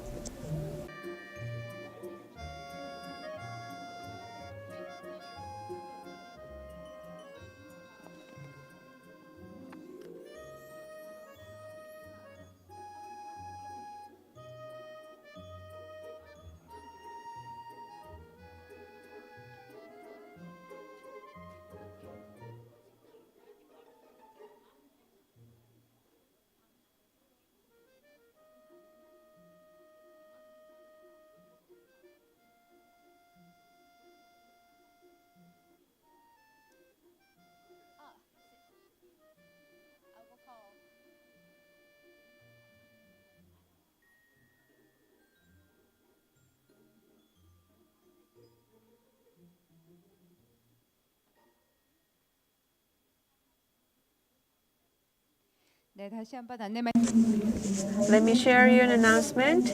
We will begin our third session shortly. Please return to your seats and be seated. 네, 행사 시작하겠습니다.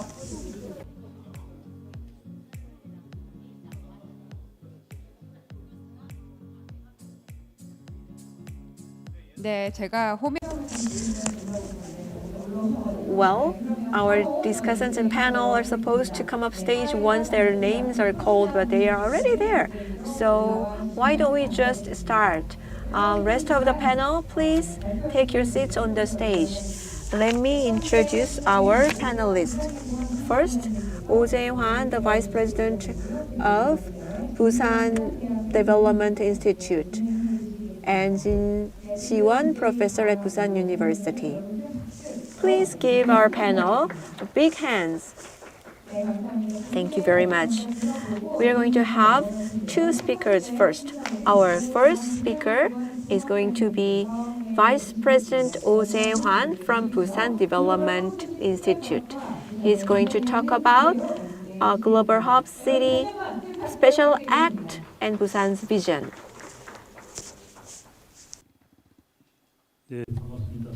Ladies and gentlemen, I'm Vice President Oh Jae-hwan of Busan Development Institute. Now, currently the big theme is the global transitions and the role of Busan, but my theme is actually focused on the Busan, of which strategy will be the order and the peace in the Northeast Asia. So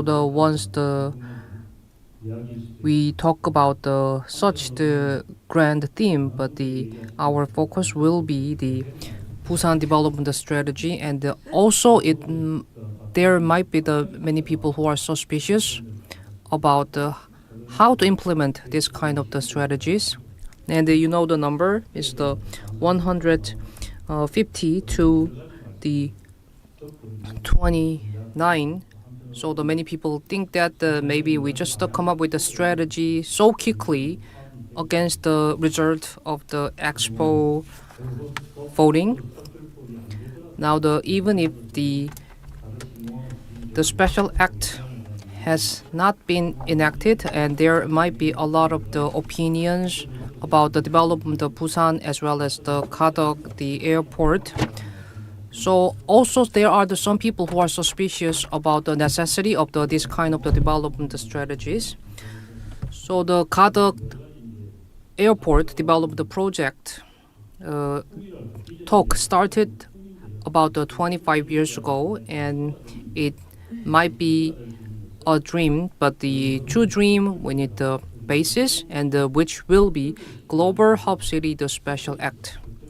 And there are so many special districts across the nation, and we will talk about what kind of the differences we have in terms of this special act, and so many kind of the special district. And here in the Busan we have the 4 special district, and there are some people still questioning about the necessity of the special act, but we can say that Busan has its own challenges, including local extinction, and the Busan is ranked as a city who are undergoing the rapidest extinction across the nation.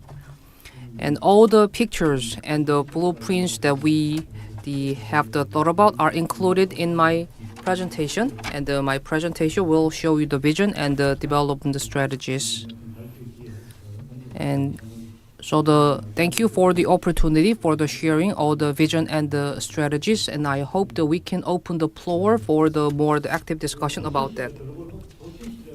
Now that we are talking about this era as the age of the cities, and many people argue that, but still we are living in the era of the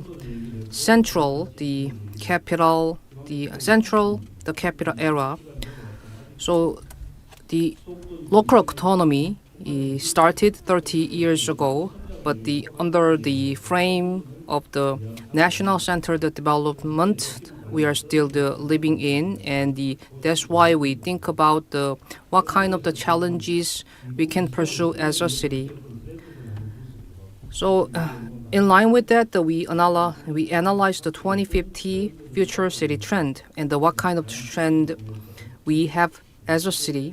And through the many different analytics, the 20,000 analysis of the keyword has been the base of our development strategies. So we are talking about the bold challenges for the Busan in the 2050, and the basis will be the Busan Global Hub City Special Act.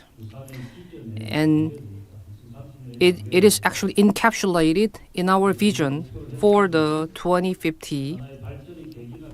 So the one cause or the one factor for the city development is actually the process, and the World Expo can be that cause to ignite the Busan's development, which shows the future direction for Busan, and also the necessity of the Busan's development is also encapsulated in Busan's initiative. So here in Busan, we are dreaming about the changes of the world, and that's the theme and the argument of the Busan Expo, Busan the World Expo, and that kind of the mind that is encapsulated in the Busan's initiative. But we failed. But we can find another catalyst, and we are trying to find another catalyst from the Busan's initiative. Now we define this current era age of cities. So maybe when we talk about the global of the city, there are some factors. So first, is responding to the cultural environment changes in Busan.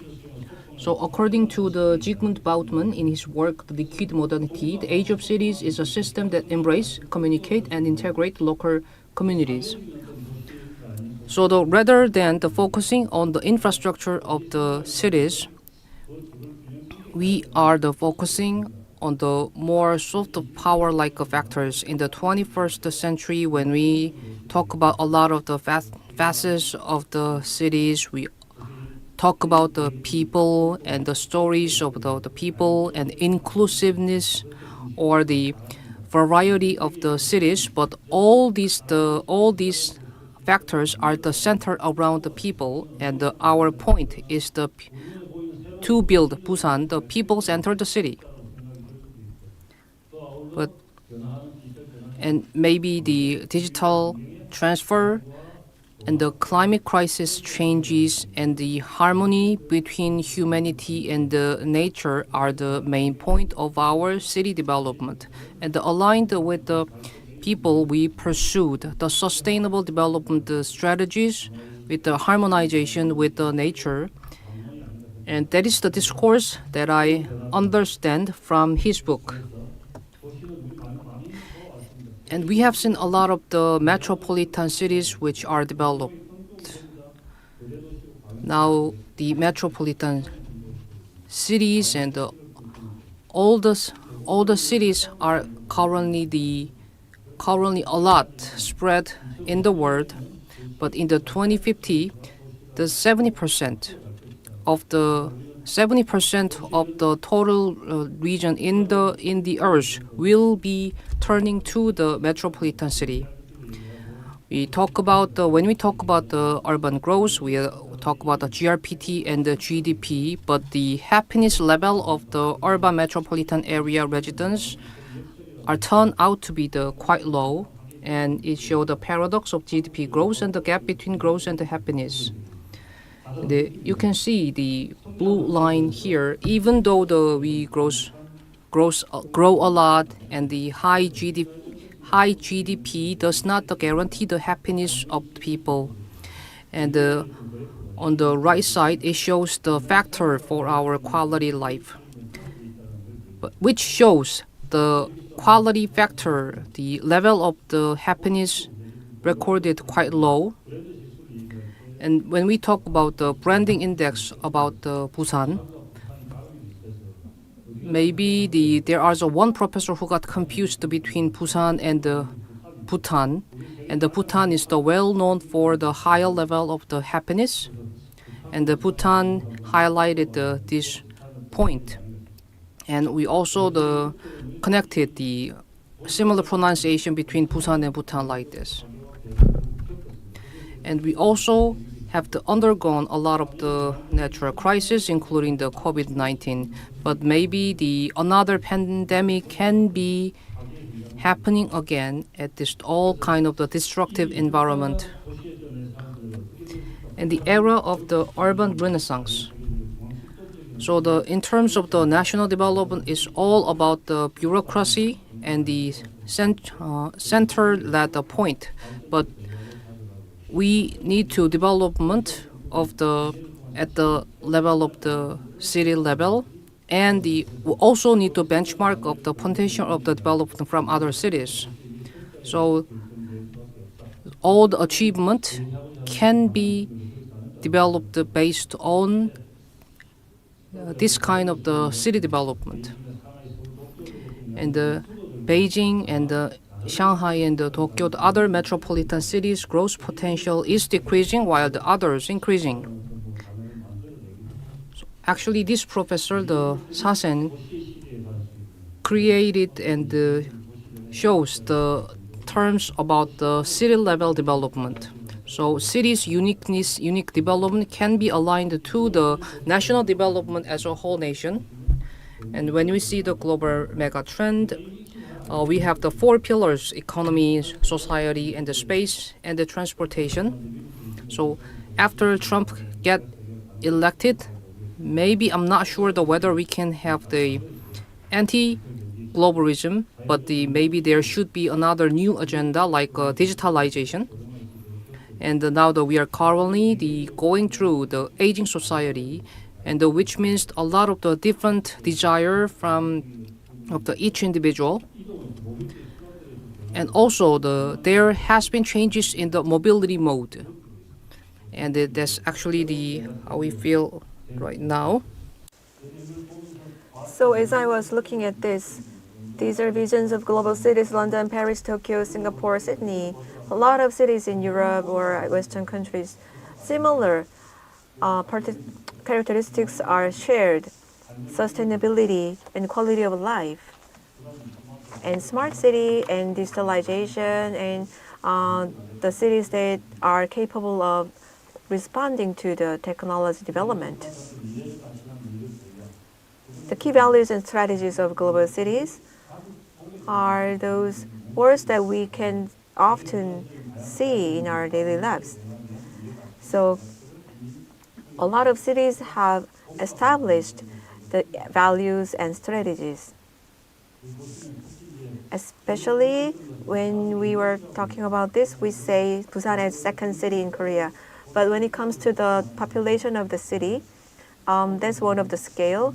In the Seoul capital area, they say 서인부대, Seoul, and then Incheon, and then Busan and Daegu. So Incheon, they think is a second city in Korea, not Busan. So the potential of Incheon of becoming second city in Korea is represented in that term. So this is analysis of the second cities in other countries. So the first pillar represents capitals, Amsterdam, Stockholm, Copenhagen, and the second cities are Rotterdam, Gothenburg, Aarhus, and Hamburg, Barcelona, etc. So in line with the development of the capitals, the second cities have their own strength. The common thing among the second cities is the fact that they are maritime cities. And by their trades and exports and imports and their maritime industry, they have very, very active human resources intersections. So taking lessons from them, we have to make a bold challenge for Busan in 2050. So this is what we designed in our institute. Everybody agrees that Busan did not have any driving engine. From the shoes and rubber making industry, it kind of was lost having a major driving engine. And it was going through crisis and lack of job opportunities, and naturally young people leave Busan for Seoul to find jobs. 19 to 24-year-old people, they leave Busan to go to universities and then later to get jobs. And later when they are in 30s, they leave Busan for better quality of life or better life standard. So Busan is losing young people. In 2026, there will be a major decline of the population due to the natural decline. So in Korea, among many cities, Busan is one of the cities which will lose population quickly. So now our red light is on. When you get off at Busan station area, those 서구, 중부, 동구, those middle area of Busan, when you just get out of the train from Busan station, that neighborhood is where they are losing people more quickly. But in Haeundae area or new towns are having relatively not very serious situation. As this situation as a backdrop, we made a plan to the direction of the 2050 Busan. We need to overcome our crisis and we need to attract advanced industry and find out ways for Busan to thrive again. Those ideas might seem very conceptual and ambiguous, but with those ideas we can come up with a very practical solutions. We are going to make Busan which encompasses inclusivity and community, sustainability and safety, and so on.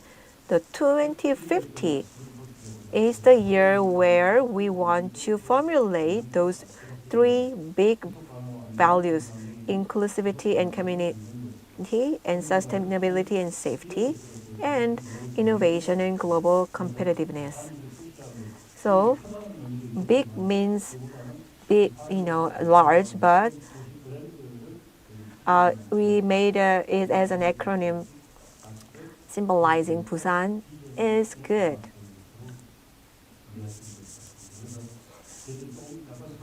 Well, it might sound like a declaration, but Busan for all, following our BIG, big value, we made our vision. City of diversity, including all those different people from different level and ethnicity and culture, and all those living things, including animal and plants, that includes our vision. So our global city does not mean that it's just a symbol. It will have inclusively have all this infrastructure and technological advancement. So Busan for all, a global city. Our big goals are here, and I introduce you our 12 implementation strategies. So we are making lots of effort to implement special act for global hub cities and Busan. Institutional efforts and our other segments of efforts, they have to come all together. So this is the unique and only act that does not talk about the autonomous ruling. Well, there are a lot of examples of autonomy in Korea, in other cities, but the difference of Special Act of Busan is not about the autonomy. It's about support. It's about strengthening its own strength. That's the big difference. As I mentioned earlier, the formulation of Global Hub City Busan is making Busan a global hub city, which is not just getting influence from the Seoul capital area, but accelerating concentration in the capital region and facing the risk of non-capital regions extinction. I think we could become a strategic city which has a developmental plan to, become a driving engine of Korea. That's how and why we symbolize that as two wheels of bicycle. So there are two axes.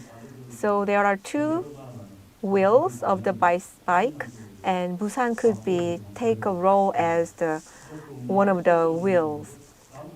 So southern area could lead the development, and it will work as a strong and concrete axis.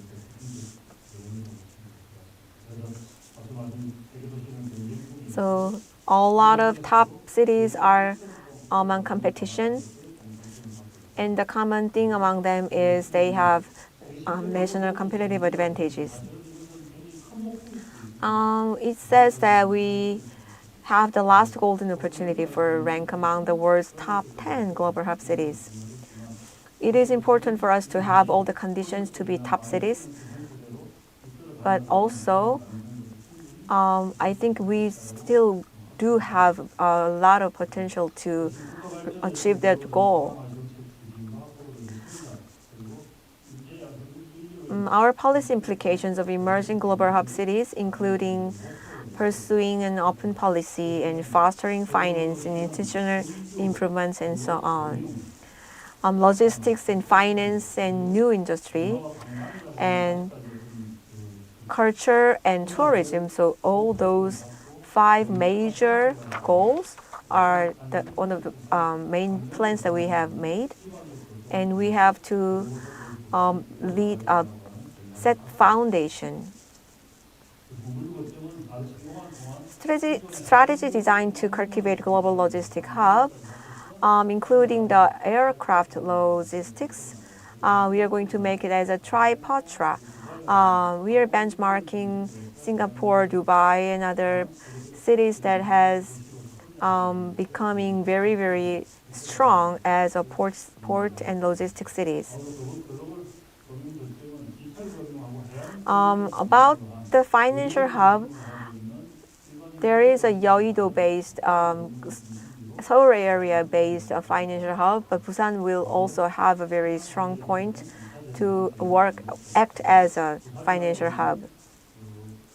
In our digital and advanced industry hub promotion strategy include the fact that the Busan is neighboring the nuclear power plants. So this could be our strength, and other industry we can attract industry like the fuel industry and the other high-tech industries. It is also important to be a global educational and environmentally promoting city. So we are going to support strengthening, establishing higher education system.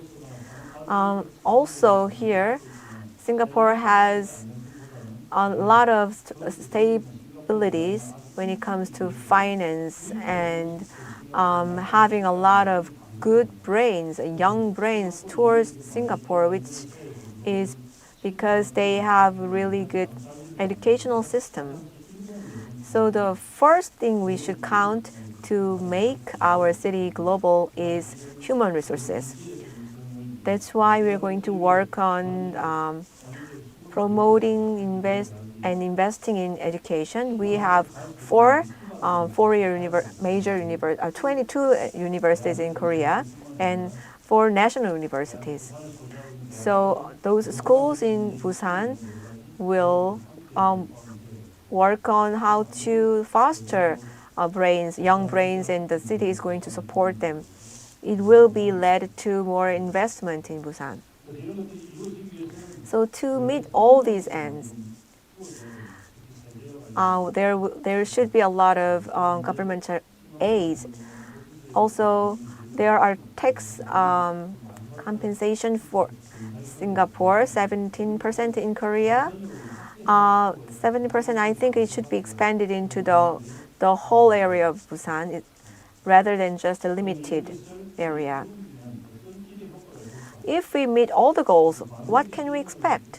A lot of people are asking me, well, if I have a lot of time, I will give you all the details, but here I'll just tell you that there is going to be an innovation hub and logistic hub and financial hub. Busan and neighboring cities like Gyeongnam and Ulsan, altogether there will be 7.8 million people. So when we say the 10 million people as a big enough city, then altogether we can lay foundation for that. When we look at the map of Korean Peninsula upside down, then you can easily see which direction we should go. Well, here you can see that enabling Busan to rank among the top 6 economic zones of Northeast Asia as a global hub city. You can connect Fukuoka and Kyushu if there is an economic area, and Beijing and Shanghai, then we can also have that kind of size of economy if we connect capital region and southern region centering Busan.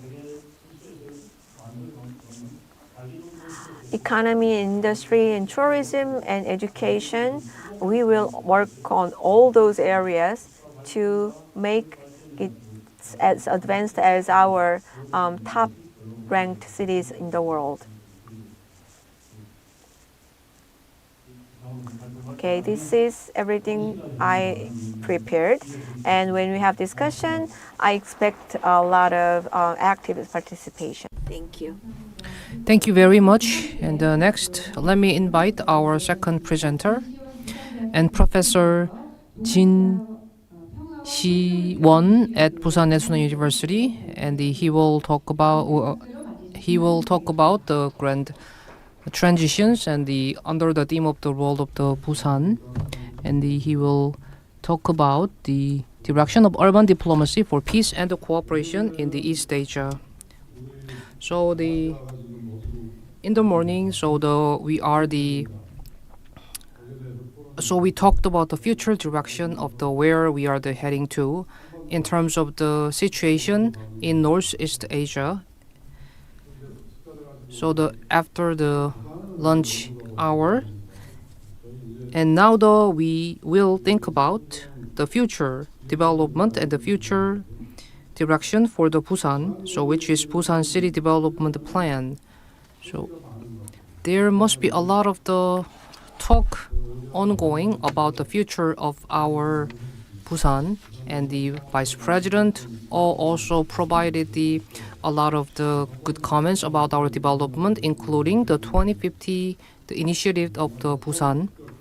So there has been also the Northeast Hub the Special Act after President Yoon took an office. Now the Busan Development Institute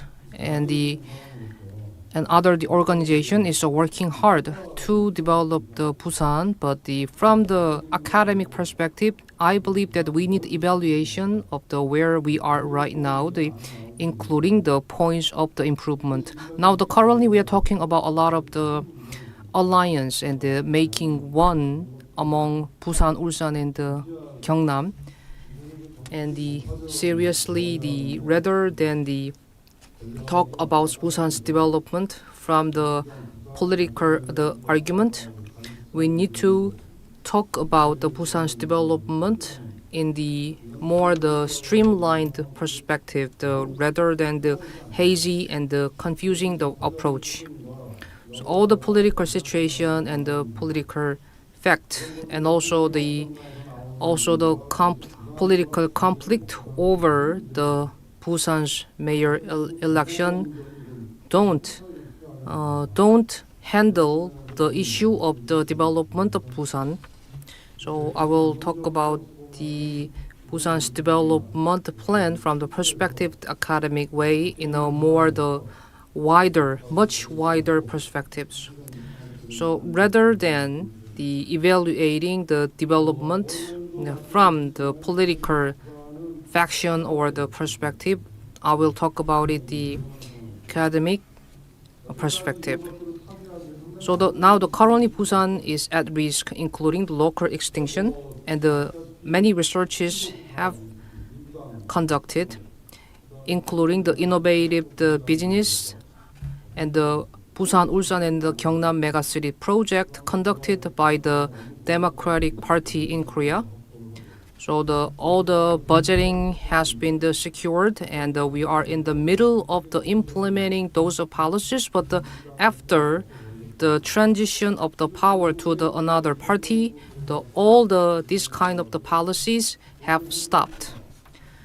So administration, the cooperation and the alliance among the Busan and the Ulsan and the Gyeongnam has been halted.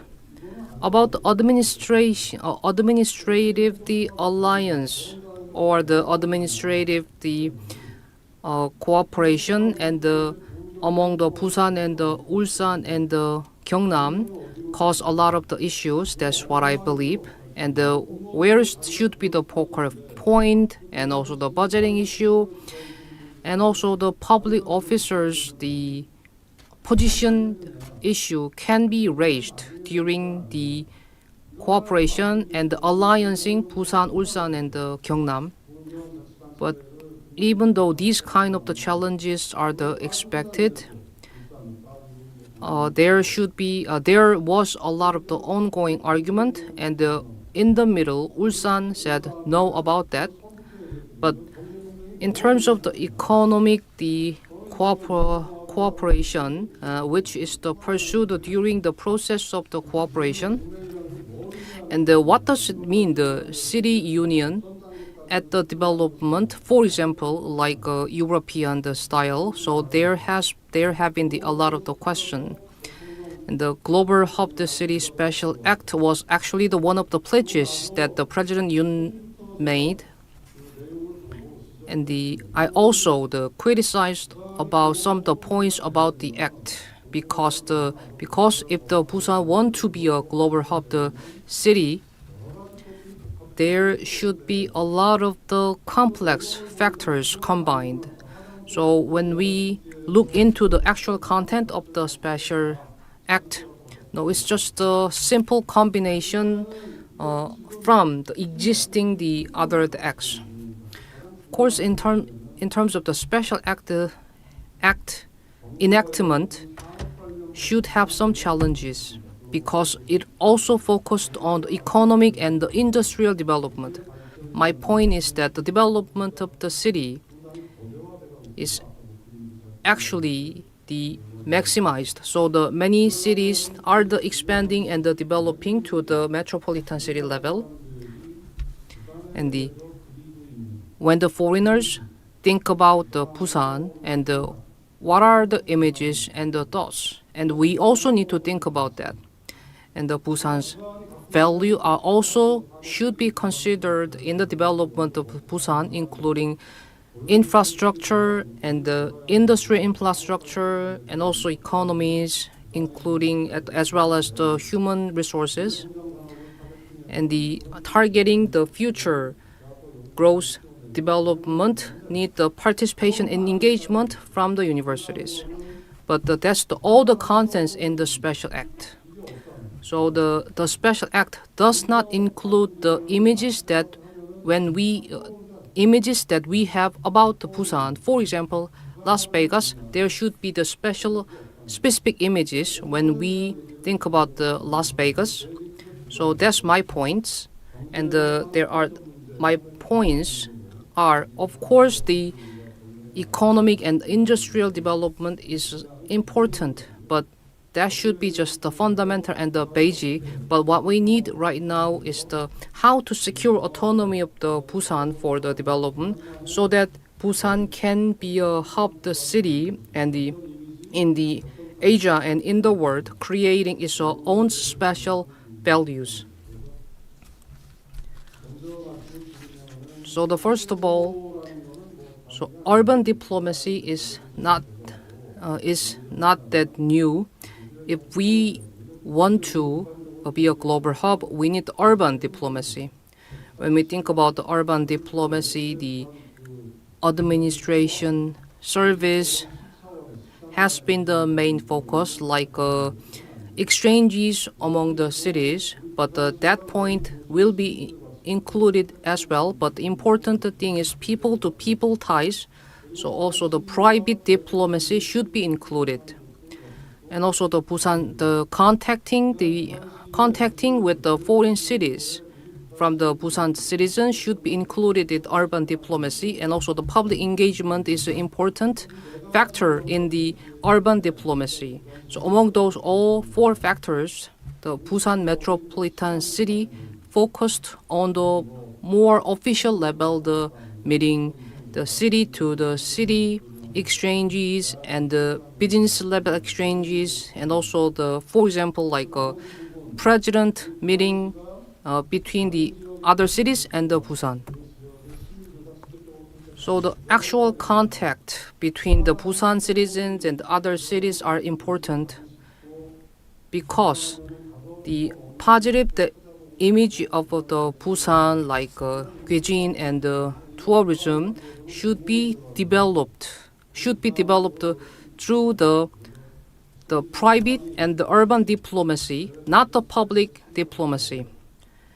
And we need the public engagement to create the positive image of the Busan. So we need the private meetings or private contact at the citizens level instead of the public diplomacy.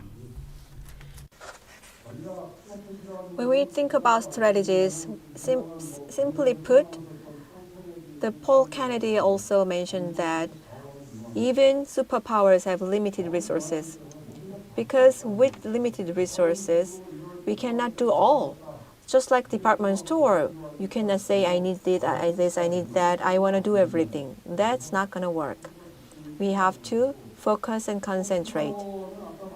And when it comes to soft power, it's economic power and reward rather than those. We need to capture people's minds, people from other cities, people from other countries. When they think about Busan, they feel fondness. They want to go. They want to visit and play. Well, I just really want to live in Busan for a month. That kind of emotion is what we want to create among within and outside of Korea. That is the core power of soft power.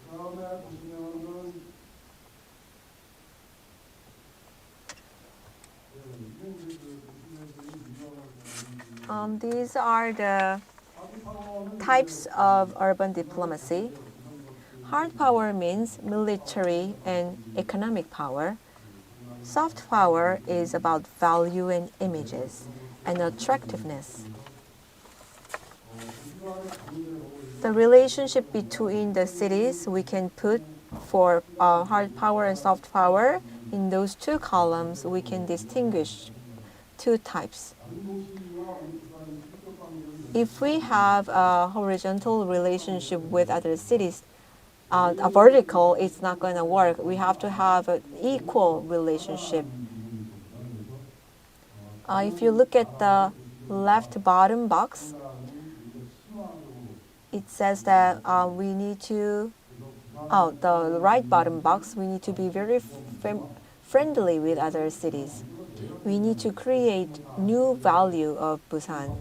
K-pop and K-drama are very popular and everything is labeled with K. Then maybe Busan should do the similar thing, create something original from Busan. And also we need to obtain some autonomously for Busan. And just beyond economic capabilities, we should attract other people by just supporting other cities in a real financial way, also appealing to them with our own attraction. Global Hub City Special Act does not include this. That's why I was a little disappointed. If you want to make a success with the Special Act, we need to add those components. You cannot only focus on this industrial development. Busan's existing strategies are what I already mentioned. Busan, Ulsan, Gyeongju megacity was something that might have been worked, but it's been demolished. So the bureaucracy, they couldn't just stay doing nothing, so they came up with other ideas like administrative integration of Busan, Ulsan, Gyeongju, Busan, Ulsan, Gyeonggi, Busan Hub City Special Act, and etc. We need to continue what was successful, and we need to continue to get which was meaningful and working. How Busan and our neighboring area is going to feed ourselves. What kind of industry do we have to put focus on? That will require a lot of efforts. The problems and limits of Busan's existing development strategies. It only focused on hard power. There were no soft power development. All day today, we have been talking about peace. And this year, Symposium is marking 20th year. And the image of peace. What kind of cities can you imagine when it comes to peace? We lost a lot of them. Jeju and Gwangju. Now, Busan? Not at all. For Busan, you can imagine refugees, war, or just maybe the beaches. So we need to go beyond that. Each time the administration was changed, the policies has been changed. That's really consuming. It's only regressing Busan's development. Daegu and Gyeongbuk area is working on integrated administration. They failed and they are trying again. Then maybe that's why Busan and Gyeongnam is revisiting that concept. With all due respect, I have no idea what the heck they are doing. I really want to emphasize my strong critique about it. We have to be just abandon populism. That cannot be a decisive thing about our plan. That's a very sad thing. And in every sector of industry, we are looking at the Seoul capital area. That's also a problem because everything is centralized in Seoul area in Korea. And there's no civil participation. So when it comes to new election season, they make up very, very quickly and sudden policy, and their leaders tell people to come up with new ideas. I think it's just a big no. And everything has become a red ocean. We are competing with each other in red ocean. We are fighting. We have to find blue ocean. We are imitating each other. And there are so many number of festivals nationwide. A lot of local governments are spending lots of money, and a lot of festivals are not very unique at all. So our past-present strategy was just central government-based, but now we have to go to local-led development strategy. Busan, Ulsan, Gyeongnam area having a lot of population, almost 8 million people, it has to be released with from a lot of restrictions. We have to have lots of foreigners coming and going. If you just limit that, then we cannot expect the development that we want to see. To go beyond Japan, and if the central government gets all the tax monies from the local government and then giving it back just as if they are doing charity, that's a nonsense. I think the restrictions has to be released. Busan is a big enough city. Busan needs to lead itself. So that's why we need some improvement about the existing development strategies. So I said no to this kind of the red ocean, and we need to find the blue ocean only for Busan, and that can be aligned to the theme of today, which was held in the discussion. Now the Busan is exposed to the actual situation, like a political conflict and also the current situation on the Korean Peninsula. So if the new Cold War or all the connection to the alliance and the Indian Pacific, the strategy, all these kind of the matters that the main points in the morning, but all this kind of the risky situation should be avoided from the perspective of the Busan. So Busan should be the space for liberalism and also the functionalism. Busan citizens, Busan is the place for our living. So except for all the outside situation and an impact, we need to create the ground for our liberalism and the functionalism, and that's why we need to selection and the focus strategies. Then how to develop the Busan. Busan has the very beautiful landscape, but all the beautiful landscape outside make me distracted because you can see all the sunset. Please don't look at the behind while I'm presenting my presentation, and we have the hot spring and a lot of the beautiful natures, and which can be the charm at our international level, and it can boost our tourism as well. And it also geographically very important location, and it can be the one of the hot spot for the threats of the conflict. And maybe we can say the Busan is the one of the flash point in terms of the possible new Cold War. So by utilizing all this kind of the advantages, we need to turn this kind of risk into opportunities. If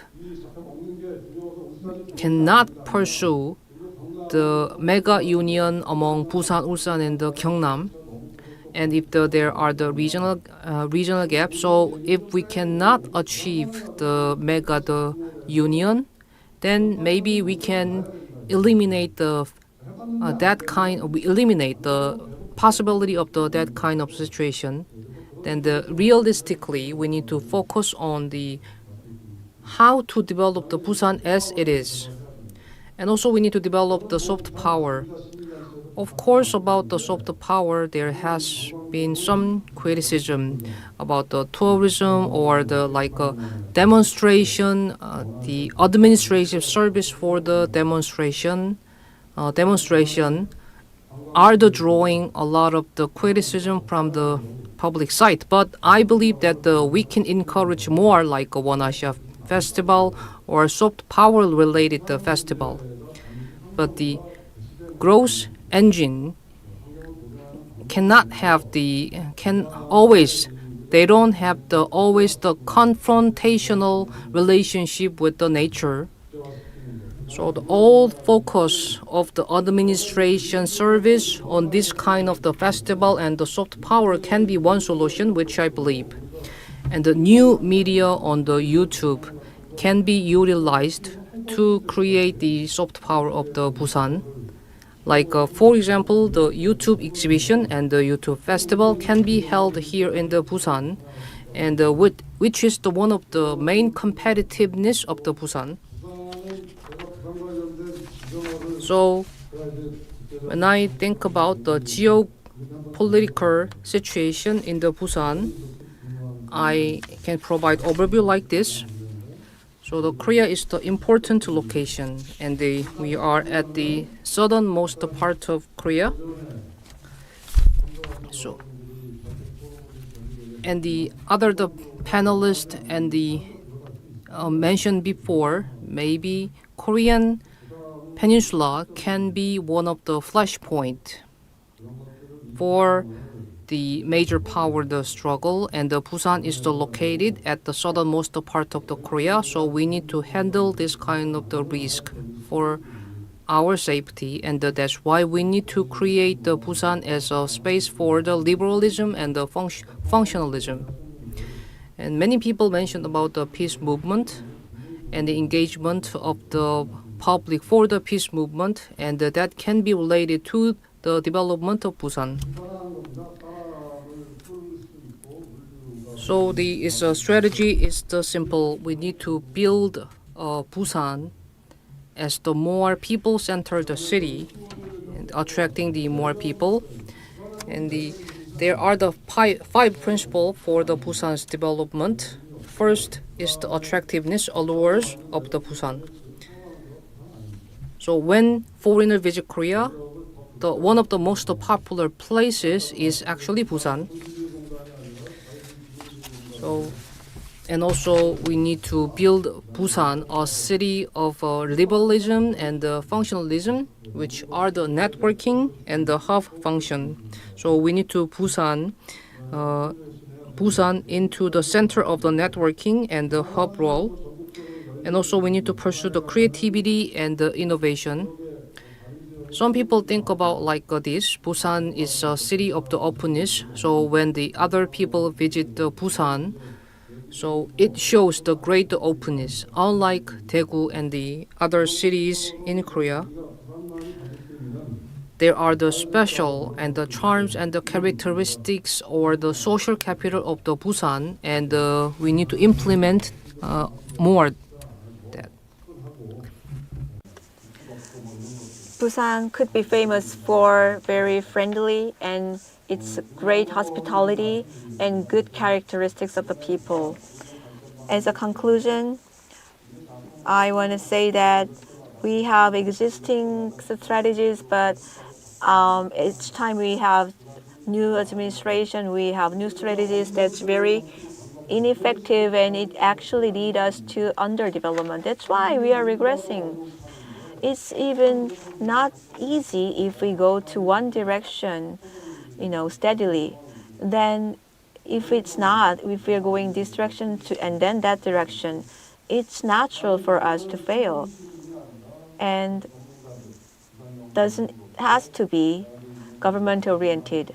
It should include all the related agencies, experts, and civil organizations. And we have to get consensus among them. Everybody knows that we cannot work on red ocean anymore. Just abandon it and find the blue ocean.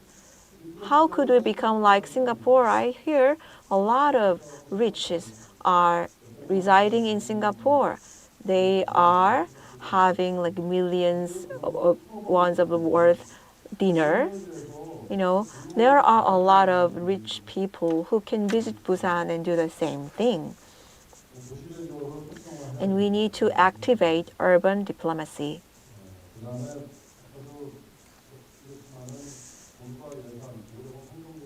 Because we have limited resources, our budget is limited, so we need to make sure our plans are achievable. Ulsan and Gyeongnam does not want to be, integrated with Busan because they are afraid of just losing their own sense of control. Then we need to use leverage and, think in a smart way. Let me just share one more thing and finish my presentation. When Busan University was integrated with Busan University of Education, they told me to relocate it. And a lot of people in our department refused to go.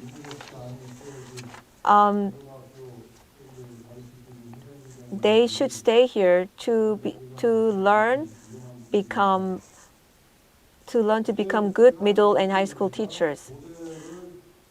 But they told me that they want to make our the University of Education, which is education for elementary school teachers, they want to make it as a hub of human resource fostering.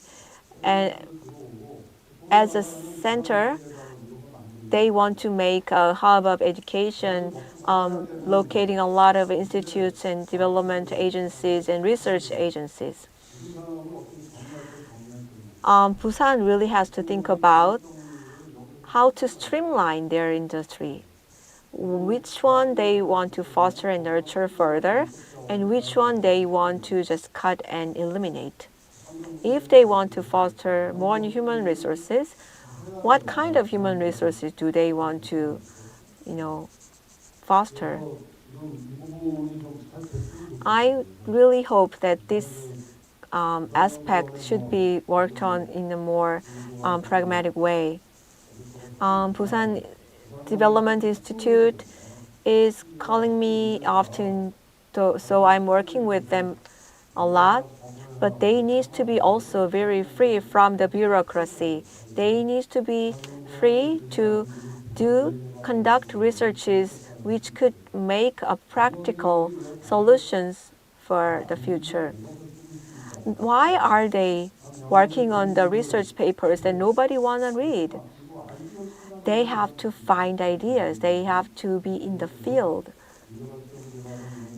So the Future Development Institute, that kind of institutes, if Ulsan or Gyeongnam does not want to do it, Busan should spearhead and we can have their support. Thank you very much. Thank you very much. Now we will move on to the discussion, and let me invite the An Byung-min. Let me invite An Byung-min, the North Korea. An Byung-min, the Chairman, North Korea Economic Forum, and also let me introduce the Mr. Yoshioka Tatsuya from the Peace Boat, and also the Professor Park Chan-young at the Bukyong National University are the participating in the discussion. So let me give you a mic, the moderator, and I'm the An Byung-min, the Chairman An Byung-min of North Korea Economic Forum, and our theme is the hub city Busan and the urban diplomacy. So it's quite a long session, and it is a little bit challenging. So usually the first 2 hours of the session beginning is we can see a lot of the active participation, but after the 4 hours passed, maybe it's little tiring. But I will try my best. I will do my best to make our discussion as active as possible. And the city, when we talk about the city, there can be the many definition. So city can be actually the ground for our living.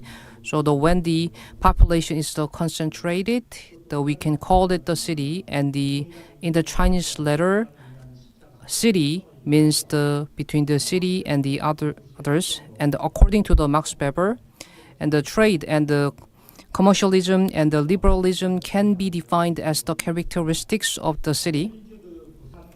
And today now we are talking about the city and the Busan. Now in the 1907 there has been the residence population research. So when we researched the population in the nation, the Hansong, which is the Seoul colony right now, is ranked first, and the Busan ranked second. Interesting point about this: the portion of the foreigners is actually the highest in the Busan. Back then, Busan in the 1907, the 46% are actually the foreigners. So which is very intriguing and interesting. So the global hub, the city, the Busan strategies are all aligned with this kind of the historical context. And thank you again for your insightful presentation. So it gives a lot of the insight about the Busan. So maybe I can say myself as an expert of the Busan. So as we can see the program book, so we will invite 2 panelists. So in the morning, the Mr. Yoshioka Tatsuya gave a lot of the insight about the post-Cold War in the Northeast Asia. So please let me invite him.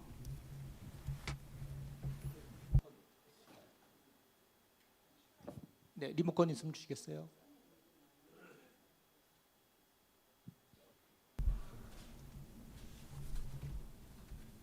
So we are waiting for you to have a mic for the discussion.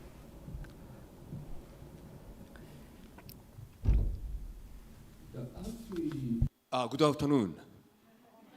Yeah, really a little bit tired, but anyway, let's try to do my best.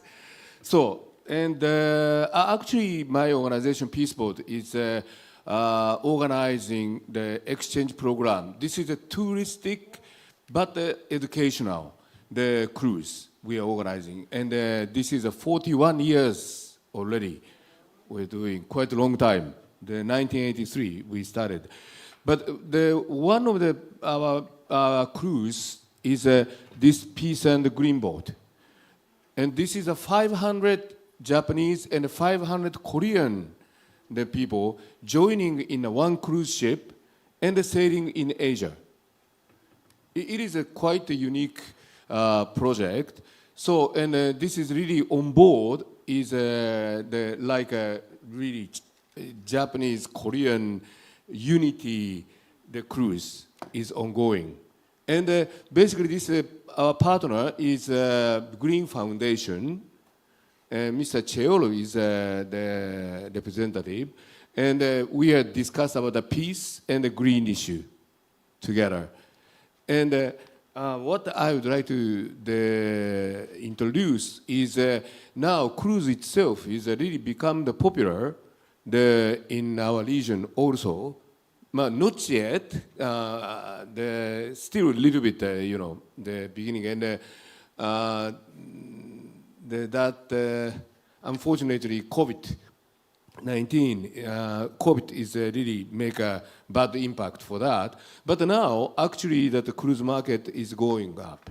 So, of course, Busan is one of the really central position of the East Asia.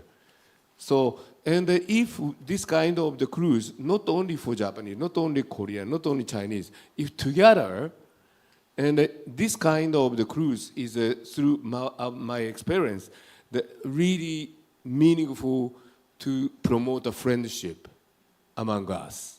And this is, of course, the contribute to the peace. Yeah, this is which is Japanese and which is Korean, you cannot recognize, right? We cannot recognize anyway.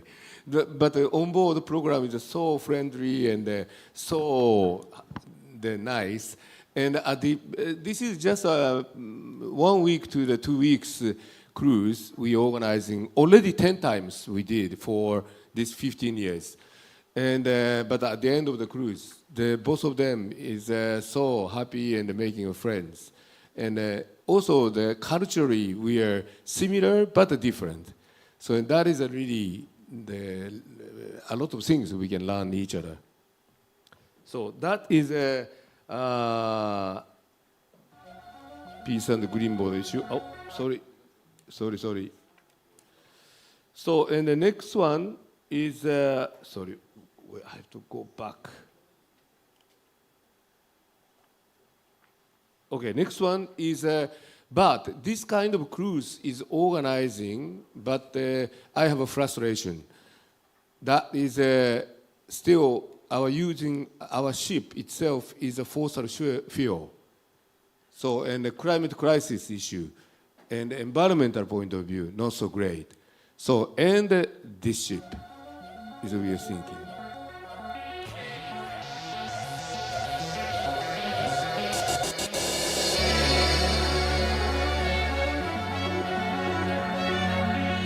This is also our activities introducing.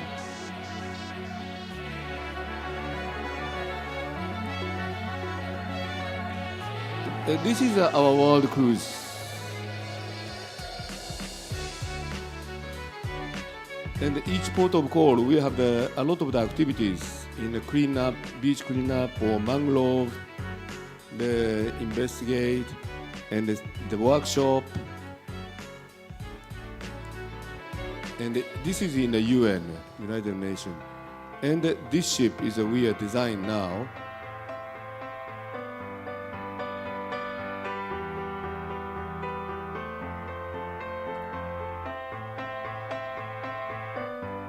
And this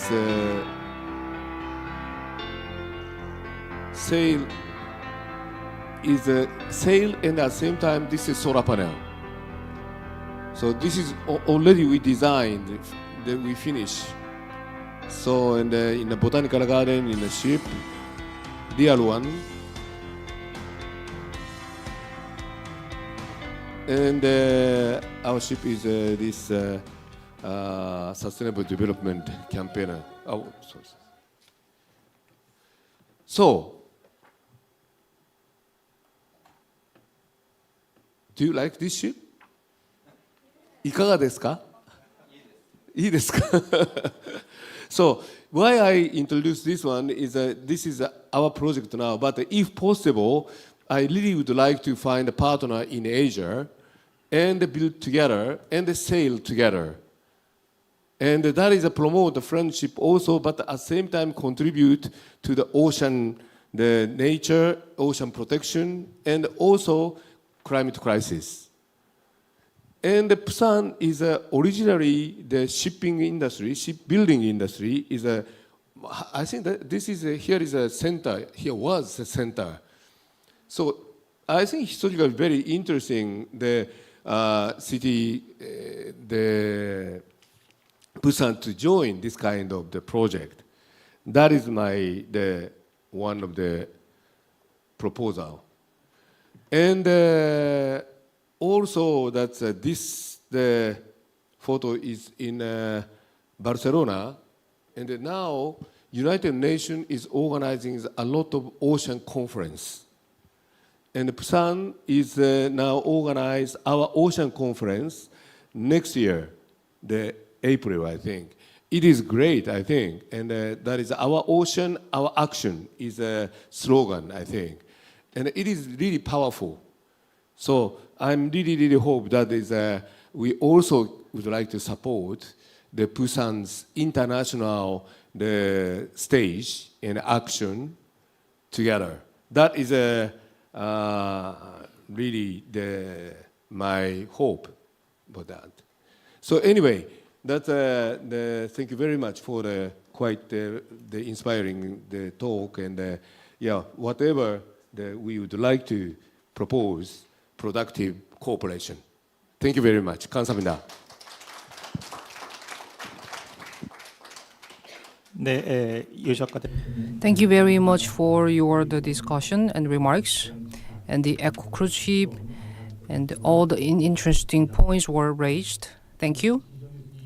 And the Professor Jin's blue economy also mentioned, and we can have additional comments from the other panelists about the blue economy. And let me invite Professor Park Chan-young at the Bukyong National University for another discussion.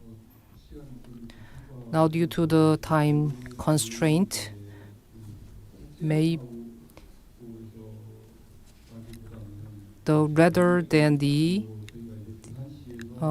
than the full discussion, let me talk about the Global Hub the City Act and my understanding about that act from the academic perspective.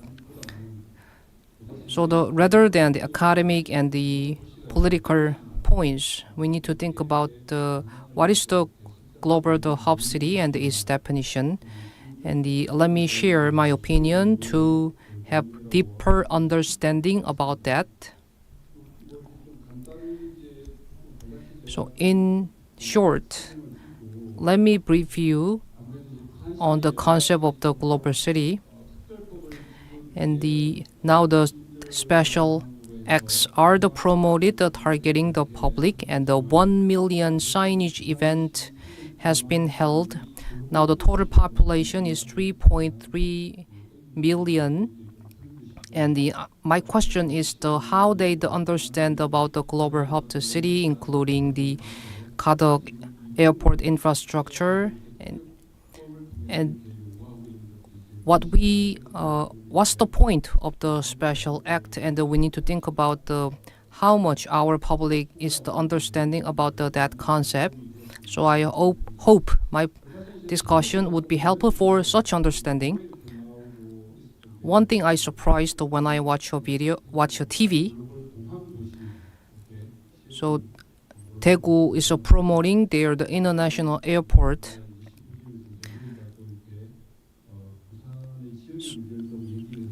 So now we need to talk about the local issues in Busan, and the theme of the globalness. Maybe it might be sounding a little outdated, and maybe the competition with adjacent cities can create some kind of the differences, which I'm wondering. So we need to think about the role of the Busan. So compared to the themes in the morning, the point is the more local. And let me share my opinion about the global city model. Regardless of the public understanding, global city is actually the concept was made in the 1960s by the one sociologist. So the global city means all the center and the global competitives and the global economy and the initiative, and with the engagement of the capital and at the world level. So rather than the centralized development and the perspective, now we need to create the more the local level metropolitan city, and which is the concept. And what is the Busan metropolitan city offices city model, and what kind of the characteristics can we have, and which should be our understanding? And also, if you see the program book, I also uploaded the 13 points of the 13 characteristics of the Busan. So as well as the hardware infrastructure, there are the many factors related to the soft power, and that can make Busan a global city. And when you see the 5 and the 3, the airport and the container and the currency exchanges, all this kind of the financial institutions are the what Busan have. When the publicly elected ninth mayor started this kind of the project as well.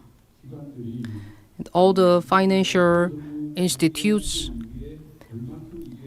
but after the suggestion by the participatory government in the Korea, how much they implemented, and we need to evaluate the progress of those kind of the project of the relocation of the financial institutions to Busan, and what kind of the differences can we have from the financial institution located in Seoul, and we need to check about that. Compared to that, so we announced a lot of the new index which evaluate the Busan during the incumbent the mayor period, and now we announced the CFCI the index, and the Busan ranked at 9th, and which was promoted a lot, and which is the highest record of the Busan since the announcement of the GFCI. When you look at that, this index is announced by the one consulting group in the Britain, and our rank was the 25th. So when I checked this index recently, on the page of the 173, Busan ranked 25th, and in March, now our rank is 27th, which shows the 2 steps increase from the 27th to 25. Maybe it can be the highest rank of the Busan. And the next page, you can see the media coverage about the Busan, and it shows the changes of the GFCI for the past 5 years. Now in the 2021 the April, still the current mayor is elected, and now after that we can see the changes in the Busan's index. Now, as I mentioned before, the 25th is the highest rank of the Busan, and I don't know the exact reason, but the Busan metropolitan cities index has been decreased to 37th. When we look at all the changes in the index,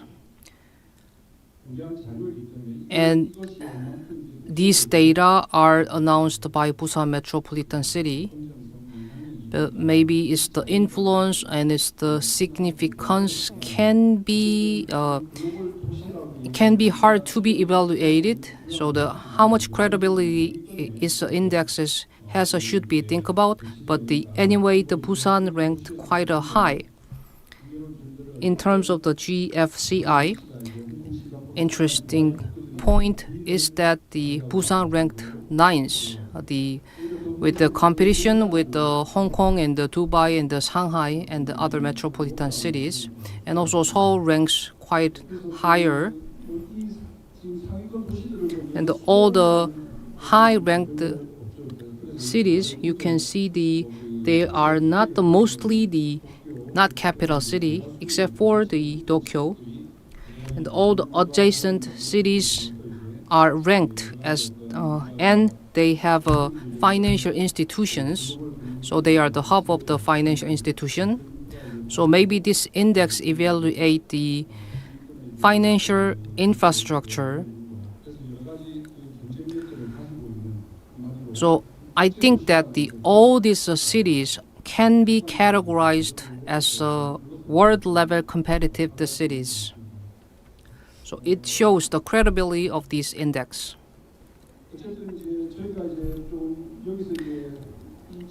And about this index shows that maybe we can ask this kind of the question. In case of London during the Brexit, the rank has been quite stable, and also their rank is still high despite the Brexit. Then from the perspective of the Busan, how we can catch up with them? Maybe the political effort and the changes in the political landscape with the aid can be helpful for Busan to rank higher, and as well as development. And the domestic situation, including the regional gap between the Seoul metropolitan city area and the other local cities, should be addressed. And we need to find a way to bridge this kind of the gap. And what is the role of the Busan? And we need to think about that. And which is the inevitable point about that. And about the urban diplomacy, We can look at the last 3 years data. I requested to Busan Metropolitan City for the data. And let's take a look. Busan's recent data for the last 3 years. Busan has made a lot of agreement with sister cities around the globe. I was not exactly sure if Busan wanted to achieve its goal as global hub city or to attract expo. I think the direction has to be very precise, and I couldn't tell. If you look at the details, some agreements were made due to the attraction of the 2030 Expo. There were 17 countries, 22 cities from 17 countries. And it explains by the Busan Metropolitan City that they wanted to expand their relationships with other cities to attract Expo. But I don't think Expo could be achieved by making lots of sister cities. There should be more on governmental level efforts. Still, Busan has a long way to go. Simply put, you can tell the common things about the cities that Busan has sister city pact is that they are port cities. They are all maritime cities. So, having the friendship relationship is very good, but what is the direction, the detailed direction Busan wants to have with those cities? Because that is not precisely described. I was not exactly sure what was the direction and what was the goal that the Busan want to achieve by making this relationship with other sister cities. If there is a port, then Busan can take a good example to benchmark. So among those sister cities, Busan can find the target to benchmark.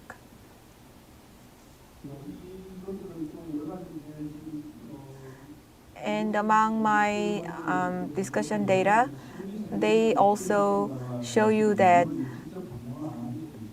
those sister city pacts requires people's tax.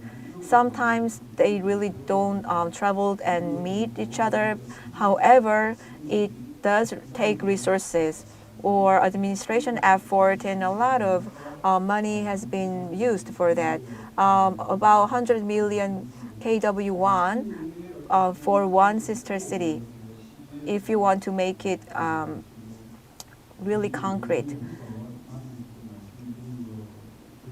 Well, my focus was mainly on the urban diplomacy, and for the time constraint, if I go straight to the my proposal, well, I think it was not my position to suggest a very strong point of view. However, I can share my idea about how to reflect Busan's characteristic into their strategy. It includes changing its symbol. BIG was their slogan they made. Busan is good. When we take a look at the Paris, who hosted Olympics very recently, they said because the Paris was established around the river, sand river, so that's what they promoted. The bay width was what they were promoting as a symbol. So we can,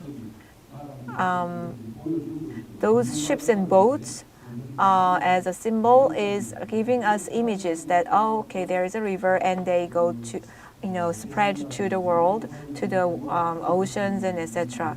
So Busan could also achieve that goal by changing its symbol into something very sophisticated, which meets a global standard. Busan's characteristic, or are we going to take a US type model or Europe type model? Port city in Northeast Asia is Busan. So are we going to use that as our identity, the maritime city, the port city? I think that has to be designed in a very specific way so the citizens can understand it and not just to be confront with the Seoul capital area. I think we should make a very useful policies so citizens can have consensus and participate and work together, and we could create a driving force from them.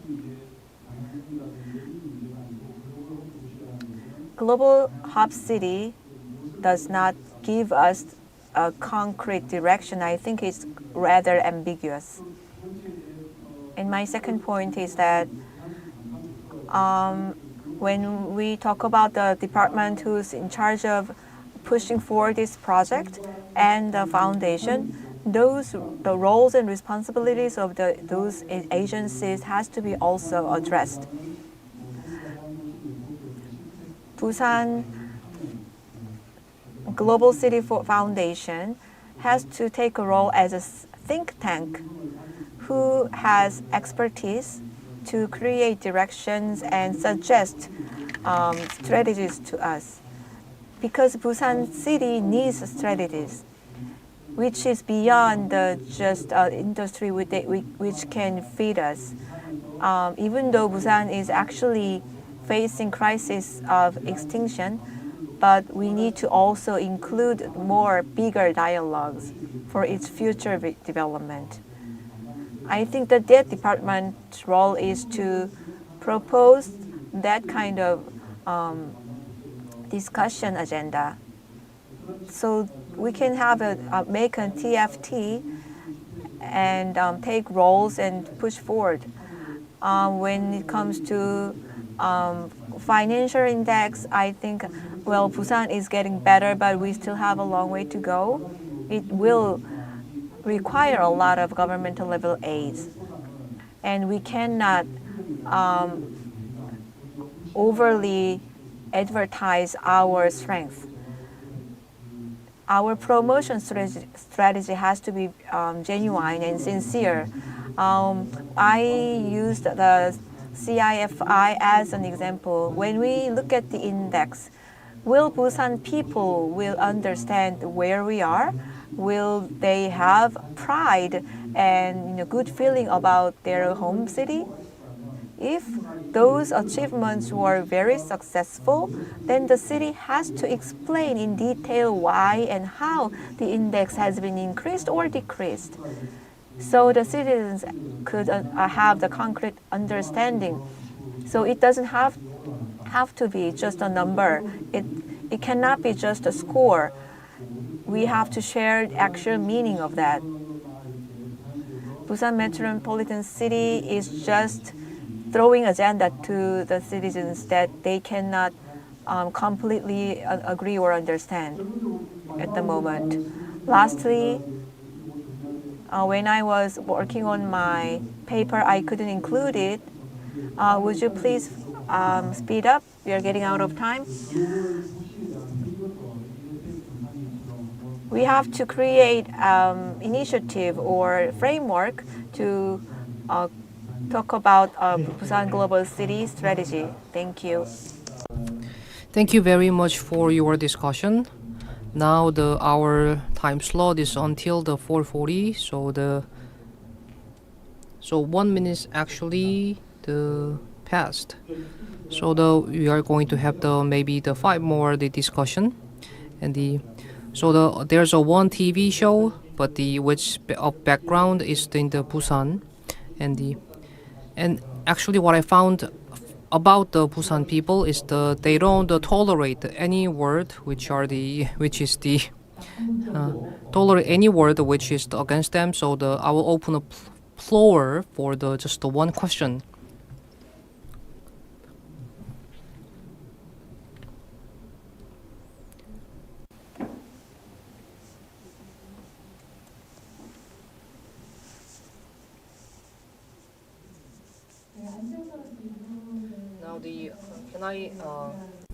Can I ask you questions while I'm sitting? I ask you to stick to the time, because the presentation hour has been delayed, so we cannot have much time for the discussion. So this event hall is very fantastic, but the participation from the floor seemed to be quite low. So I'd like to suggest we need to promote this event more for drawing more participation. Maybe the global hub the city concept is sound like more idealistic. When you look at the 99 and also in the presentation, it mentioned about why the Busan citizens are not that happy. Actually, I'm a council member in the old town of the Busan.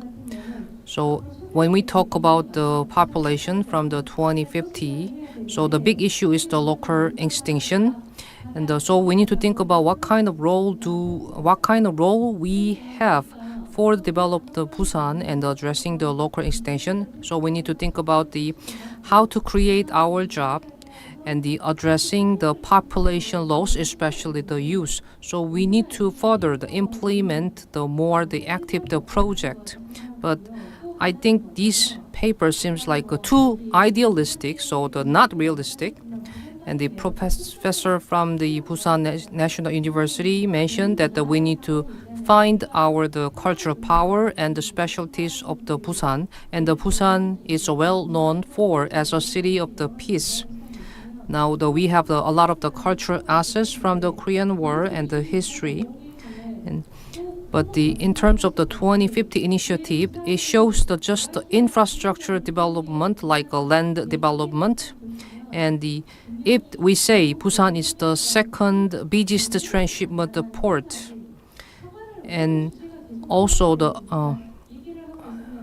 if we are talking about the peace and also the exchanges between North Korea and South Korea, as well as the economic development. And all these kind of the things are not included in the 2050 initiative vision for the Busan. So please explain why this kind of the points are excluded from 2050 initiative of Busan. I couldn't include everything in my short presentation. I, of course, wanted to share that kind of issues. I cannot, introduce all those 250 agenda. Maybe there was my shortcoming from my expression. It was my mistake in the course of creating consensus and getting understanding. Maybe my presentation was just looking like a very shining picture. Please understand that that was not my intention. Ocean conference that Tsuda-san mentioned is that it could be an arena for exchange and peace. I think we should really think about it to make that event more meaningful than it could be. We can think about a lot of possibilities. And the cruise, Busan could also have a cruise industry, and the symbolism that the cruise project could bring. I think we will push forward that project, and I'm going to make more details, and we'll get back to Mr. Tachiya. Thank you very much. Maybe we also need to allocate more time to the 1 or the 2 minutes to the panelist. Maybe so when moderate fail to stick to the time. So I think they need to be picked out. So for the 90 minutes, the session 3 has been conducted, and my special thanks to the 2 presenters and the panelists, and also our interpreter. And then thank you very much. So please give us a big round of applause for the conclusion. 지금부터 약 10분 동안 저희 휴식 시간 For the 10 minutes, we're gonna have a break. So please enjoy coffee and tea at the lobby. So after 10 minutes, we're gonna meet again. So in 10 minutes, we are listen to the special lecture. Thank you.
네, 안내 말씀드리겠습니다. 휴식 시간이 너무 짧죠?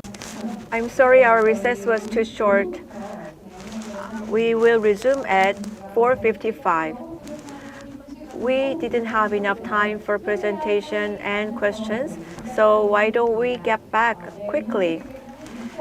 Distinguished guests, please come back to the hall and be seated. We are going to resume at 4:55.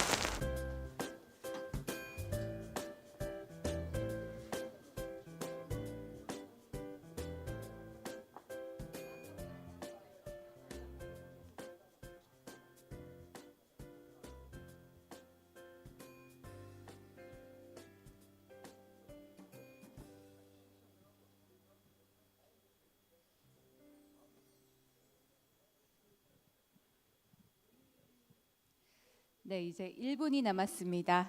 네, 입장. We have 1 minute left. Please come back to the hall and be seated. We are going to resume at 4:55. We are going to start special lecture. Our distinguished guests, please come back to the hall and be seated.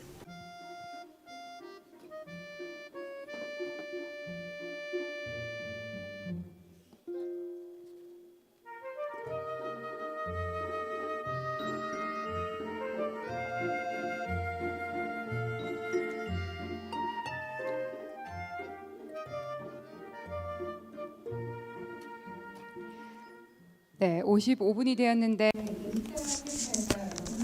Shall we start? It's 4:55 now. Okay, now just go straight to our last session. Special lecture. Let me introduce Professor Kim Tae-man from Korea Maritime and Ocean University. Peace in East Asia from a sea of conflict to a sea of cooperation. Oh, he was already on the stage. Thank you for that. Why don't we deliver microphone to him?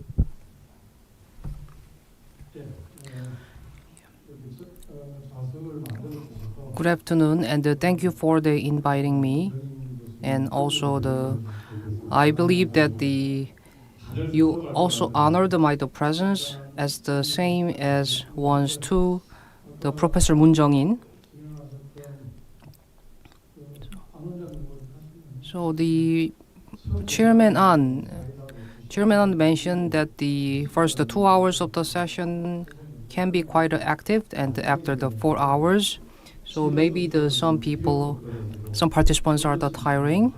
So maybe my energy can be low at the end of the session. Maybe I can see the less number of the participants, but thank you for listening to my lecture.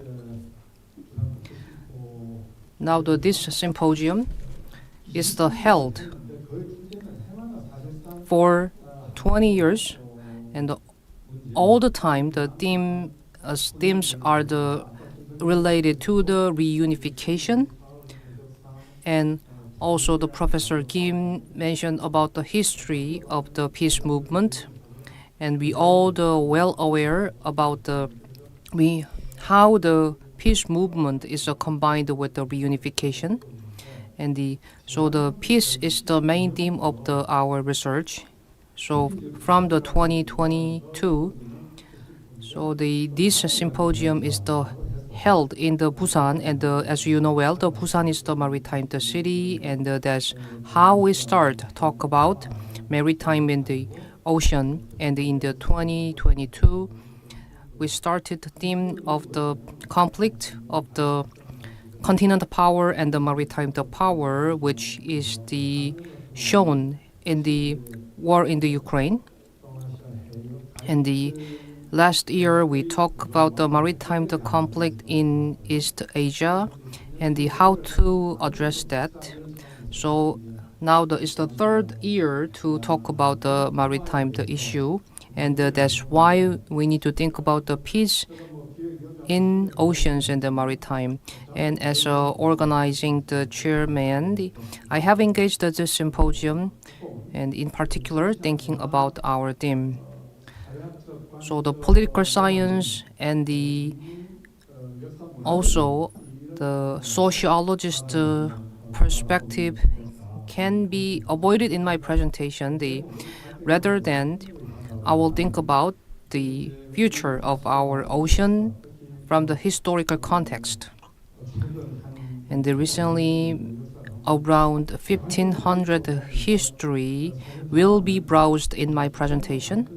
And actually, the ocean was the place for the reconciliation and the cooperation and the coexistence rather than space for conflict. So I will talk about that. Maybe it's a little bit confusing for me to do the presentation. And is there anyone who can fix the mic to some point, to some spot? Is there someone who can fix the mic? Can I use fix the mic?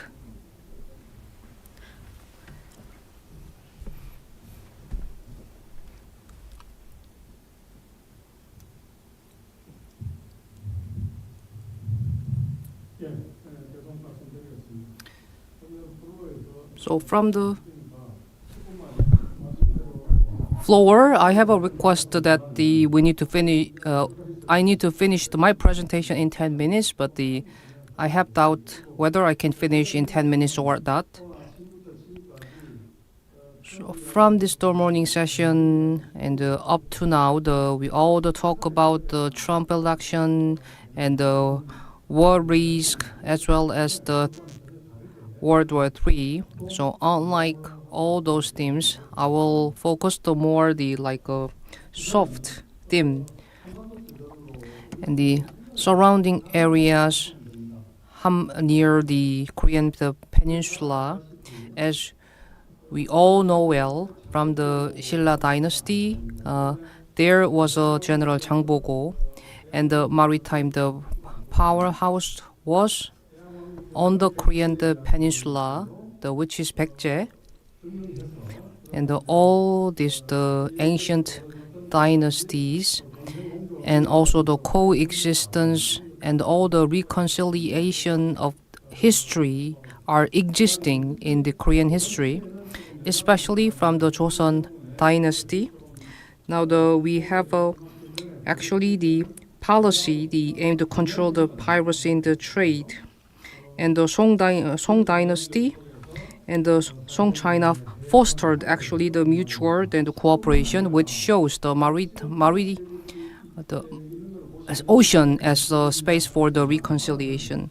Maybe some people might think that whether we have a route in the ocean, but the ocean actually has the function as a route for the cultural exchanges, including Japan, and also one of the ancient dynasty, Balhae. Maybe some people forget about that. Balhae and the Japanese and the Song China and the Goryeo dynasty had engaged in a lot of the exchange, including the Ryukyu. And some people might not know that we also had active exchanges with Vietnam.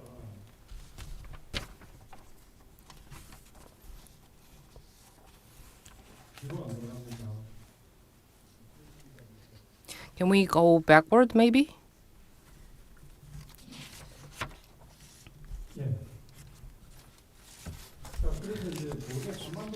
So around the Korean peninsula, or actually the maritime route, and from Balhae to the Japanese Hokkaido, and the western side of the Japan, there have been a lot of exchanges, as many as the 100 times, and the eastern route and the southern route. All the Jeju Island and the Okinawa route can be actually the route for our exchanges, and the western route and the Shandong Peninsula and the Myeongju route are all the route, and they are called the four-way section, and we call the off-coast route, which means the ships are moving facing the continent, because the distant sea sailing was not possible. So the off-coast route is facing the Yeosundo Peninsula. Then we moved to the China, so there's a ancient route. So also the direct cross-sectional route was there. And the southern part of the China, which is from the Myeongju and through the Pyeonglan Island and to the Kaesong, we call this one the four-way section. So we can see a lot of the many ocean route, and especially the four-section route is recorded a book called 고려-도겸, and the one diplomat from the Song China recorded this route, and this route is through Songdo and the China. So all the diplomat recorded a 2 months trip using this route, and there is actually the translated version in the Korea. So this kind of record shows the vibrant route in ocean.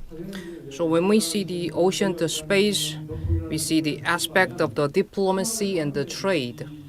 Maybe these are all dedicated to the peaceful relations and pursuing the coexistence. And when the diplomats start their sailing and they finish the mission, which should be good, but also there were the ships who failed, and the one failure case should be the sinking, and after that,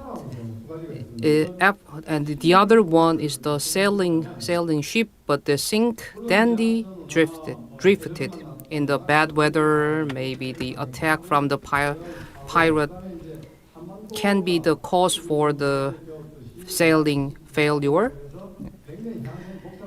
And the Korean Peninsula shows a very complex coastline, and it caused the risk for their sailing and the ship operation. And the region below the Yeongjong Island and the Ma Island and the Jin Island, we can see the very complex coastline, and also there are the sinking ship which can be excavated later. But usually the octopuses are the one which find the sunken ships. And then once this kind of the ships are founded, we need to report to the Cultural Asset Agency. In the 1975, there was a ship found which is called Sinan ship, and also we found 28,000 cultural asset and founded by the one agency, and that's the starting point of the underwater archaeology in the Busan. And the one island and the Busan island, we found 14 sunken ships. And all the sunken ships can be categorized as the time capsule. Still, there are some left underwater, and according to our estimation, in the southern region, on the Korean Peninsula, there should be 1,000 sunken ships, which I hope. Maybe all the sunken ships are showing also is evidence of the active exchanges in our ocean. So I was going to show you the map, which reflects all the findings. There are going to be more findings in the future. Underwater archaeology requires a lot of expertise and a lot of resources. So in Korea, we need more development. We cannot find everything right now until they get to the museum to be exhibited from underwater. It takes at least 30 years because they need a lot of treatments, chemical treatment, a lot of complex courses are required. So it does take 30 years. So in Mokpo, there is a research institute, and it has those relics, and they have their factory which treats all the relics by themselves. And I think there is a great potential that we will find a lot of treasures underwater from the sunken ships. So those sailors from the sunken ships, the record about it, all the data, sometimes they are missing, but fortunately we can find some documents. If we can find the documents, then we can learn a lot about them. Among them, there is a relationship between Korea, China, Japan. It's very complicated these days, but back then, like a long time ago, they still already had that kind of dynamics and relationships between them. To ease the tension in diplomatic issues, or they could create trust between them. Because when you deal with the sunken ship, it is an international courtesy that you need to give the people back alive. It's not a good courtesy to just kill them or just, take them inside. So it cannot be treated as missing people if you take a foreigner or diplomat from other country and then keep them for yourself. Not only you treat them and with great hospitality, and then you send them back to their own country with some record or gifts. So maybe in the past there was nothing free. You really have to reward them because they just send you back home alive. And if your boat was sunk, then you have to identify why you are here, where you're from, and who you are. So during that course of actions, international relations started. There are a lot of examples and cases. I can't make distinct examples. So those drifted boats became ambassadors. It happened very often, from China to Korean Peninsula, a lot. And you can find documents that shows the course of investigation, and to Okinawa, and also as far as Vietnam or Japan, from Japan to Korea. And even though this is a very special case, from Korea to Germany and to Russia. So those ships were drifted to all those different countries in the world. And this is how maritime exchanges started. I gave you these examples because those books are my favorites. The first one is 표해록. This is a documentation which is already translated in Korean. It does not have a lot of stories about the maritime route. It tells a lot about China, the homeland. So the person was captured by Chinese people, and as far as Beijing, and then that person meets the emperor and then wrote this book. So it has a lot of plenty of information about China. And I also really like the second one, 장한철. Maybe it was a very talented person who could write a good story. So it was a very interesting story. And I think the best one is the 표해심'을 from 문순득, the third one. This one is quite a more famous one. I think 문순득 is not just a fish seller.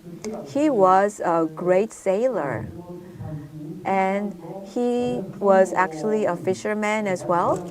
And he is from Wido Island, which was located in between Huksando and Mokpo.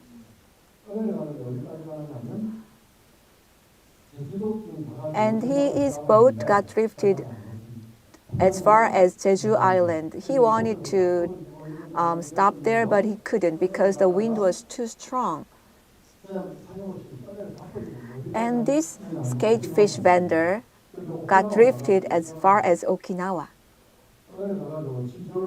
And then he was investigated by Japanese people.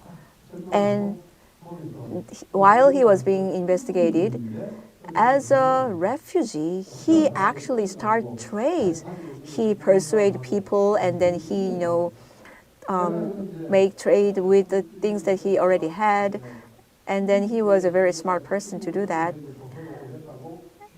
And then he got on another boat to go back home, but that boat got drifted again, and this time he went to the Philippines. Once again, because he was a really excellent merchant, he was successfully making money by trade. And then he dropped by China and then came back home in 4 years. And then that's when he met Jung Yak-jeon, who was older brother of Jung Yak-yong. And then, because he is telling a lot of great stories from foreign countries, Jung Yak-jeon was writing down the story from Moon Sunuk. So it was actually written by Jung Yak-jeon. Back then, he was speaking in Joseon language and Okinawa language, and then Filipino. So Jung also made a dictionary to compare all those 3 languages. Isn't it genius? Oh, Moon actually made the dictionary, but he couldn't write it down because he does not know the Korean or Japanese alphabet. He just memorized in his brain. And then he explained it. And the level of the sophistication of Joseon boat was not so good. But when he was in the Philippines, he was able to witness the boats from the Western countries. He was amazed by the functions and technology of those Western boats, and he remembers everything in his head again. And then when he came back to Korea and met Jung Yak-jeon, he told one of Jung Yak-jeon's people and then made them write down about those boats so that they could write a plan how Joseon boat should further develop. So in the drift log, so 해행 총재 actually has a 60-page long drift log. Now this book actually published in the 1780s. So all these kinds of the log shows the maritime route and the maritime log in Joseon Dynasty. And through this kind of the process, we can see the log of the diplomat from Joseon to Japanese, and also as well as the economic and the resource the cooperation through the agreement. So the space is a symbol of the reconciliation rather than the space for the conflict.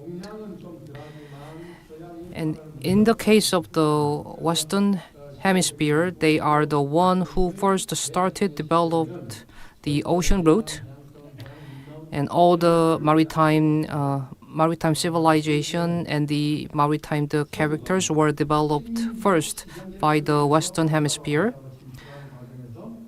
So when they advanced to east, including China, Japan, and the Korea, the ocean route was the starting point for them to advance.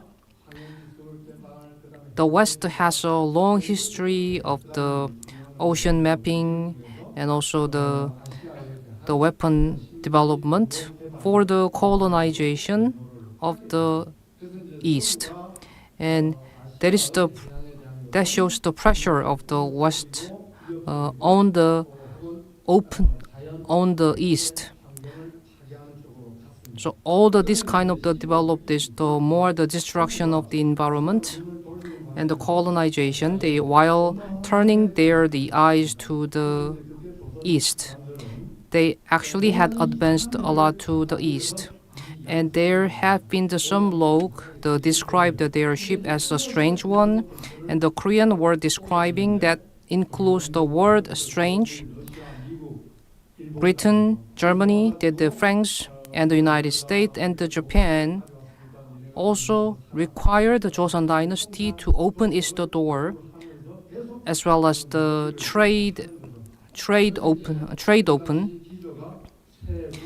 And actually, back then, the closeness is the main policy of the Joseon dynasty, which means the Joseon didn't open their door to the West, and they actually forced them to open its door, which led to the wars in Korea. One of the biggest, the foreign invasion, is the 임진왜란, the Imjin War. So all the strategies of the General Lee Sun-shin can be handled well for the 7 years. So the atrocity for the 7 years war cannot be described enough. And the China-Japanese war and the Russia-Japanese war and the China and kind of the war also happened in East Asia. And the Japan also showed the aspiration and the desire for the occupying Asia. So from the east side of China and the Shanghai, they all colonized the land for Japan. So maybe it may be limited to the specific areas, but there was an era in which we see the explosion of the conflict and the wars. So there has been some threatening factors to the peace in East Asia's ocean. So recent situation at the multipolar situation has been existing actually quite a while ago. And the UN announced the World Ocean Act, but the interpretation about the act has been various. So that kind of the discrepancy in the understanding that the act may cause the conflict among the countries. Maybe the next war, following the war in the Europe, is likely to happen in Asia. And the Taiwanese scientists said that the Taiwan Strait can be the flashpoint for the next conflict. But I think that the Korea can be also the possible flashpoint. And the guardianship is also appearing near the Korean Peninsula. So there are all the factors who escalate the tensions on the Korean Peninsula.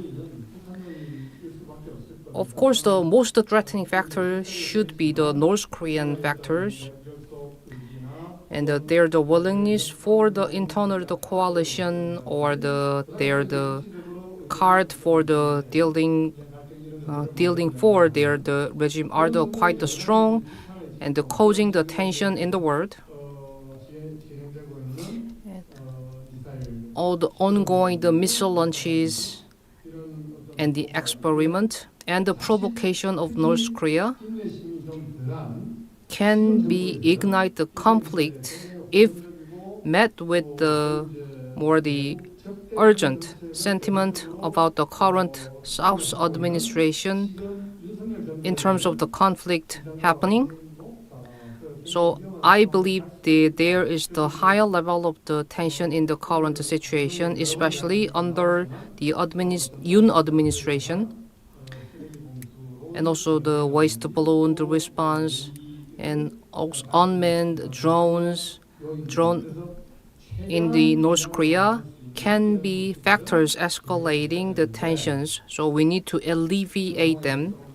And in this, the current situation, it seems to be not easy to alleviate, which is the very concerning. And also there's a armament competition surrounding Korea, China, and Japan, as well as Japan. And China is trying to expand the ocean power, and they are driving the expansion of the ocean. Now they are trying to increase the naval ships from 2 to 7.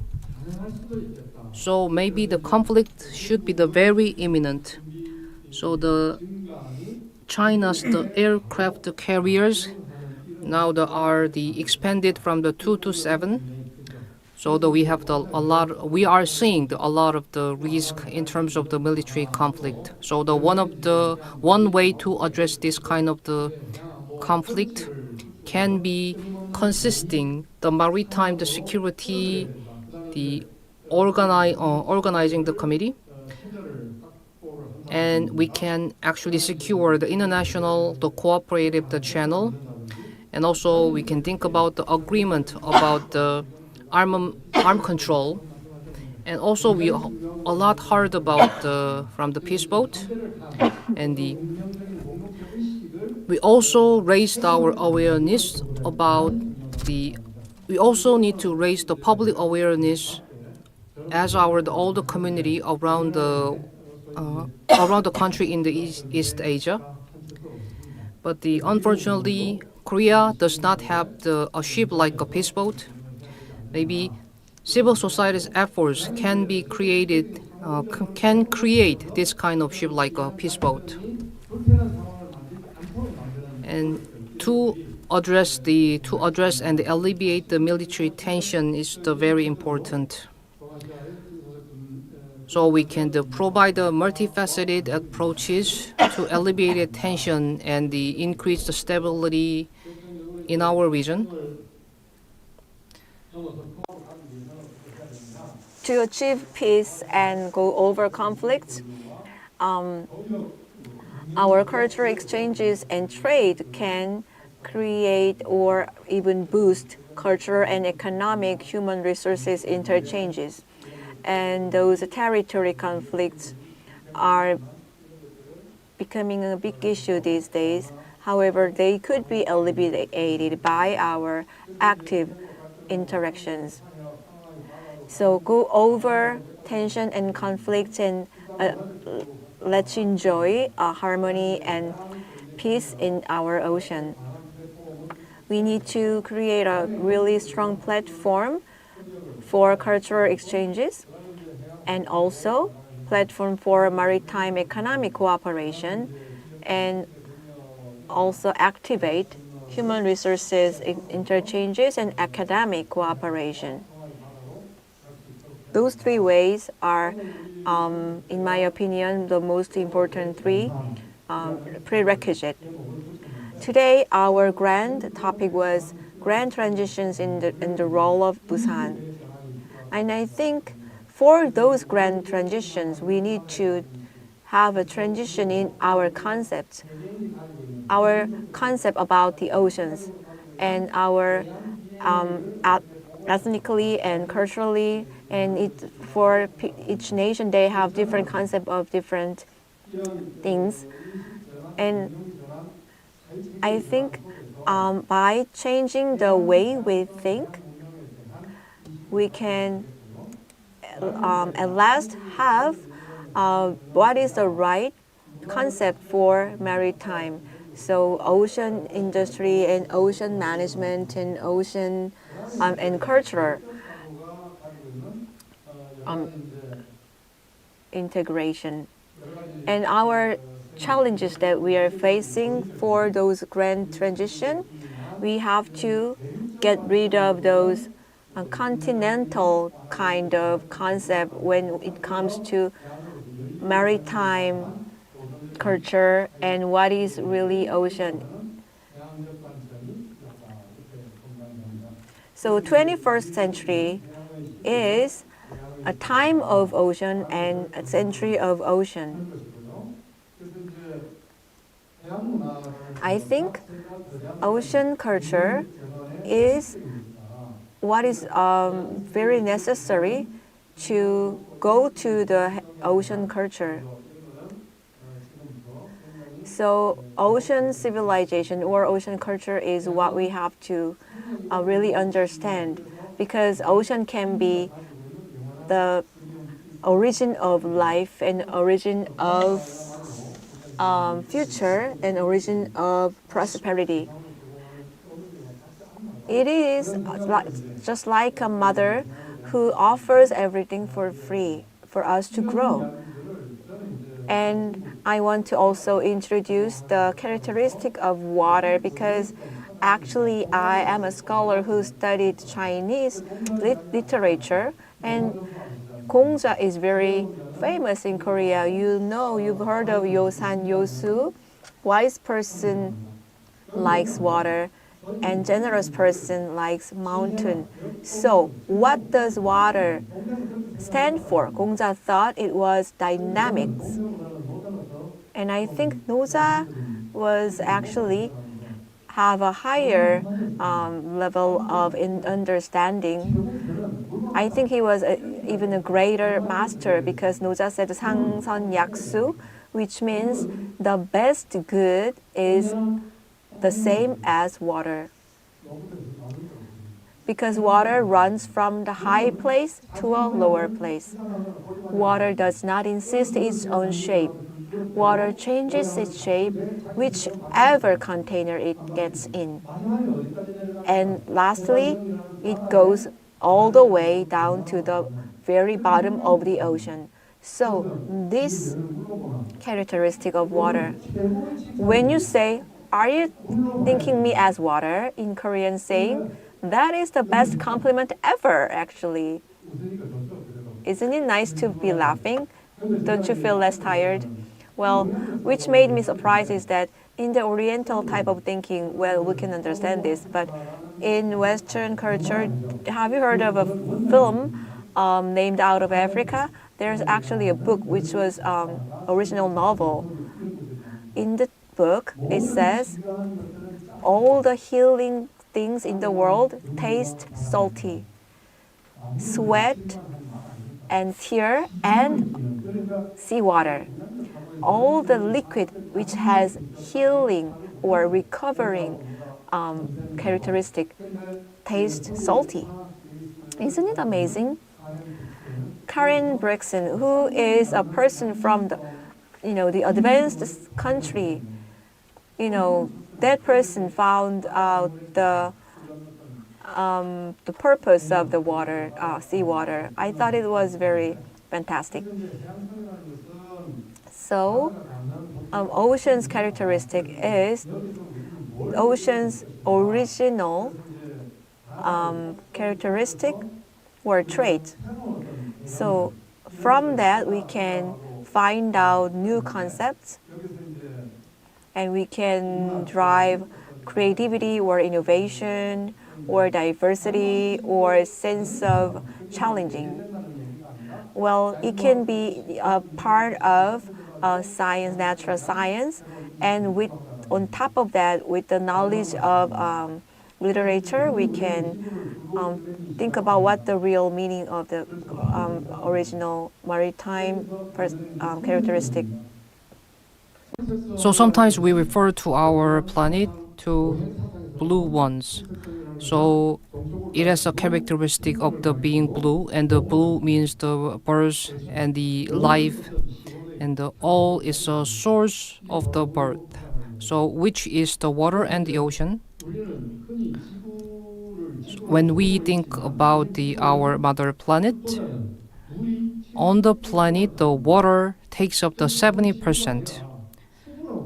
So we need to refer to it rather than the water sphere rather than the earth.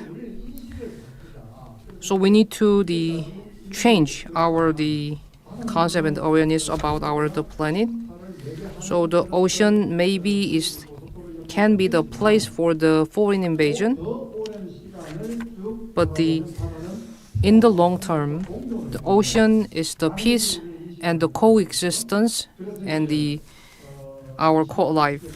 So in the 21st century, what we need right now is rather than the conflict and the beyond and the tension, we need to draw the peace and the peace. So paradoxically, ocean can be a place for new wars, which shows the tension. However, if our participant here today, I ask you to change the perception about the ocean. So it can be the new alternative as our solution for the escalating conflict. Thank you. I think it was a bit long. No problem. Thank you, sir.